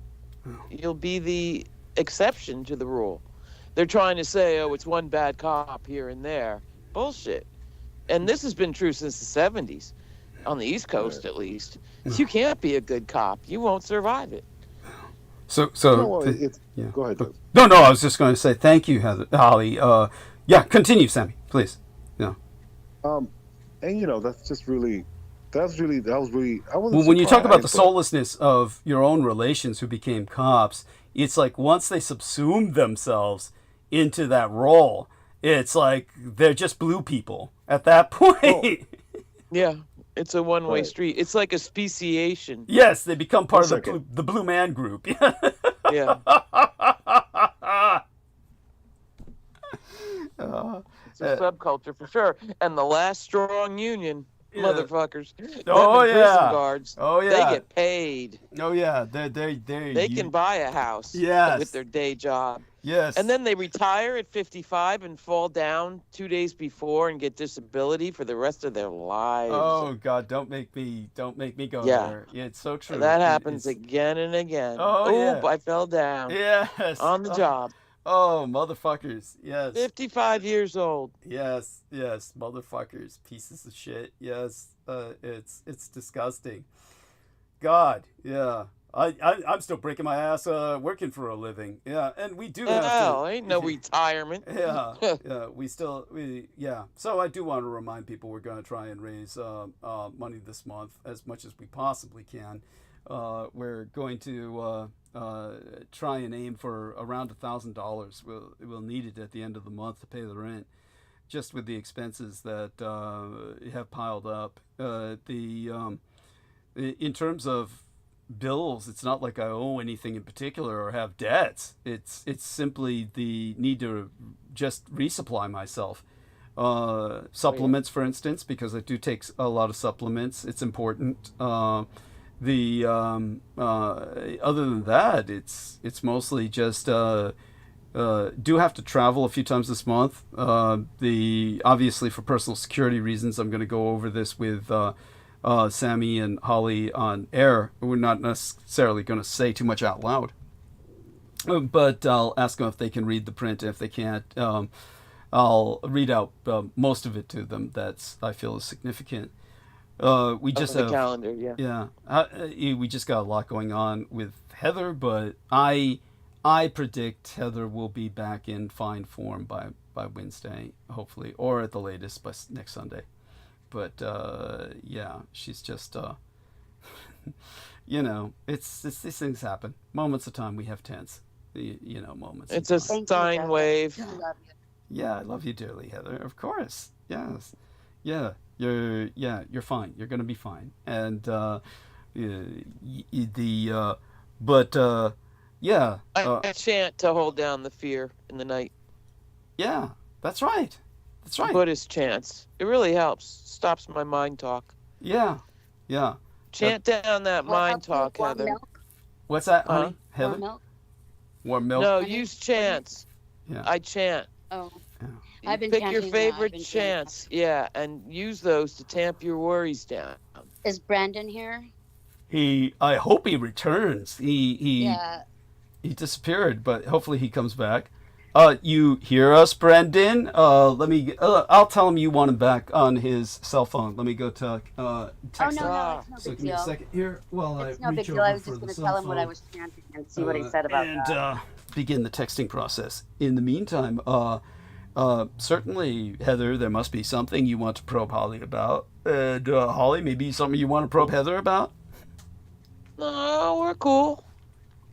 That doesn't make good radio. Yeah, I know, but you already took your break. Yes, I took my break, yes. But I mean, like, I'm trying to text now to Brendan, telling him that... Fine. Have you ever been married, Holly? 1.5 times. So All you're right. kind of still legally married, but you're not separated? At this point, yes. Oh. Can I ask you Well- how long that you were trying What do you mean? to To get loose? Yeah. Oh, boy. Oh, man. It's a long process, I'll tell you that much. The beginning or the end? Oh, boy. I'm going to say the end is a long process. Oh shit. Yeah. Exit strategy, I mean, depends how bad it is. If Well, it's just not your heart's content, I'm not one to then back away. I mean, Doug can tell you that. yeah. So if somebody's putting their foot up your ass, I that's say, a problem. Yeah. Give me more. Right. Right. So it's good to start thinking exit strategy, and you say you're on lists, which can, kind of puts a wild card into it. Go if I mean, and Exactly, and I the don't qualify for housing housing lists. if I have my own place. So. I don't know But what you to do. don't. Yeah, I don't. You don't. I don't. You don't. I couldn't afford to have my own place and eat. So that's the With the point parking of the spot, yeah. housing list, the 1 bedroom, the studio, whatever the It's fuck. called scattered housing, and it could be a 2-bedroom in which I could choose to have a roommate, and even they would only have to pay a third of the rent cost coverage, and they don't have to be crazy either. Yeah. Yeah. Yeah, I don't know. Well, whatever comes now up I know first. where I'm gonna move. Yeah. Yeah. There you go. Plan in motion. Arizona. You'll love It would it. only be $300 because, like, I only get $1,000 a month, and if a third of that is $300, Exactly. So you got the subsidized housing, government subsidized housing is the exit strategy. well, how does that figure in with the? So as many lists planned as you can actions? get on. No, wait, Heather's Yeah. asking a question. How does Well, that- because then you got someplace to go. yes, Well, but how does that fit? Then into you got Trump's someplace to go. agenda, it's like, is that even going to be available next year? Well, that's My- what we don't know. So that's why you got to get in your foot in the Now. door No. as soon as possible. We don't know if that will matter or not. Well, maybe I could pay someone off. These days, people don't really buy into that, but you never know. You well, don't. People are getting People pretty like money. desperate. And sometimes, the first time under Trump, the cash economy rose. It was Yeah. easier for me to get paid under the table Yeah. than I it think he knows was what he's to doing. be It's just signed we up. don't know what he's doing. No, it's all chaos. So understand, it's just you living in deep They're chaos. cutting you off. They're really cutting you And- off, honey. Because families shattered and neighborhoods and communities have all been shattered I've watched it all my life, and now we all have individualism. Whoopee. And this is what it looks like. So don't feel you're alone in your fear. That's for sure. It's precarious all around. Unless you're a rich retiree. And you're not quite yet.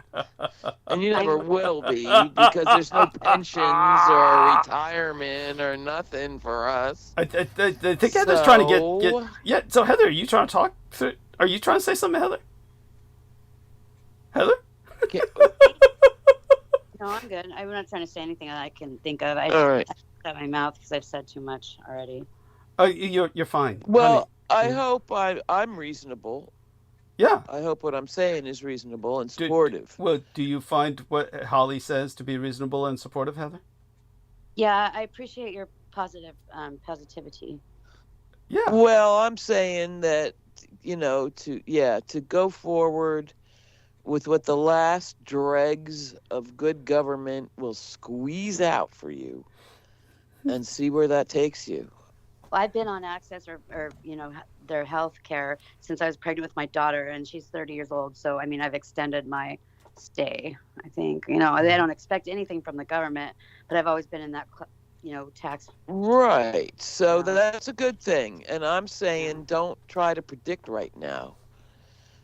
Just do what you got to do to, build your bridge and let the chips fall where they may. Like Timothy Snyder says, don't predict bad news on yourself. No, but don't comply too easily. Either. Say again? You can't be. You cannot be. And you got to be reasonably informed. And yes, stability has flown the coop with consensual reality. That's what happens. You don't get consensual reality. You don't get societal stability for chumps like us. Troy Bellamy says. So I'm saying do the best you can and don't cause suffering as much as possible. Well, she's not causing any suffering. She's doing okay. I know. I try not to. I mean, I think we all try. It's a human flaw. Oh. Say that again, Heather. Yeah. Heather? I just feel like I'm just being like I'm the clown. Oh, that's okay. It's to be a clown. It's really no, it's not okay to be a clown. What are you talking about? It's. I mean, is it that bad? A clown is a noble profession. But by the way, Troy Bellamy says. Whatever makes people laugh. Yeah. By the way, Troy Bellamy says, listening in as always. First day of school for teachers. Kids come back next week. So I wrote him the note. You poor guy. Early. No child should have to go to school before Labor Day. That's like a commandment. It's wrong. Well, apparently the teachers are coming back first, and then but he says but they're still fucked. Yeah, he says the kids come back Labor next week. Yeah, that's bad. Hello? Yeah, that's pretty bad. That's terrible. Thank God. And then they get a month off in the middle of winter. What the fuck does a working parent do then? It's I'm glad I don't. Are you tired? What are you trying to get off the call? Don't make me answer that. He's edging towards the door. Yeah, yeah. Honestly, Heather, it has nothing to do with you. I assure you. I know you're tired, and you've been doing this for how many years on end? Let's not make it any worse. You've never even taken a vacation. You haven't been. Yeah, no, I haven't. More than a decade. Yeah, yes, that's right. No vacation.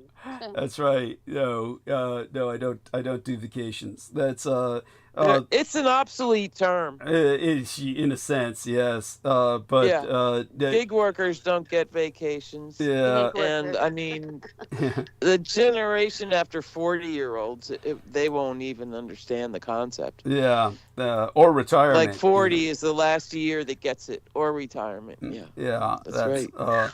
But in terms of Heather and what she said.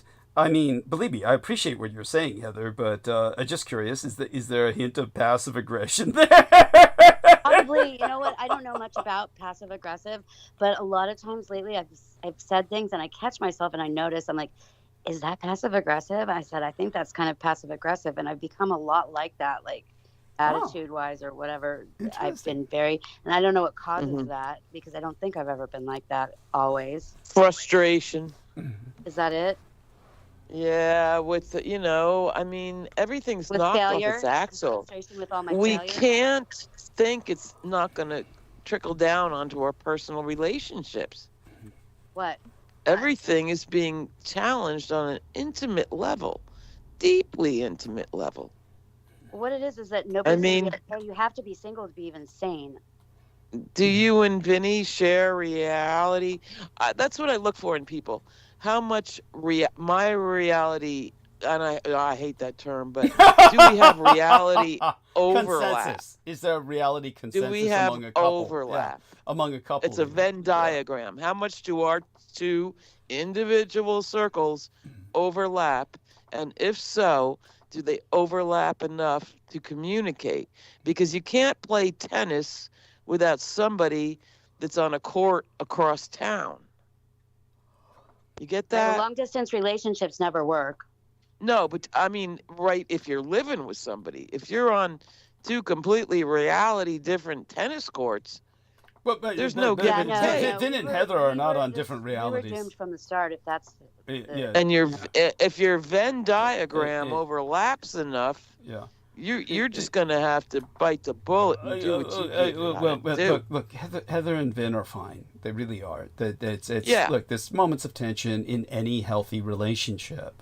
Yeah. So, and I've never had more respect for any male that hasn't gone down the Trump hole. Yeah, that's Vin. Vin's a great guy. He's not down the Trump hole. That's what I'm saying. He's got our respect. If you're there, Vin, we respect you. Imagine if he was MAGA. Yeah. Then you'd have a problem. God damn it. Yeah. He's Then yes, we'd He's all have a not. problem. No, he's not. Is his mother? No. Is his mother Trump? No. No. Oh hell. She's got her own problems, No, but we all do. She, Holly's question was: Is she a Trump hag? No, she's not into politics at all. Okay, good. Oh, now see. Yeah. So life is perfect. That's what matters right now. By the way, when I'm talking to Vin, I'm talking about Vin Maniktala, not Vin Barbary. Yeah, Maniktala. Yeah. He's going through a lot. He's supposed to be having this cataract surgery, and now they won't do the surgery until he gets cleared for this cough that he's had, and he's been having it a lot, and he's just like he's going through it. It's the stress of. Are they nicotine testing him? That's cold. No.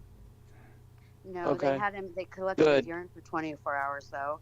I've never known that people did that, but it's done. Hey, that's a pisser.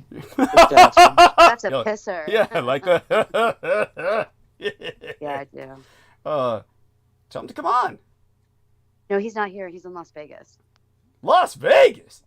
Yeah, he's been to Las Vegas since Wednesday. What? Then why is there any issue? I don't know. He's got no fucking complaints. No, I mean, I treat his mom like she's a royal. I don't know, but somehow it's my fault. There's always some problem because whenever he has got problems, it's always my fault. Oh, it's not like that. No. Well, It may seem like that. It seemed like that. And at any rate, I've got a response from our dear Brendan. He's charging his phone. Okay. So very good. yes, Very and good. yeah. So let me respond to that, and in the interim, let me take a look at this. Somebody sent a notification here. Heather, I love that. That's so adorable. That's so cute. Love that. That pair of emojis there. I'm just scrolling. Yeah, I don't know what to do. I mean, I go through, ups and downs and stuff. But, I mean, there comes a time when I can't, I can't keep going through the Groundhog Day thing. Whoa, what seems like Groundhog Day to you? Just the same things the over and over repetition. again. I understand that. In particular, is there a pattern you can describe? Right. No, I really shouldn't, because I don't want to make anybody like Got look bad. it. Yes, understood. And I mean, it might be my fault. I don't know at this point Oh, what's well, going let's on. not think in terms of faults. Let's think in terms of Fault? instead. No. Let's think in terms instead of just riding it out, like riding the wave, like surfing. Think like Oh, a yeah. surfer. Yeah. Or a crowd crush. Crowd crush. Do you know what that is? Tell us. A crowd crush is like what happened at Astroworld when the people are so compacted together. It seems like they become water and they're just a wave, and you really don't have a control over your motion because you're part of this water, like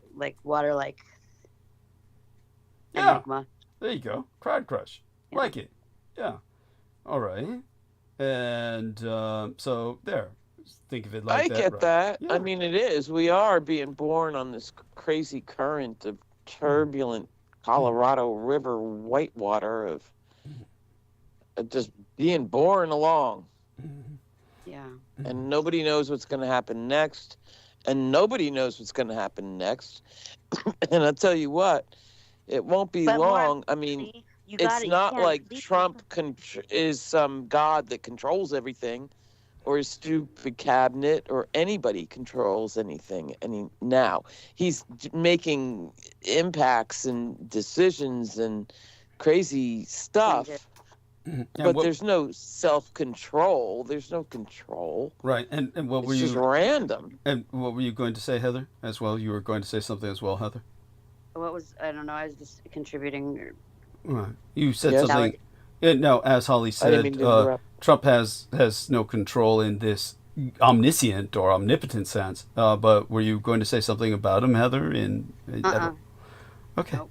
Oh, yes. That's because you're afraid of him. Today. Yeah, you're afraid of him at the moment. I'm afraid of everything right now. I'm just filled with despair, and You're on heightened alert. I in my feel mental you. illness, I don't think it's know. a natural reaction. Yeah. Maybe it's healthy. I think it's perfectly sane. Yeah, it's healthy to a degree, even perhaps. To just be a little. I think so. Yeah. There we But go. you ain't dying, so we're gonna keep walking. That's just it. I mean, I'm tired. Tired of. I know. Well, I hear that all day long. But we ain't dying. Oh well. Tired, Heather. Yeah.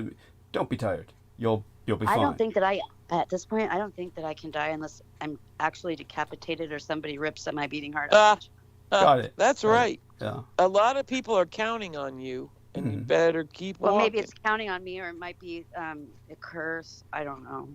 I'm not going anywhere. I found it best to kill my emotions and confront the world with chance. And how do Heather's asking how you kill your emotions?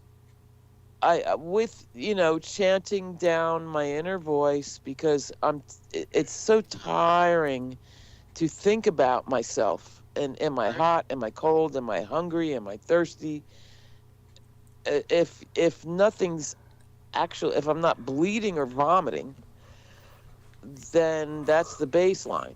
And so on top of that, if I can just get all that out of the way and do what I need to do without causing as minimal suffering as possible, that's what it's come down to. So there you go, But Heather, it's day by day. taking that constant inner temperature.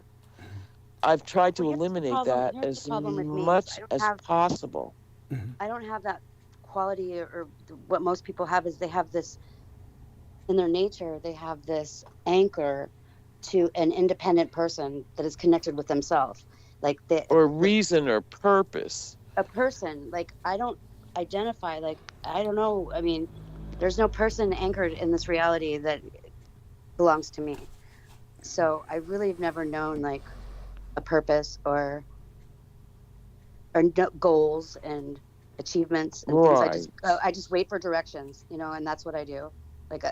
So you could start making a little thing, like take a walk when you first wake up for 10 minutes or 15, just a little kind of thing you do because it feels good. I mean, not in the blazing sun. Yeah. Or something that you kind of do ritualistically. Yeah.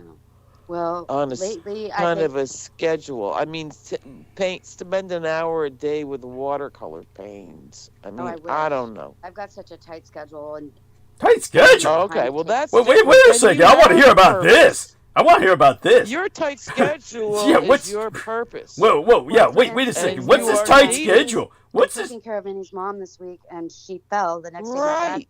my dad fell. He, it's like I'm back and forth. I'm all over the place trying to care for people, and I really, I Yes. just worry about and caring about Vinny and what he needs, and I don't even think about myself. Yes. There's no self. But when Good. Vinny is not here, Good.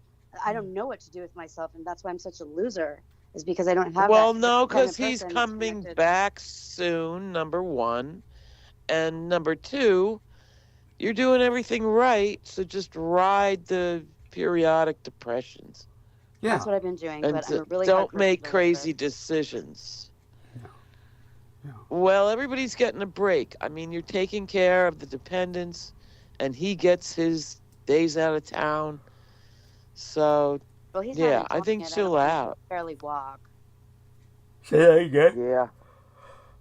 So he needs you. See, you got purpose. What did It's what not did my she say? feelings that matter. What did she say? Say it He again. can barely. He's in physical pain. He can't walk. Right. Yeah. But he's going to Las Vegas. Well, I'm telling you, you got purpose, and you're needed. In Las It Vegas. might not be pretty, but it's better than living on the street. Oh, I know that, and that's So- why I try to find God in everything that I do, and everything. That's right. I don't know what else to go by. There's no me. That's right. I think That's I'm a fair. plastic person. That's right. Well, God's in everything you do. it's hard to not have a rock-ribbed social identity, an identity in this world. It's very hard. It's And I've more been than in that. this world. It's more like an identity, period. Right. I'll never find myself because there is no self. It's just, I'm like, you could program me to do whatever you want. I could spend the rest of my life taking directions and, doing what people need and helping people, but I wouldn't know what to do with myself. Well, that's okay. It sounds like once the family thing, they're older, it'll go away someday. I think I could see you in a monastic setting. Yeah, I could too. Yeah.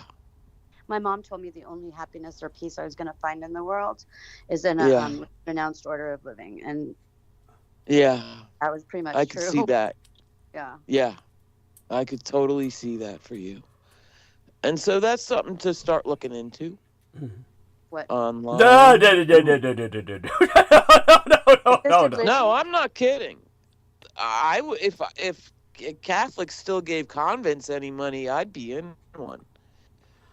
Well, don't convents still exist? Just not an evil one. Yeah, they don't take you after 35. There's one Catholic nunnery that will take someone who's 35, but it's 18 to 25. Right. Wow. They don't get any. They're so poor. You got to pay your own way if you want to join a nunnery and Catholics. Really? Yeah, it's easier with Buddhists. Jesus Now- Christ. I could line you out a Buddhist track right here in California. Okay, so we figured out that that's a backup option. If something were to Yeah. happen, It's but great. nothing's going to happen. You're in what's essentially an ultimate situation, Heather, where you've found your happiness. You're okay. You're okay. I'm okay, but other people are happy. So Don't worry about that. Right. They will be soon God, enough. come on now. I mean, Vin is in fucking Las Vegas. How is he not happy? And happiness happy. is not a goal. Yeah, he's been there too long. It's not worked out. I mean, I don't know what's happening with his friends, but whatever it is, it's my fault. And Hey, wait, No, that's God. ridiculous. That's absurd. I know it's There must not, be some but kind of I'm male sorry. menopause. Honey, he's okay. He's in Las Vegas. There's no complaints on his part. I assure you. He's all right. You'll be all I have right. like 100 times a day. I don't know. I mean, if he really wanted to get away from me, he wouldn't call me. Right. Right. That's So right. rest in peace tonight. Yeah, Fuck's sake. honey, you're doing great. You're all Peace right. be upon you. That's right, baby. Thank you, God. Everybody's nerve endings are fried. Yeah, that's right. And Really? that makes me feel better because my nerve endings are fried as fuck. That's right. But then I think, so's everybody else's. Yeah. And it helps me. I'm not alone. No. Well, And you'll Far from it. Yeah. No. And when we rise up, I think it's going to be all right.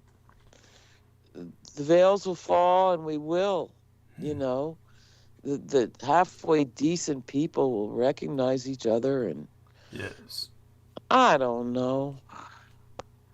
Okay, that's been quite the therapy session, and we can we can continue a little I'm bit. dying on the vine here too. I got to I'm going to switch off to YouTube. Really? Already? Yeah. Well, yeah. Oh, darling, we'll miss you. It's been a rough day. I don't want to leave you all alone. sure. Maybe Heather will stay. Mm-hmm. Or maybe you'll get riffing. All right. Fine. Yeah, we love you I'll dearly. give another 10. Yeah, and Thank you, Heather. Yeah. Thank you.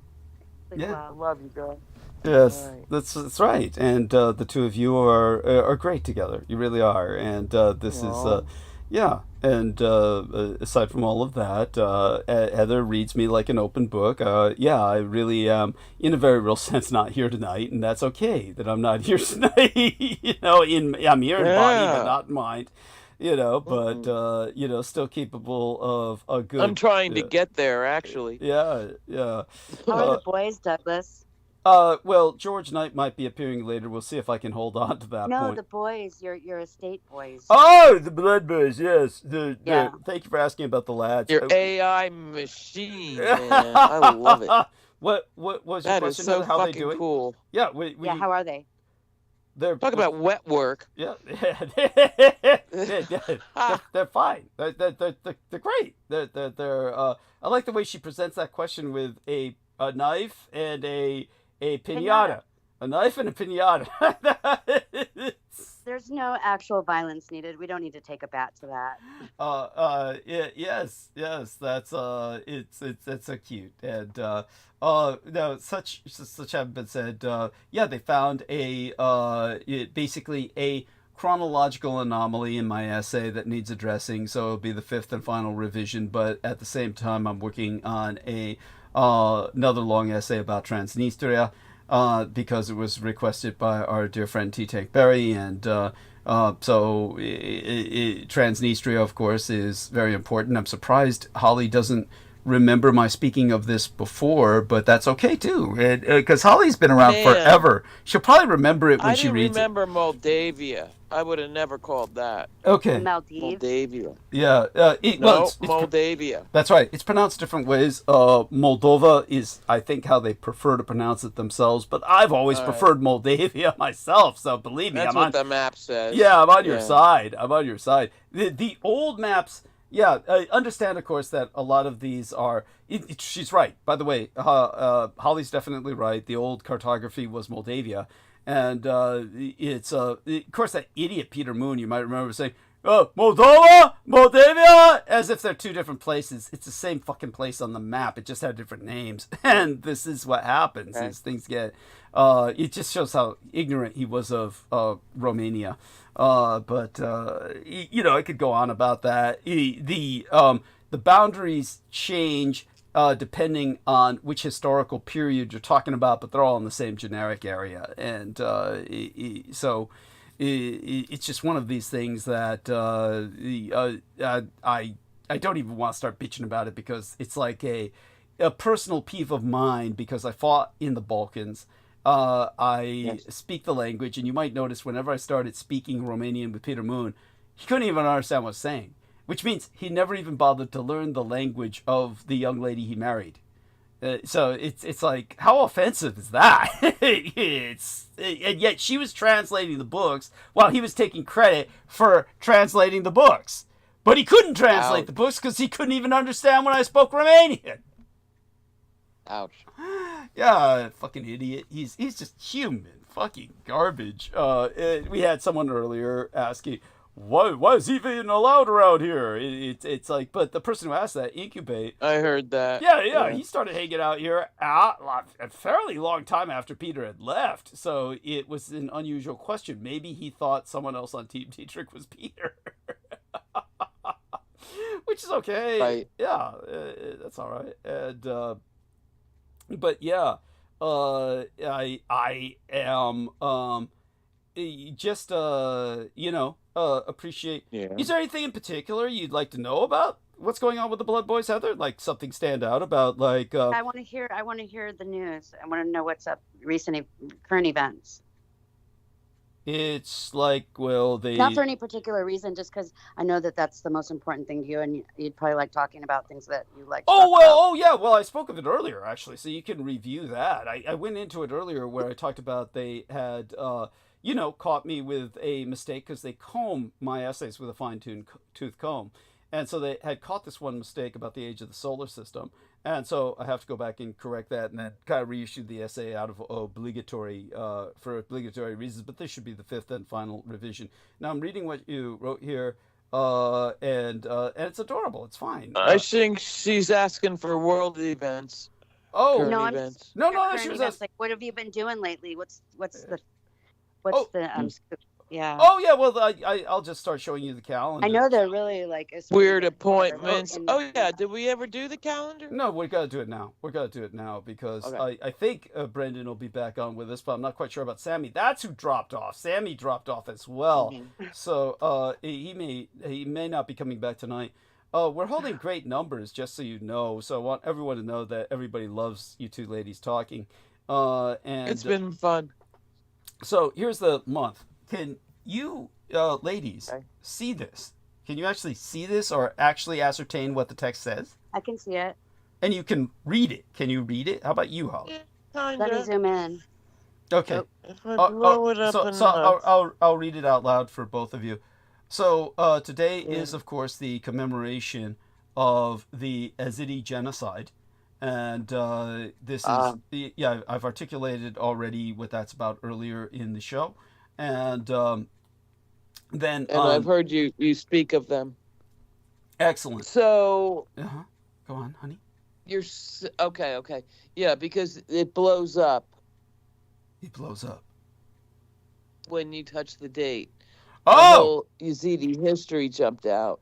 Oh, yes. There it is. The key. There it is. Yeah. So beautiful. I want everyone to know that is on tonight's episode summary. So if you open up the text underneath tonight's live stream, you can read that. So that is in text of tonight's live stream. As a matter of fact, I need to revise this to match up with the text on tonight's live stream. Thank you for reminding me of that.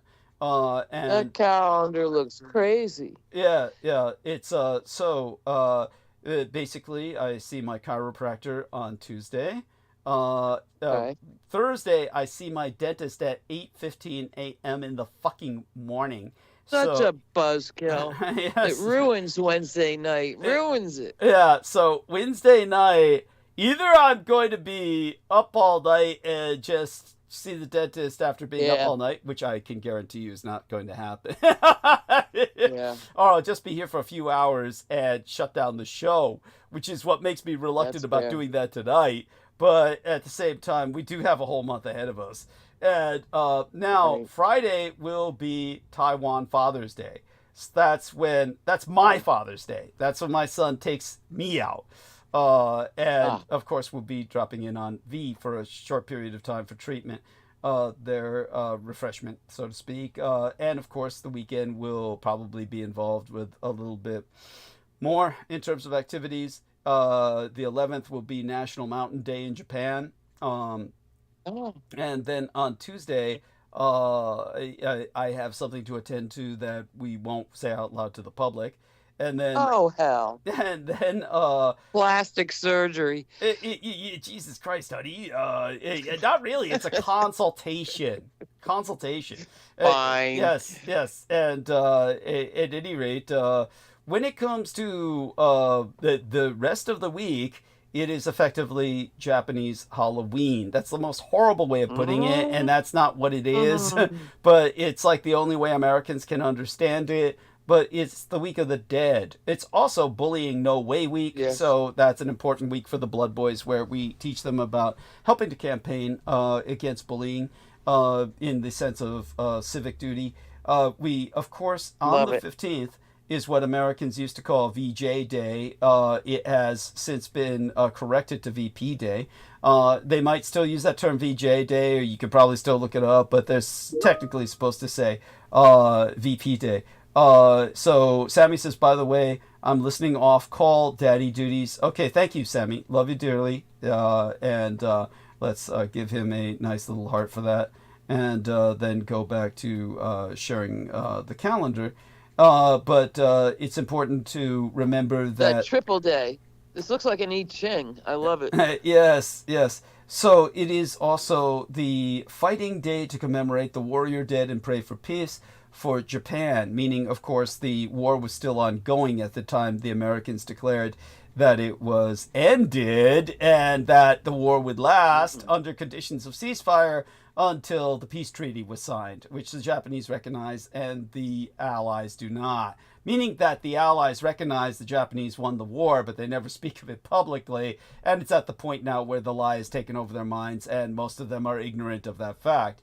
But anybody can look up the fact that the Japanese peace treaty was not signed until 1951 and went into effect in 1952 with effective victory for Japan.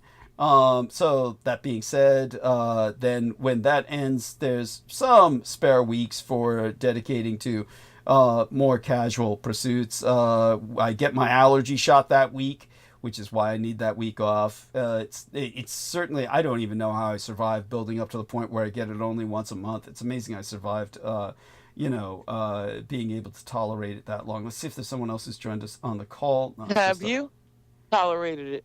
It's miraculously, yes. I mean, I had my share of symptoms because of it, believe me, but I soldiered through. I did not. Most people, they'll like stop it and just say, I need to take a break. But then you have to slide back and you get these remedial shots. Who the fuck needs that? Oh. I just said, fuck, I'll take it through if it kills me. And I went all the way through. Yep. And you never missed a show, motherfucker. Yeah, I never missed a show. That's quite correct. Then on the 23rd, this is for Sammy. On the 23rd, because this occurs during a time that's important to him, then we enter the month of the dead. So this is the Chinese month of the dead. And it is the middle of that 7th lunar month that is the most intense Day of the Dead, and that will be on the 6th of August. So on the 6th of August will be the new year between the worlds, and the gates of hell are open. What was the 23rd? 23rd begins the ghost month. So for the entire 7th lunar month, it's the month of the dead. August. Yeah. No, August 23rd. August 23rd through September. I'll give you the date when it ends. But remember, just before that August is 6th. Yeah, that's the most intense day. The dead will walk the earth on that day once a year, and of course, most of the living are too oblivious to notice it in the West, because they're just like the Walking Dead themselves in the West. But anyhow, Japan's ancestral spirit season is this 4-day period from the 13th through the 16th, and it's during that time that the end of World War II commemorative day takes place. So all the war dead are honored that day as well. And with that, of course, then we have American Labor Day weekend. But before that, on the 29th, the Friday into American Labor Day weekend will be again a celebratory day for myself. That will be Chinese Valentine's Day. So it's known as the Chinese Evening of Sevens Festival. It's the Sino-Valentine's Day. So I'll probably be encountering an escort both on Chinese Father's Day and Chinese Valentine's Day. But all that being said, intensive respect for my parents on August 6th. I'll be communing with the dead. And of course, the whole month is one in which you take caution about the dead being around us. So that will take And that's Tuesday. Or Wednesday. That's Wednesday. The day of That's the a you mean show the most, day. Today's Today's the 3rd. Well, Monday, Tuesday, Wednesday is a show day. Right. Well, I mean, with the dentist the morning after. Oh God. Yeah, that's the dentist the morning after. Well, the Japanese Week of the Dead, will be the week thereafter. It'll be right after I go for plastic surgery consultation. That'll be Bullying No Week, Bullying No Way Week, 13th through the 16th. Chinese Month of the Dead begins the 23rd on a Saturday. The Saturday, the 6th of September, will be the most intense period of that. That'll be the most intense period of that. So it's the 6th of September, not... Yeah. 29th, Friday the 29th of this month will be Chinese Valentine's Day. But it'll be right after I see the dentist. The next day will be Taiwan Father's Day. Yeah. And so you'll have comfort. Indeed. With the again, the schedule going into September. Here we are. There is, of course, go home and sleep after the dentist. Yes, absolutely. Thank you. So you'll be ready. Mm-hmm. Yes, that's so cute. So on September 9th, which is the first annual commemorative date of Tabita's death, Samuel Romero's sister died that day, will be during the month of the dead. It will be only a few days after the most intensive period of interactivity with the dead. So that's an important thing. And it ends on... I gotta ask, is that the mortician sister? Yes. Wow. I believe. He can correct me Holy if I'm wrong. Cow. He's got a lot to keep track of. He's got a lot to keep track of. Yeah, well, she was definitely a rising star in the community. The community lost so much with her death, and the community turned out for her death. Yeah. Yeah, it's the occult siege is, but let's put it this way: his sister has handled death quite well. His sister's handling it well, meaning the one that died. Yes. He's handling it well. Yes. And she comes back to visit quite a bit and basically soothe everybody and comfort everybody. She's all right. Marvelous. Yeah, and that's important. But it's interesting. I believe. Yeah, so this year, because remember, it changes every year, but this year she'll definitely be in the middle of Ghost Month, the anniversary of her death. Mm-hmm. Yeah, and it'll be right after the most intensive period of it, which will be on the 6th. So, so I've shared. So this is all, of course, means I'll be seeing the Blood Boys a lot this month. Obviously, I'll be seeing them possibly tomorrow. Again, more than likely. So we're going to be seeing them again on the 8th. Definitely also going to be seeing them. You're going to need a lot of comfort. That is such a healthy thing for you. Douglas, you've seen that's really important. I'm so glad. Thank fall you. Into their bosom. Crash and fall into the bosom. It's cute. It's like you're the dad. It's kind of cute. Yeah, that's yes, and I'll be seeing them a lot through the Japanese Halloween week. Obviously, I'll be paying my own respects to the dead that way at the Shinto shrine we've established on the estate. Exactly, out in the nature. Yes, along with not down the block on the corner. Yes, seeing them again to assure them of how to handle Ghost Month, but that'll be fun as well. There's fun nature to Ghost Month as well, but you're supposed to take all kinds of precautions. Don't hang your clothes out to dry during Ghost Month. The ghosts will inhabit your clothes, and you'll bring them the whole in month. You. Yeah. Good God. Yeah. Don't take any photographs in the dark. Or at night.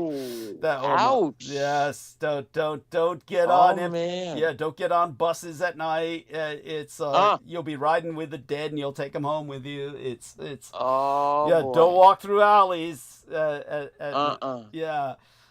We have, of course, like I said, then in the middle of the month of the dead will be the Chinese Valentine's Day, and I'll be right before America's Labor Day weekend. So it'll be a busy month, but when I'll definitely be gone for the day will be Saturday, the 6th of August. No, none of these are on a show day per se.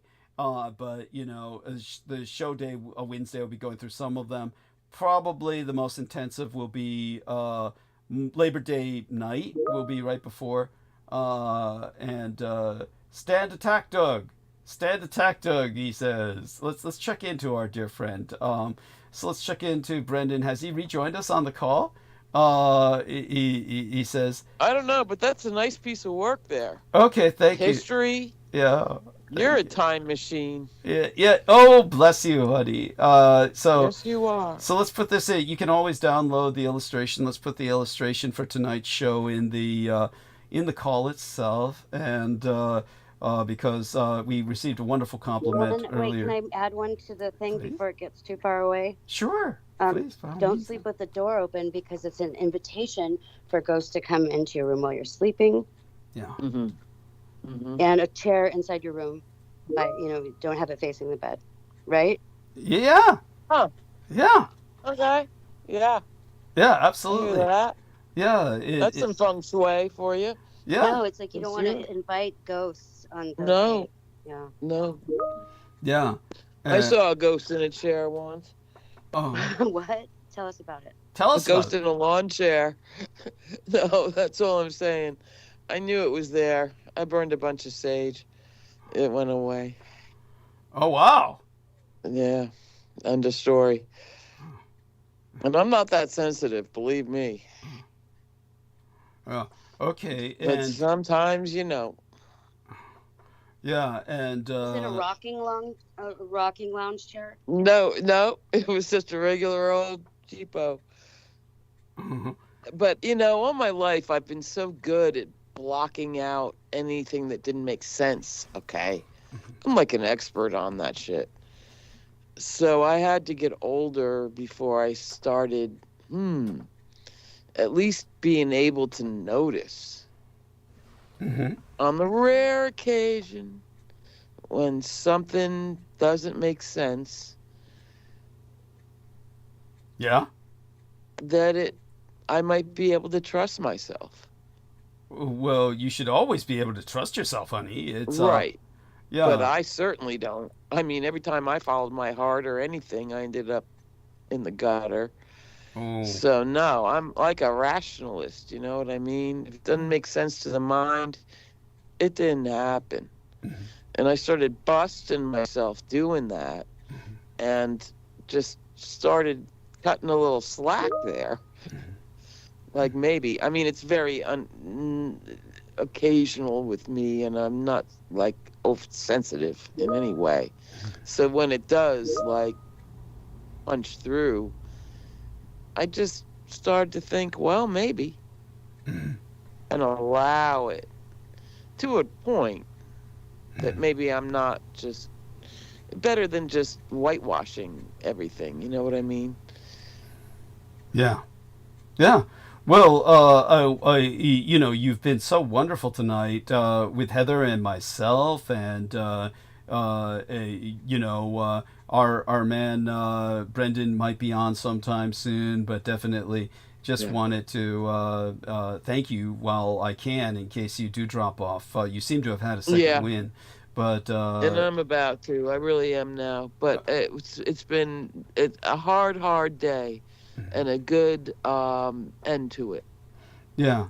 So it really has. Yeah. Here we are. So don't leave just yet. Let's into that illustration that our man Aristides had paid such a compliment to. So hopefully, there we are. That's the full on the illustration. Call, right? Yes, the call right here in the text box. So that's the full illustration. Yeah, I don't know if it'll come up. Yeah. Because they back up, but it's been quiet, so let's see if I can get it. Yeah. And, oh, yeah. Oh, I love that. Yeah.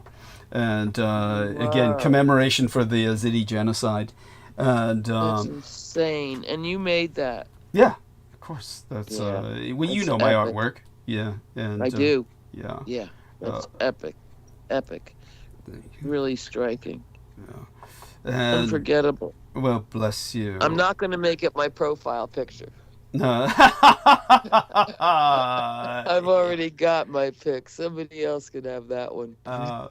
Yes. Well, you're an angel, and we're certainly always grateful for you gracing us with your presence whenever you can. So you lasted a lot love longer. you guys all so much. Yeah. And I'm grateful also. And so thank you all. And we'll talk soon. All right. Love you dearly. Stay safe and be well. You Well, lasted a lot longer than you thought you would. Oh yeah, the awful night Wednesday with the doom dentist appointment. I'll be there. You're all welcome to stay on after I leave. I don't know. We'll be in prayer.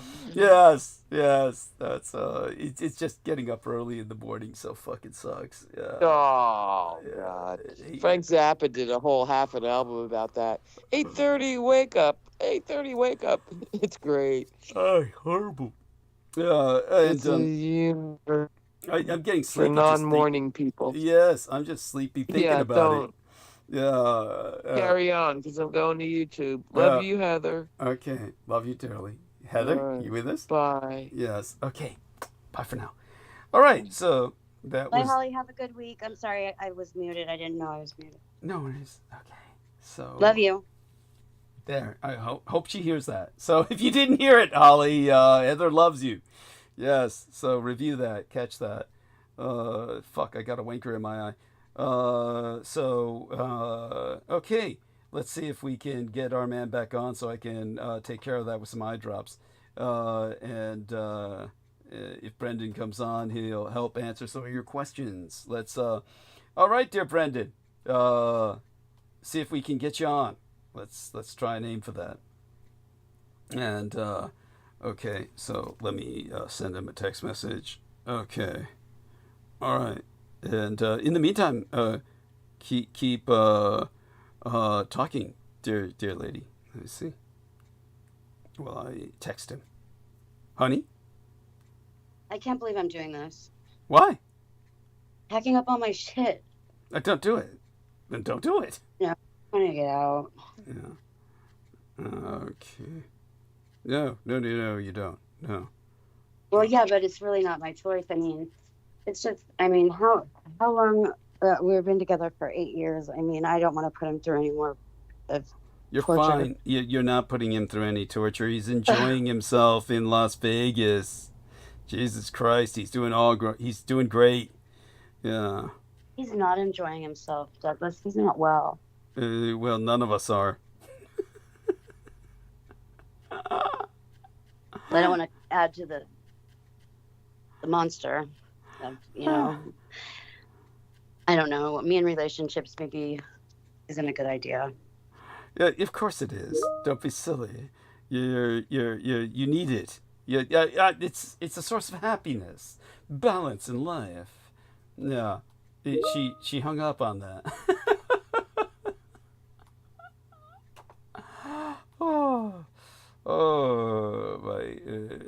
My goodness. A lot going on right now. And all I could say is that, hey, we've done pretty good tonight so far, considering all that we've been going through. I'm so sorry. Oh, there you go. There you go, honey. And so tell us, in terms of, yeah, got it. Yeah, so tell us, it's like, how about something you've seen on TV? Or if you want to take a break, that's fine. But like you said, it's, you're, don't you want to talk to a degree? Me? Yeah, well, not in a way that gets yourself in any trouble, but... Oh, no, it's just typical stuff, I think a lot of things, but I don't know. Mm-hmm. When you're in a relationship with someone for 8 years, he's been married 3 times before, and so he's not going to get married again. And we go through this because of the... But that was a solid reason you couldn't get married, because you couldn't get married because... income and the income. everything riding on his Social Security and his income, and it's just like, if it's meant to be, it's meant to be. And I don't necessarily need to get married. I never saw myself as getting married. It was never like a childhood fantasy or anything like that. Oh, well, okay. That's yeah. But I mean, I'm here. But if he doesn't want me to stay here, and if I make the cause of all of his grief, then I don't want to be that person. Okay, and well, that's understood. And but in terms of yeah, well, we're all with you though. You're typing. I see you're typing. And, Yeah. Okay, so I'll follow that. I take it something you don't want me to read aloud. Right. Oh, okay, so I'll make certain not to read aloud. Yeah. And, I just don't know what my whole mission in life is, and my purpose and everything else. And I thought I'd found it, but you think you know someone, No, you do. until you don't. Well, you do. In this case, you do. You really do. And everything's fine. It's just sometimes sometimes we make, sometimes we just perceive things differently, and not necessarily rightly. We just perceive them differently, and it's we get angst. That's all. So you're going through a period of angst, and that's all it is, really. Believe me, you found a good place in life.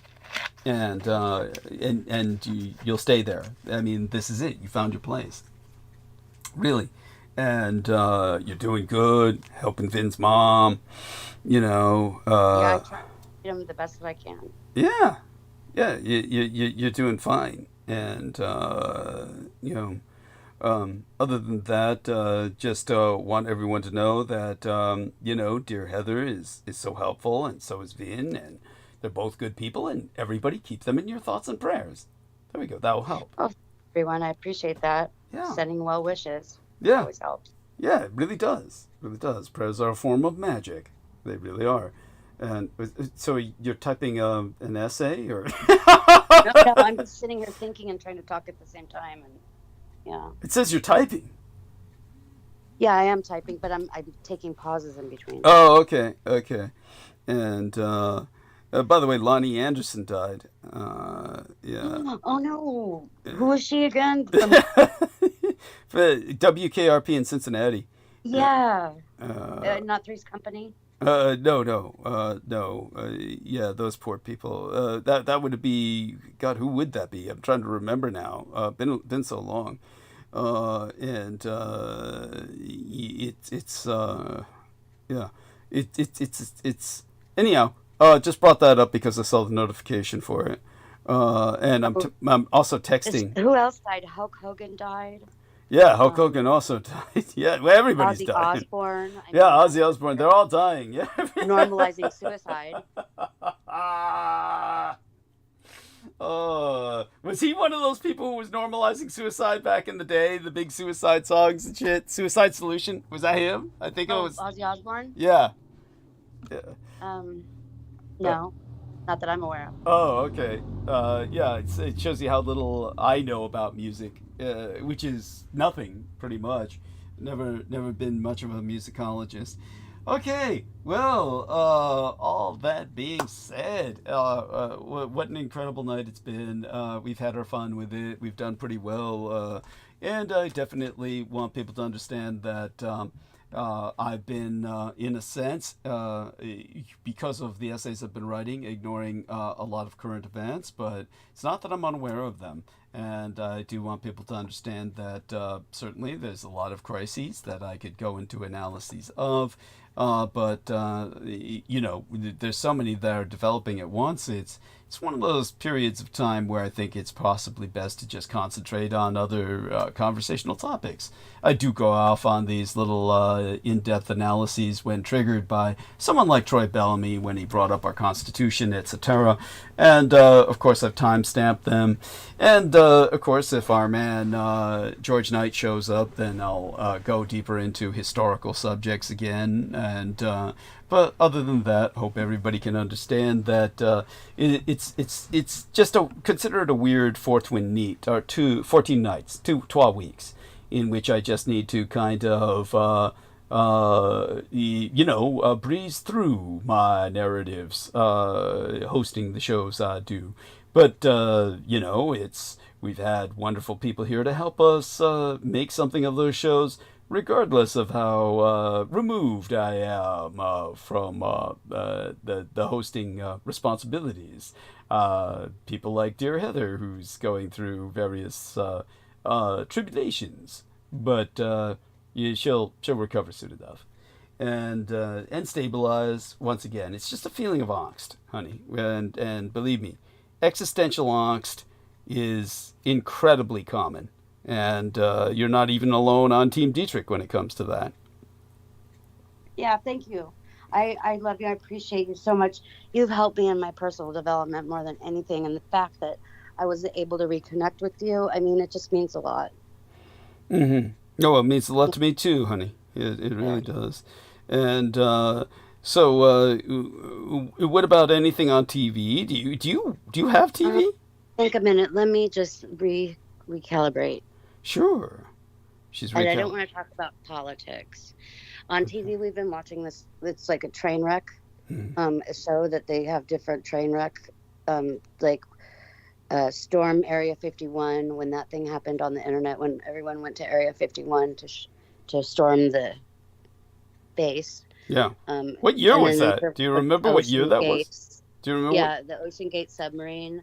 How the people went down to go the Titanic, and it goes into depth from all the people that were in the inside of like what really happened and what transpired and what really happened. Yeah, and what was your impression about that Ocean Gate?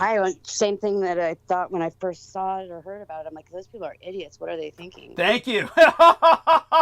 Like, this has got to be a joke. I'm like, look at that. It's like Legos put together. Yeah, something was fishy about that thing. Oh, it really... And what it turns out is why it was so weird is because the CEO and the founder he was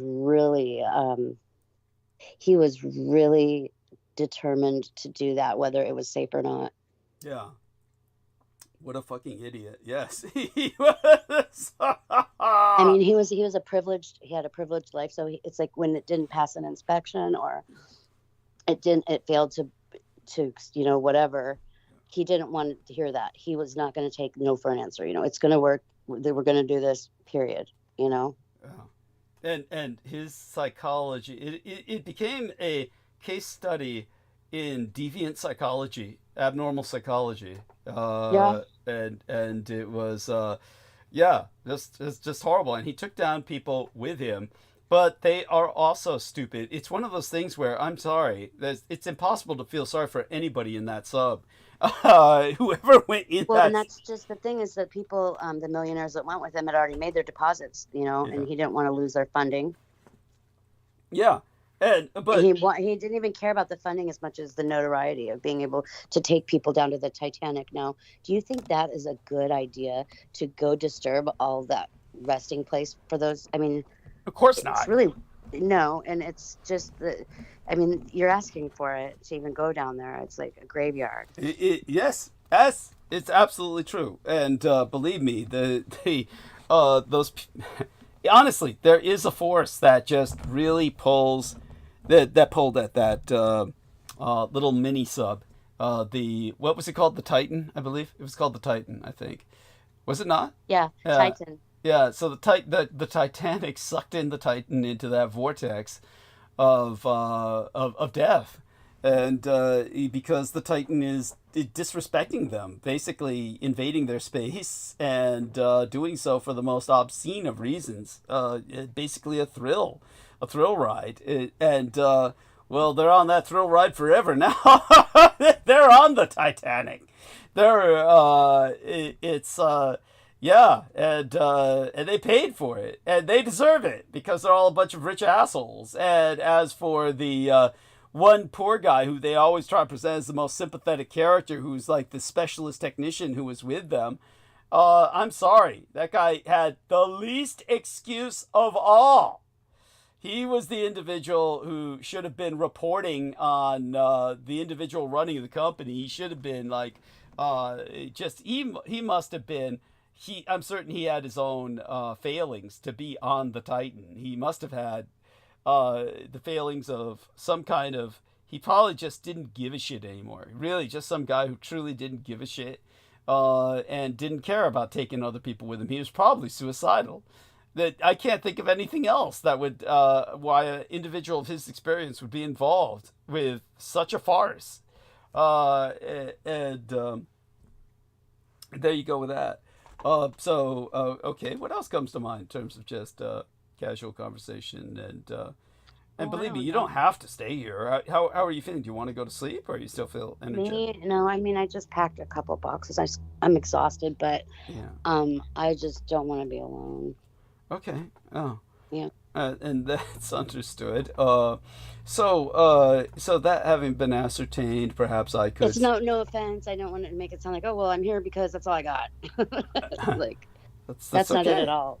It's just that usually I don't have the time to spend the attention, and undisturbed in the show, and I feel bad when I have to go away and not hear it all because I don't really go back and listen. And I hope you go back and listen to what I said tonight. I will. For this time, I definitely will. Yeah, and that having been said, anything else that comes to mind? I'm going to try and drink some liquid here and recapture my voice. Okay. So there's no monologue, you're saying? I doubt it. Okay, that's fine. Do you want a monologue? No, I don't want to do it. Well, obviously, I mean, no need to worry about that. And anyhow, Jesus. So let me take a look at, okay, we got a message from Brendan. He says, probably can't come back tonight. Have a good night, y'all. Well, please say your prayers for Brendan, okay, honey? Say that we pray for you, and okay, let him know. Love you, Brendan. Thank you. Hope to talk to you soon. And so there we go. Well, everybody maintain Brendan in thought and prayer, and hopefully he stays safe and stays well. God bless him and keep him. He's going through, just quite a bit in life with all the work and responsibility. Oh, God!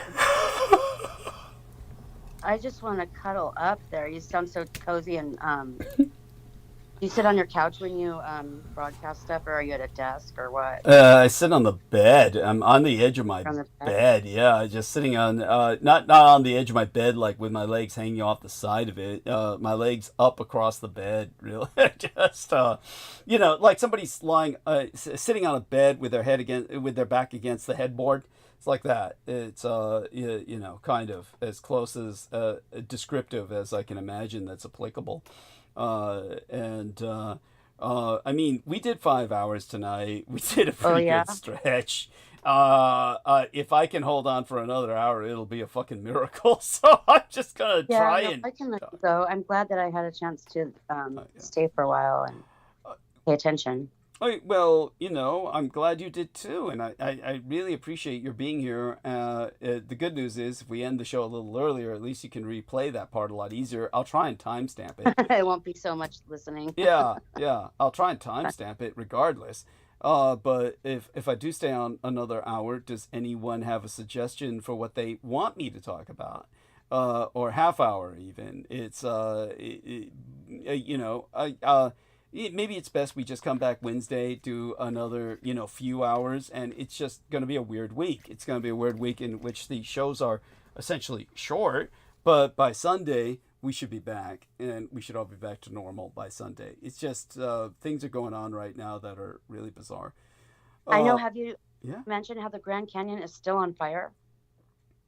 I'm still on fire? I had no idea it started on fire. Tell me about this. No, about a month ago, it started burning down, starting at the lodge, and it's still burning. It's called a mega fire. Jesus Christ. I had no idea. Yeah, no, it's still burning. It's a big deal because not only is that like major tourist place where, people go all the time, but it's like a historical, landmark, right? Mm-hmm.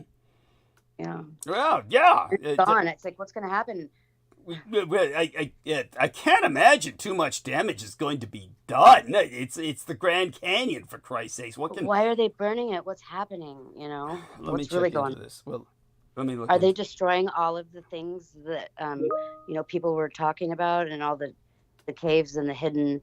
How you could get to Africa from a cave in the Grand Canyon, and these guys apparently walked here. It took 4 days or something to walk here from Africa, and they arrived at the Grand Canyon. There we are. Yes. So that's where this has been from. So I have been aware of this, but I've been so captivated by the ecosystem. The fires are producing their own climate. So yes, it is a big deal. Yes, this is this is pretty incredible shit. I mean, fires usually go out, and I think this is like another one of the smart fires. Yeah. No, I get it. I get what you're saying, and I've spoken of these things in the past. Pyrocumulus clouds. Yes, Dragon Bravo Fire, Grand Canyon. In fact, I've been downloading some of the images of these pyrocumulus clouds because they're stunning. And they make great wallpapers. Okay. Well, also, the other day it was reported in a science thing that people were witnessing and recording these cumulus clouds being sucked into the sun. Well, I don't see how that's possible. The sun's pretty far away, but it's yeah. And then they got. It is abnormally hot here. It's supposed to get up to like 150 degrees, which is possible, but it doesn't sound like it's going to happen, but it could. 150 degrees. How could anyone survive that? Isn't that like a national emergency? You'd have to evacuate. Yeah, it is. It's an oven. You'd have to evacuate people. Good thing I'm packing, huh? Yeah. That's cute. That's cute. Anyhow, it says here the West will remain the major wildfire hotspot through at least September.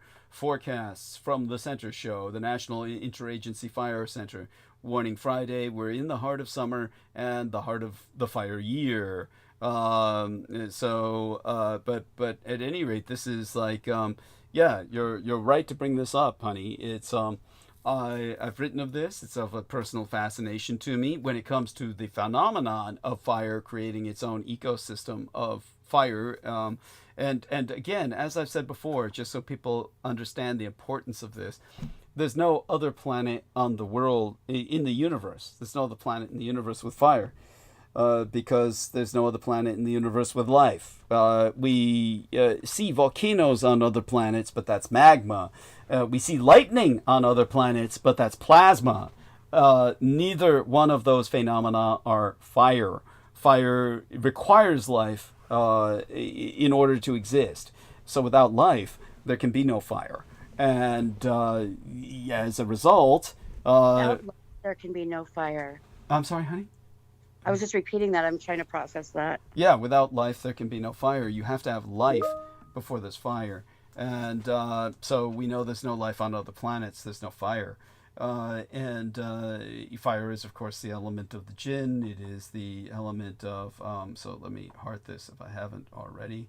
And let's see. Now, is the sun a ball of fire, or is there something plasma. Else? Because Vinny does have a theory that the back end of it, it's not a ball. It's like cut in half, and so it's flat on the back, and it's a black hole that sucks everything in. And he hasn't really gotten a precipice to his theory, but I was just throwing it out there.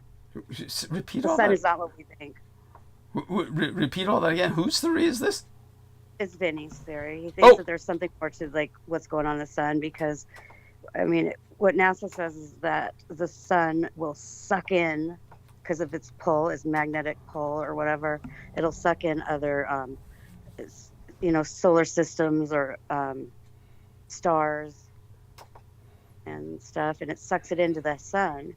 But what is it? And you can even see it on the back, so it's not a blazing ball of fire. No, it's not. It's plasma. It's plasma. The sun? Yeah. But Vinny says it can suck in other suns. Well, I'm looking up. Not another sun, just anything in space. Meaning it produces black holes, or it's some kind of a black hole in itself. Okay, I'm just trying to make certain I understand that correctly, and maybe we need Vin to explain it himself. Yeah. But your understanding is that of what Vin's saying. Your understanding of what Vin is saying is that behind the sun. It's what is behind the sun, and I don't think that anyone is really. That's why Brandon would be a good have his input, but. Well, we'll get that hopefully on Wednesday or Sunday, because Wednesday I won't be on long. But what about so Vin is theorizing that there might be a black hole behind the sun or something that, or that the sun is it's a part of the black hole that's sucking everything out of the universes. It's got what are they called? Universes. In the back, if you look at it, you could see that there were burned out stars that got sucked in because of the pulling of the velocity. Mm-hmm. And thank you for this article as well about the volcanoes. Lightning from volcanoes could have jump-started life on Earth. Very good. Yeah, nothing against that. Weren't you saying that? Pretty much. I mean, yes. So thank you. I appreciate that. And sure. It's always good to, And all right. So this is great. You're contributing a lot to the show tonight, Heather. See how good you are. You're very good. Well, I have time to concentrate on what I'm thinking. Yes, and so she's also sun facts from our vantage point. So let me heart that as well. So let's take a look at what she sent me. Our sun facts, yes. It's a lot of information, but I mean, what he's saying, it doesn't. There's nothing here that kind of contradicts what he's saying. Right. And okay, here it is. Mm-hmm. If it spun faster and flattened into a disk as the nebula collapsed under its own gravity. Mm-hmm. So that's what they're saying. How the sun became what it is. They flattened into a disk, which you mean the I think that what they're saying is primal gas and dust in the solar system flattened into a disk, and it surrounded the sun, right? Yeah. Here is more about the plasma moving outward. The temperature drops below 3.5 million Fahrenheit. Hot plasma is soup of ionized atoms move up towards the photosphere, which is what we think is the sun's surface. Mm-hmm. You know? Okay. Yeah. that's... And I don't think because they say that the core of the Earth is the plasma or whatever, fire, lava, right? And so volcanoes, a lot of times the spaceships will go into the volcanoes to charge, and that's when you see the lightning in the volcanoes. Okay. I have proof of that. I have it actually. I have evidence of that. Like photographic evidence? Yeah, video. Wow. How you took it yourself, or you just kind of found it? Yeah. Well, I found it. I was watching a video and I saw it, and so I, screenshotted the video and made a. I just kept it. You could see the volcano inside, or the UFO inside the volcano, and it's charging. Wow. Yeah. Well, by the way, what is the unidentified object look like? Like a ball of plasma? It's one of those typical discs with the circle on the top. This. Wow. Okay. Yeah. I'll find it. Hold on. Sure. I mean, you don't break your ass doing it. But No. I just have a lot of stuff on my phone, but I'll find it. Yeah. If you do find it, go ahead and share it. It's pardon me because I'm still just kind of out of it right now. I know. I'll let you go. How about this? It's 11:15. You just go to 11:30. Sure. Let's do that. Same for that. That's doable. Yeah. Let's do that, and we'll go to the bottom of the hour, and and take your time finding that in the interim. Yeah. I'll let people know that. But I'm glad that we lasted long as we did, and it was only thanks to all these wonderful people. But by God, keep Heather in your prayers. keep Brendan in your prayers. Yeah, keep Sammy in your prayers. Everybody. Going on with Sammy.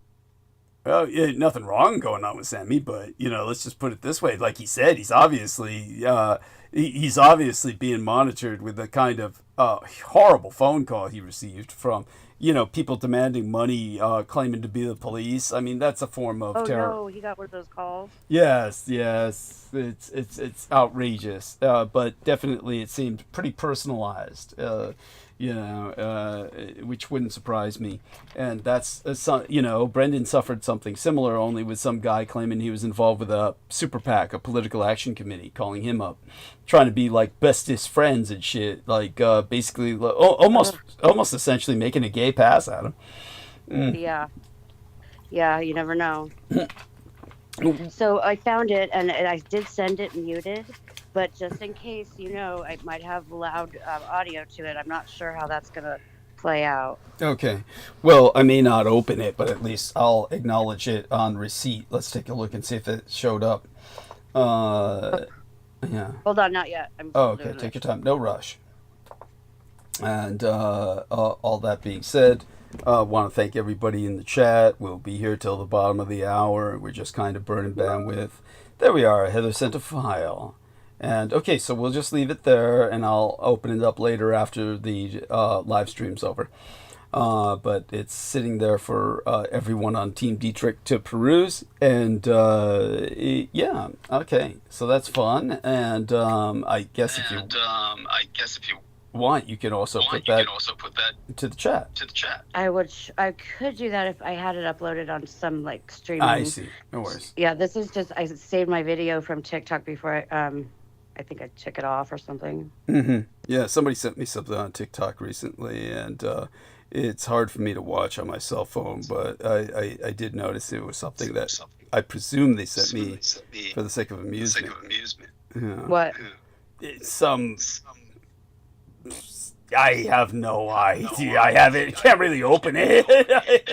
Oh, okay. You don't open them. I don't open stuff if I don't have to, too. Yeah, it's well, I tried. I really did, but it's like my cell phone doesn't work that way. Yeah, it wasn't. What, do you have an Android? Yeah, I have an Android. Yeah, and it doesn't. So Androids, because they're given away for free by Lifeline program, they're not really meant to do the shit that everybody else does with their iPhones, which is they go all over the internet on that shit. Okay, so here we are. What the heck? This is just a screenshot of the volcano. You can zoom in and see the spaceship I'm talking about. Whoa. Holy fucking shit. Oh my god, this is a Flügelrad. It's a Nazi Flügelrad. It is? Yes. Yeah. Okay. Well, it looks kind of like the iconic one, or the icon that I put on there. Yeah, kind of like that. Okay. And so I'll. You see it? Yeah. Yeah. Yeah. Wow. I'll hand that over to our man George. He'll love that. Thank you. He probably already knows about that stuff. Well, he knows about that stuff, but he probably doesn't have this particular photograph. So he'll love this. Let's see if I can find him. You know how I got this? How I got this is I was watching the volcano, a live stream, like a live cam just on the volcano. It went on for days, the La Palma volcano. And so I was watching it. And so when I saw it, I grabbed my phone and I recorded the TV. Because it was live. So there's no editing or no one was monitoring it or anything. It was just somebody's live YouTube stream that was just playing for days. Wow. That's incredible. Thank you for that. That's that's nice. And I like watching volcanoes and stuff like the Betelgeuse star, where you just sit there and you wait and you wait and you watch, and nothing really big happens. It's just amazing to watch. Yeah. No, that's always nice. Very contemplative, very meditative. When you look at the Betelgeuse star, you see it twinkle when it's on, live cam or something. Oh yeah, it shows it shows it live, and it shows it polarized, so you can watch it, and it's still going all the time. You can watch it. And I got sick of watching it because it counts down a timer. You think something's going to happen, then they just restart the timer, and yeah, that's funny. I got a picture of that too. Okay, that's delightful. Okay, so he's awake now. He might be coming on soon. We'll find out, or maybe not. George? Yeah, yeah. Yeah. It's if he does, he's gonna need to do more of the talk. Most of the talking. I'm pretty fucking fried. We'll see what happens. At any rate, let me take a look at what time it is in London, because he looks like he's typing an essay. So let's see now. Time in London. Here we go. It's 7:22 a.m. in the morning. Okay, I got my daughter Douglas, so I'm unable to come on today. All my love onto you. There we are. So let me tell him all our love in return. Our love in return. So that I can include you in that, right, Heather? Yeah, of course. I'm going to put the link to the live watch now, and I'll put it also in the chat so when we sign off, everyone can watch the star of Beetlejuice getting ready to never explode. Yeah, great. Sounds good. Yeah. So they're counting it down because they're concerned it might explode?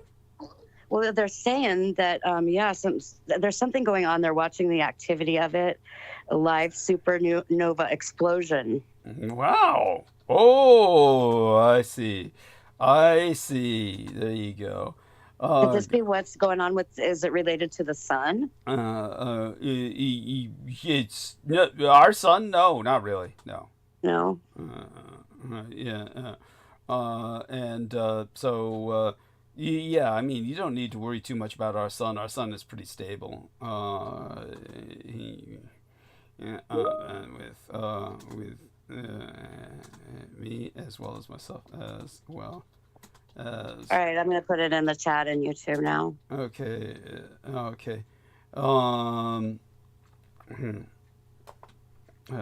Get this over here. All right.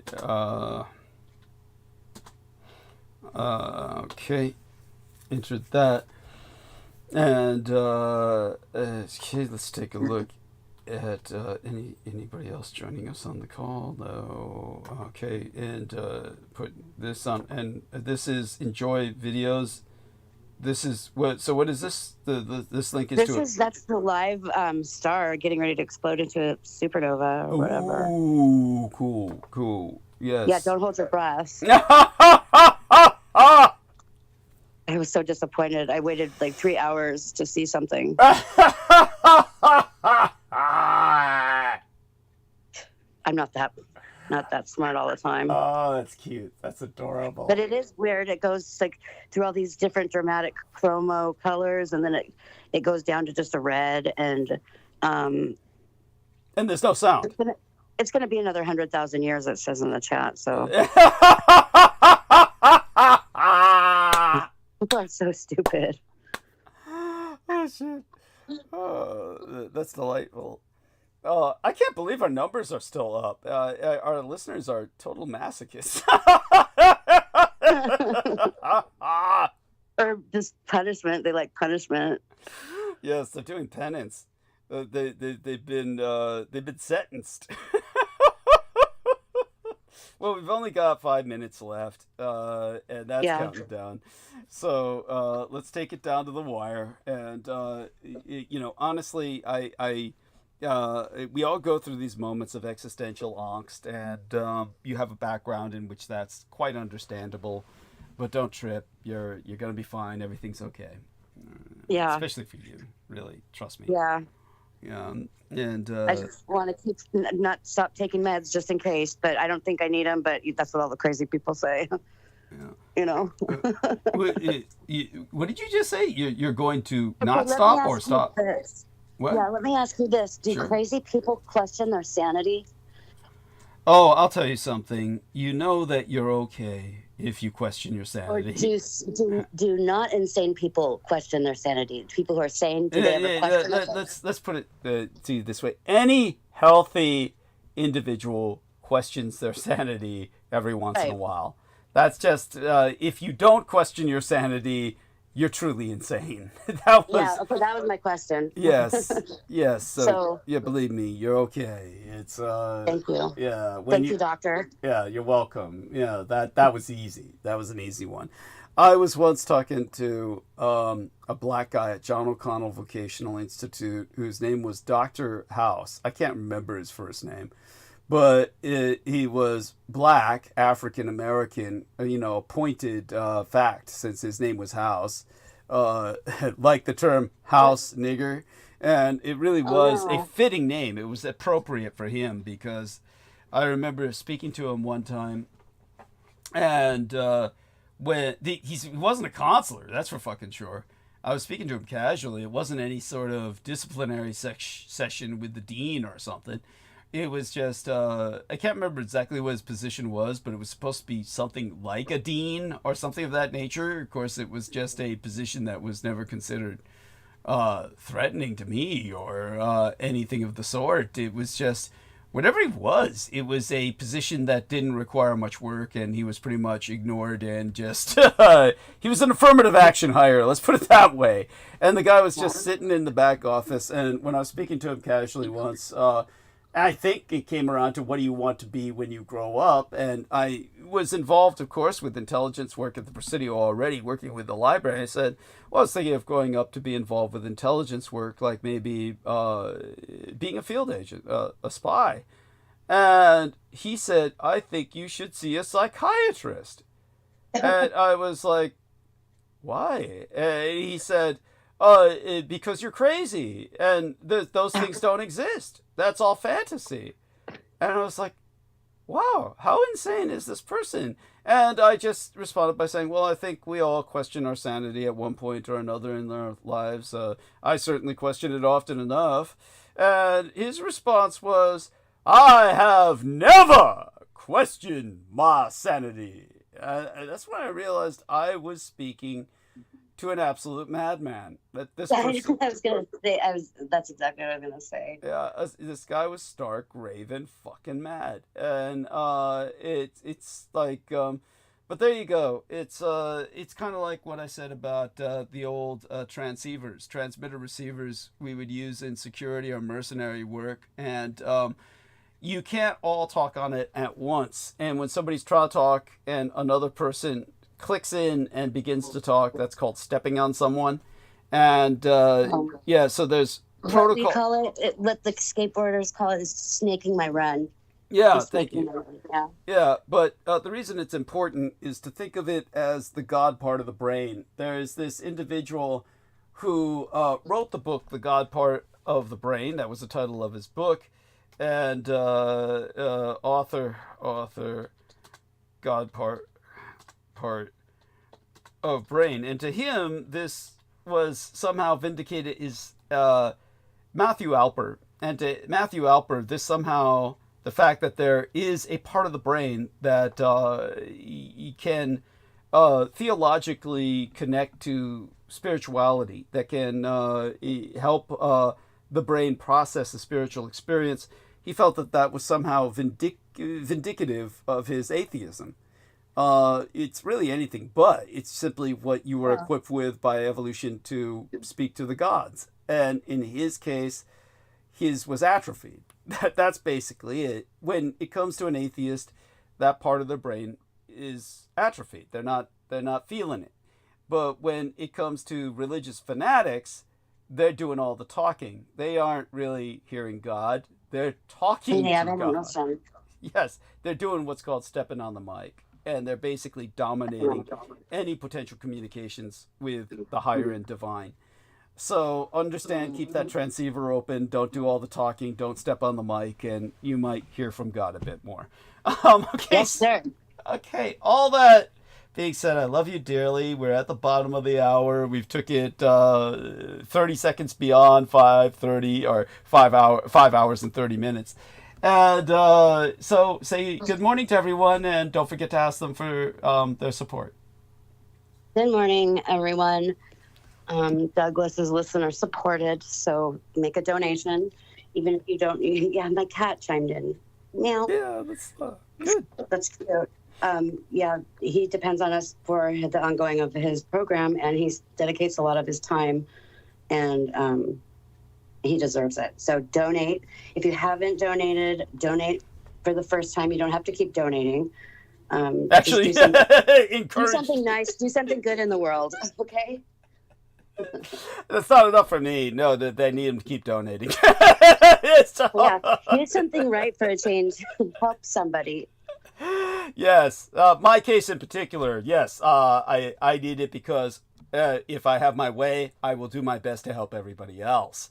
Certainly, if I ever attain a position of secular power, believe me, everything I do would be most helpful, I assure you, to everyone. You put your ass on the line, and you've always done that, and you still won't, you don't give up, so that's worth it in itself. Thank you, honey. Well, I love you totally beyond expression. Love you too. And you're going to be okay. And I'm there with you in spirit. And, okay? Get yourself some rest. Okay, thank you. All right, thank you. All right, and sleeping's great. Can't get enough. You're going to do okay. Right. Yeah. All right, so we're going to end live stream, and we're leaving the call first, and God bless you, honey. Okay. And here we are, a leaving call, and with that, we're going to end stream.